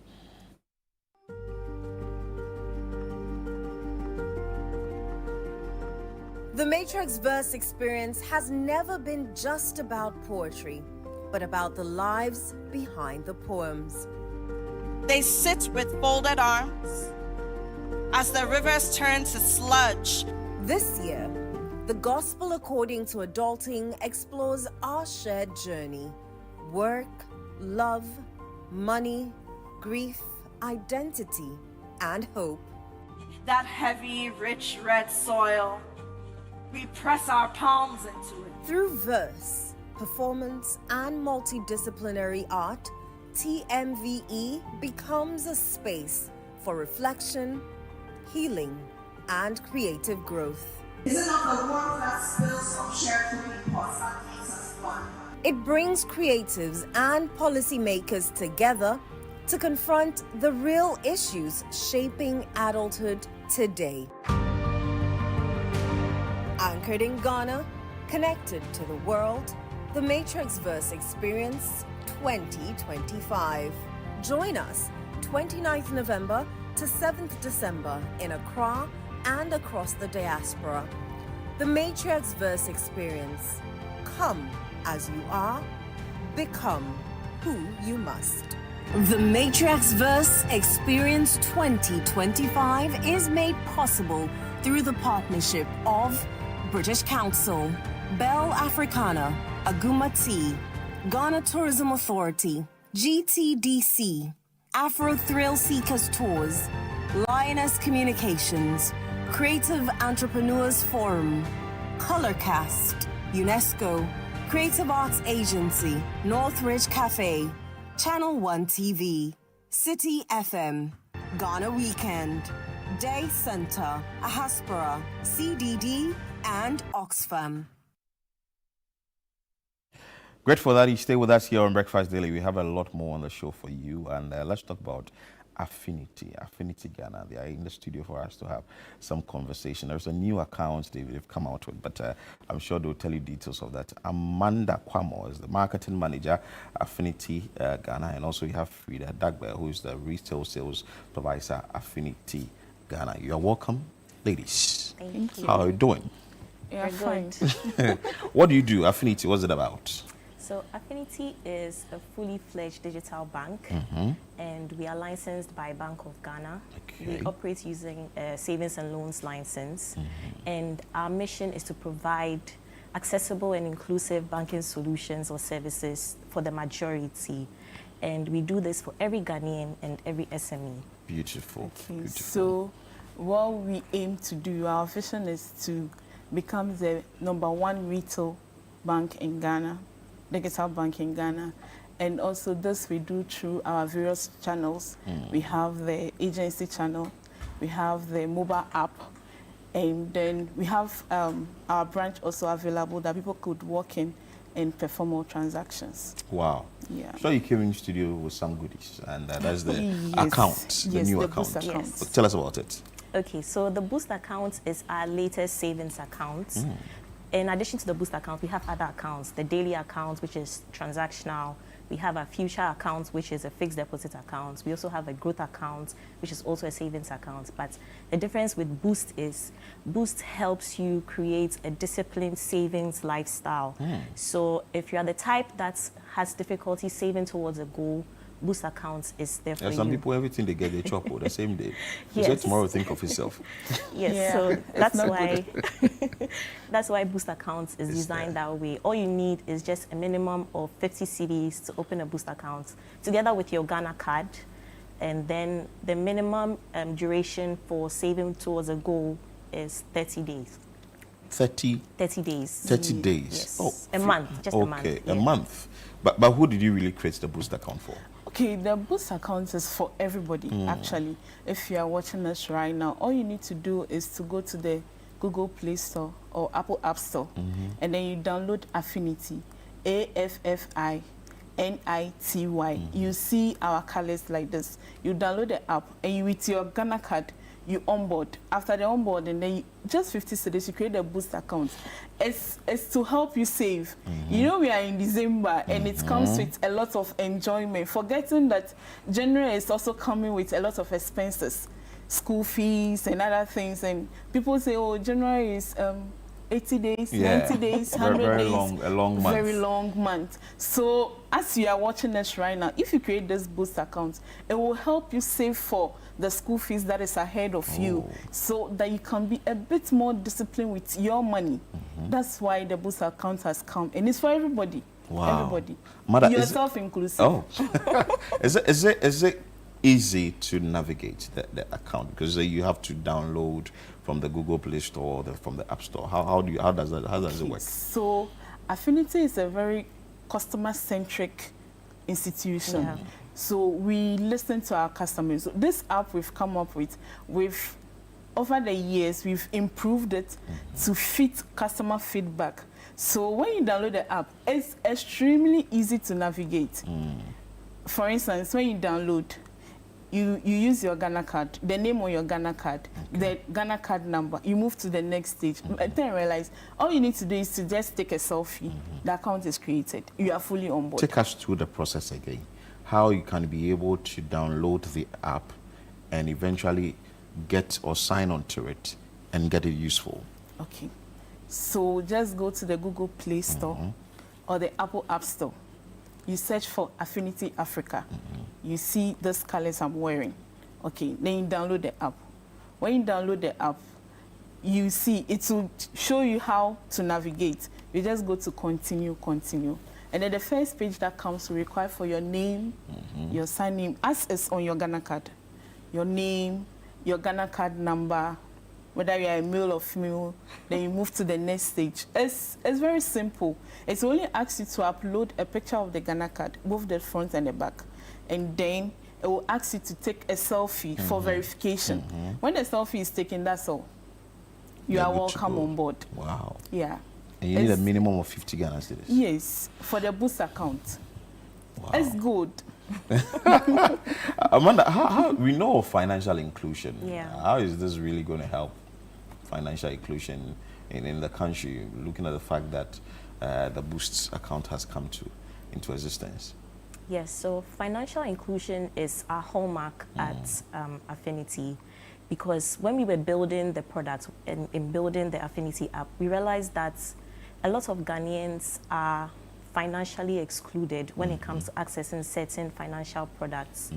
And that is why we exist at Affinity. So we looked at the problem that exists in the Ghanaian community and how a lot of people are marginalized when it comes to accessing these products.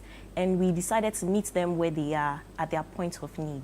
So even in the marketplace, we have retail relationship agents that go into the marketplace, speak with the people that need access to these financial institutions and financial products. We set them up, give them a bank account, and give them access both to the people that we are and even our digital products as well, because once we close that financial inclusion gap, everybody has access to financial products.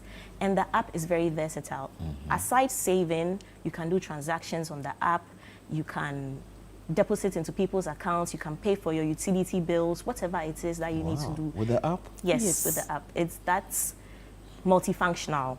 And the user friendliness of the app is done in such a way, even people who are not as tech savvy as we are able to use it. If you encounter any problems, you just click on the contact support button in the app, and our contact center would reach out to you and sort you out with everything.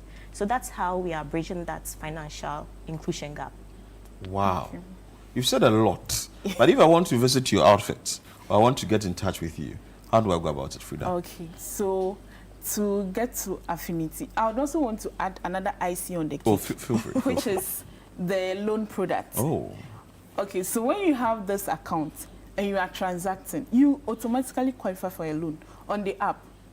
This loan, we don't take guarantor, we don't take collateral, meaning everything for you is done on the app. And you can get up as much as 10,000 on the app. But if you're a business person out there and you need support for your business during this festivity, you can still call on us. We also assist you.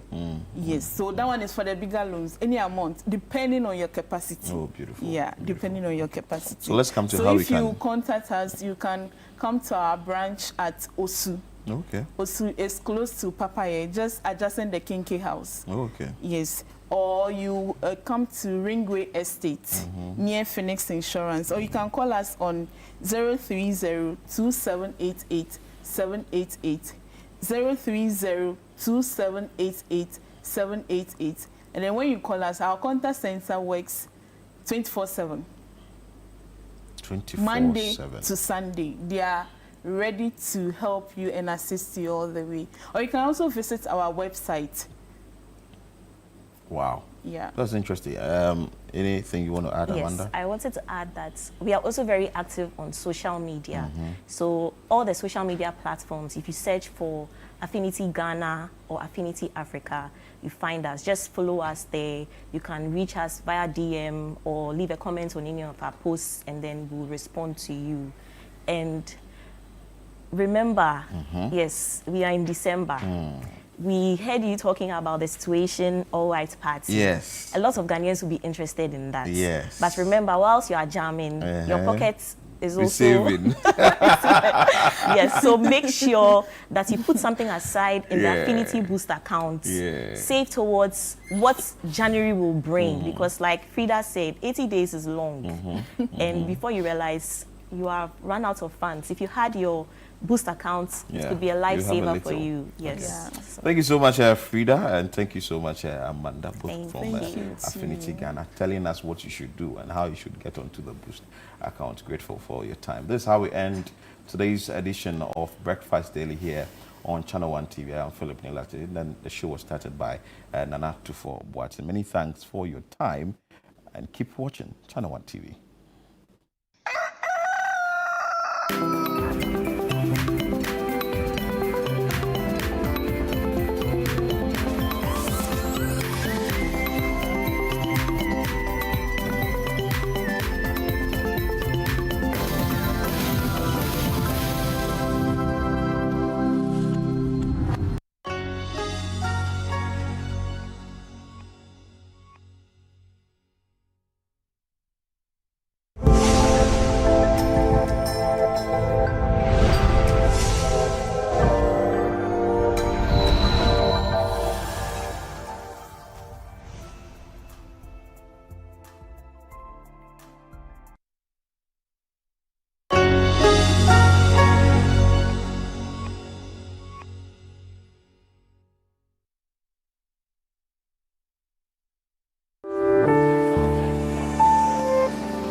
It's our favourite vegetable, sweet and juicy. And it must be tasty all year round. It should also be sustainable. So, where can I find one?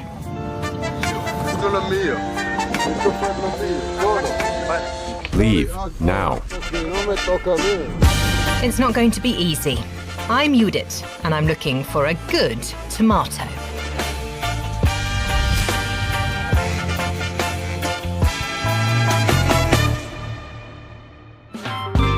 Tomatoes have few calories, but many key nutrients, such as vitamin C, potassium, and fibre. They also contain secondary plant substances, colours, fragrances, and flavours. Carotenoids, the yellow-red plant pigments in tomatoes, for example, are said to protect against cardiovascular disease and strengthen the immune system. But where do the tomatoes in Germany come from? My search takes me to southern Europe. Spain is the continent's second largest producer of tomatoes. In the Almeria region of Andalusia, there are greenhouses as far as the eye can see. This is it, the orchard of Europe, under sheets of plastic. It's really shocking how much plastic is used here. Almeria is all concrete and plastic. Much of it looks run down and abandoned. It's doubtful whether anything's still growing in there. There are tarpaulins everywhere. Yes, everything's dead. But of course the plastic's still here. If we take a look around, we find traces of the agriculture industry everywhere. The white nets, canisters, tubes, tarpaulins, stuff.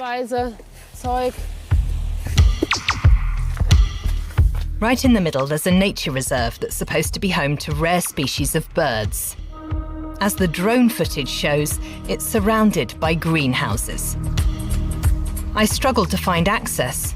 It certainly doesn't look like a nature reserve. At some point, I noticed that we're being watched by people in a car. We note from the stickers that it's a regional government vehicle. I drive on.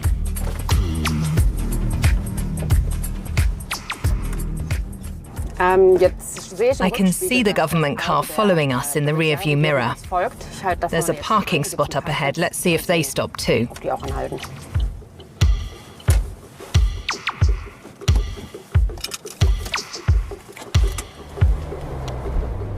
They've passed us. Are we unwelcome here? That's a feeling that we'll come back to later. I ask around 40 businesses in Almeria for permission to film, in vain. The Granada region is just a few kilometers away. The landscape is similar. Here, I'm in luck. One farm grants us access. They've nothing to hide, they say. Isabel Ortega works here as a technical manager.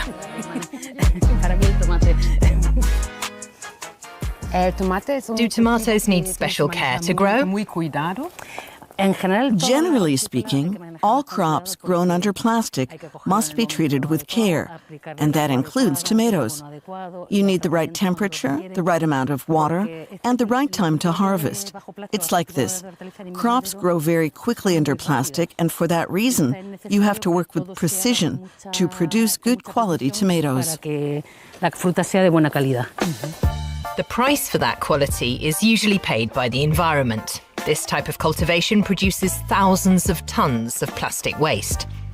But the company implements sustainable solutions where possible. We have an integrated farming system. We use bumblebees for pollination, beneficial insects against pests, and in general, there's been a trend over the last 20 years to do without synthetic pesticides, but that's not always possible. Exemplary, it seems.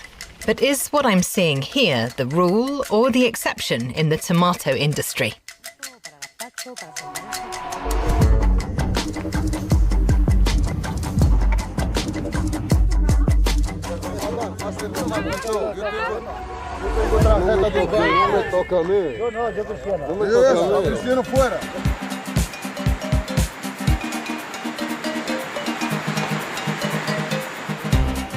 Tomatoes from southern European countries are much cheaper than alternatives from Germany. But the desire for cheap tomatoes still comes at a price. Almeria is drowning in plastic, says Marcos Diegues from the environmental organization Ecologistas en Acción. He wants to show me one of the region's many illegal garbage dumps. There are two main plastic sections here, the roof and the floor. The roofs are worth something. Farmers can get cash for recycling them. Not much, but still. The ground sheets, though, aren't worth anything. In fact, farmers have to pay to get rid of them. And if farmers don't want to pay, what do they do? You can find the answer on the side of the road. The Ecologistas en Acción claim to have identified almost 400 illegal garbage dumps. And that number is growing. This garbage dump has been here for many years. We've reported it, but nobody's cleaning it up. The main problem is the sun. It makes the plastic brittle until it gets smaller and smaller and harder to collect. Look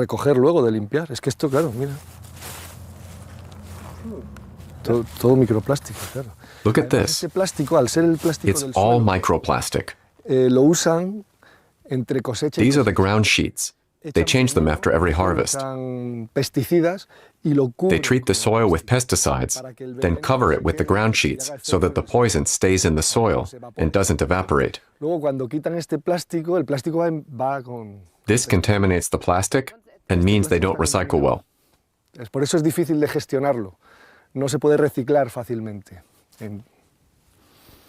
That's terrible. It's doubly terrible because of the plastic and the pesticides. The regional administration has given up, says Marcos. This is the true price of growing vegetables. If you want cheap tomatoes, then someone else pays for it. The workers, the environment, the health of the consumers, through the pesticides you ingest.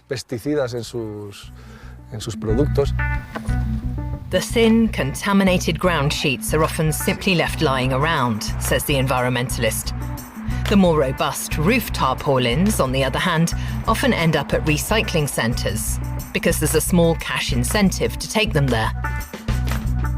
But would it even be possible to live without tomatoes? Looking at images like these, it's easy to forget the negatives. In Daniela's kitchen, tomatoes are always in season. On pizza, for example. How do we make the sauce? For the pizza, we'll take a passata, a tomato sauce that's almost liquid with no bits in it. And we'll put a little on now. And that, surprise, comes out of a bottle. And made even tastier with olive oil and herbs. Yummy. So now we've got a base with the passata, the strained tomatoes. We put 2 other types of tomato on top, the pomodoro giallo or yellow tomato and the red tomatoes, and no cheese on this pizza. No cheese? No. Because this is a classic Neapolitan pizza, the simplest pizza. It really focuses on the tomato. The tomato puree is the centerpiece. So canned tomatoes aren't a no-go in Italian cuisine? No, generally not. But it does, of course, depend on the kind of canned tomatoes, where they come from, how they were produced, the quality of the tomato. That's something to watch out for. Not every canned tomato is a good canned tomato.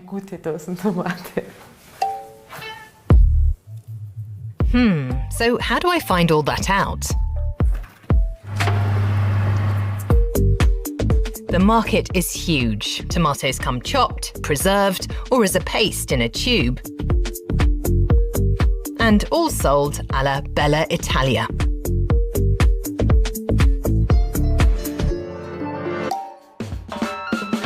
All this, even though the world's largest tomato producer at around 68 million tonnes per year is China, followed by India and Turkey.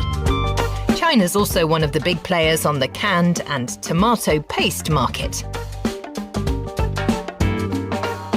However, the largest exporter of processed tomatoes is Italy.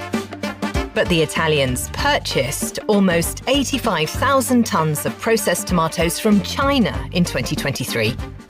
The reason? Less and less tomatoes are being grown in Italy. Domestic tomato farmers are no longer able to meet demand.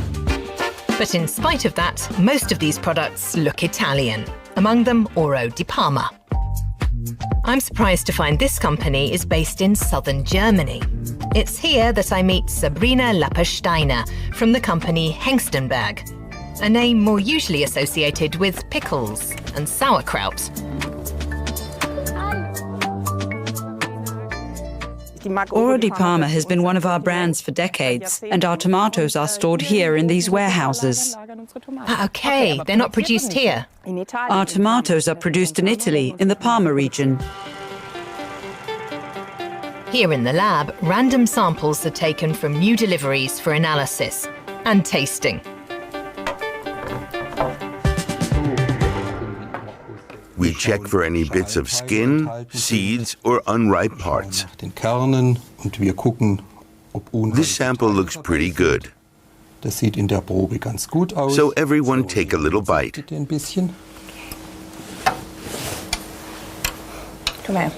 First, we see what the sample smells like. Fruity. Fruity, intense, strong. There's a typical sweetness with a light acidity. I'm told that the canned tomatoes in the sample are grown outdoors in Italy. They're harvested from June to September.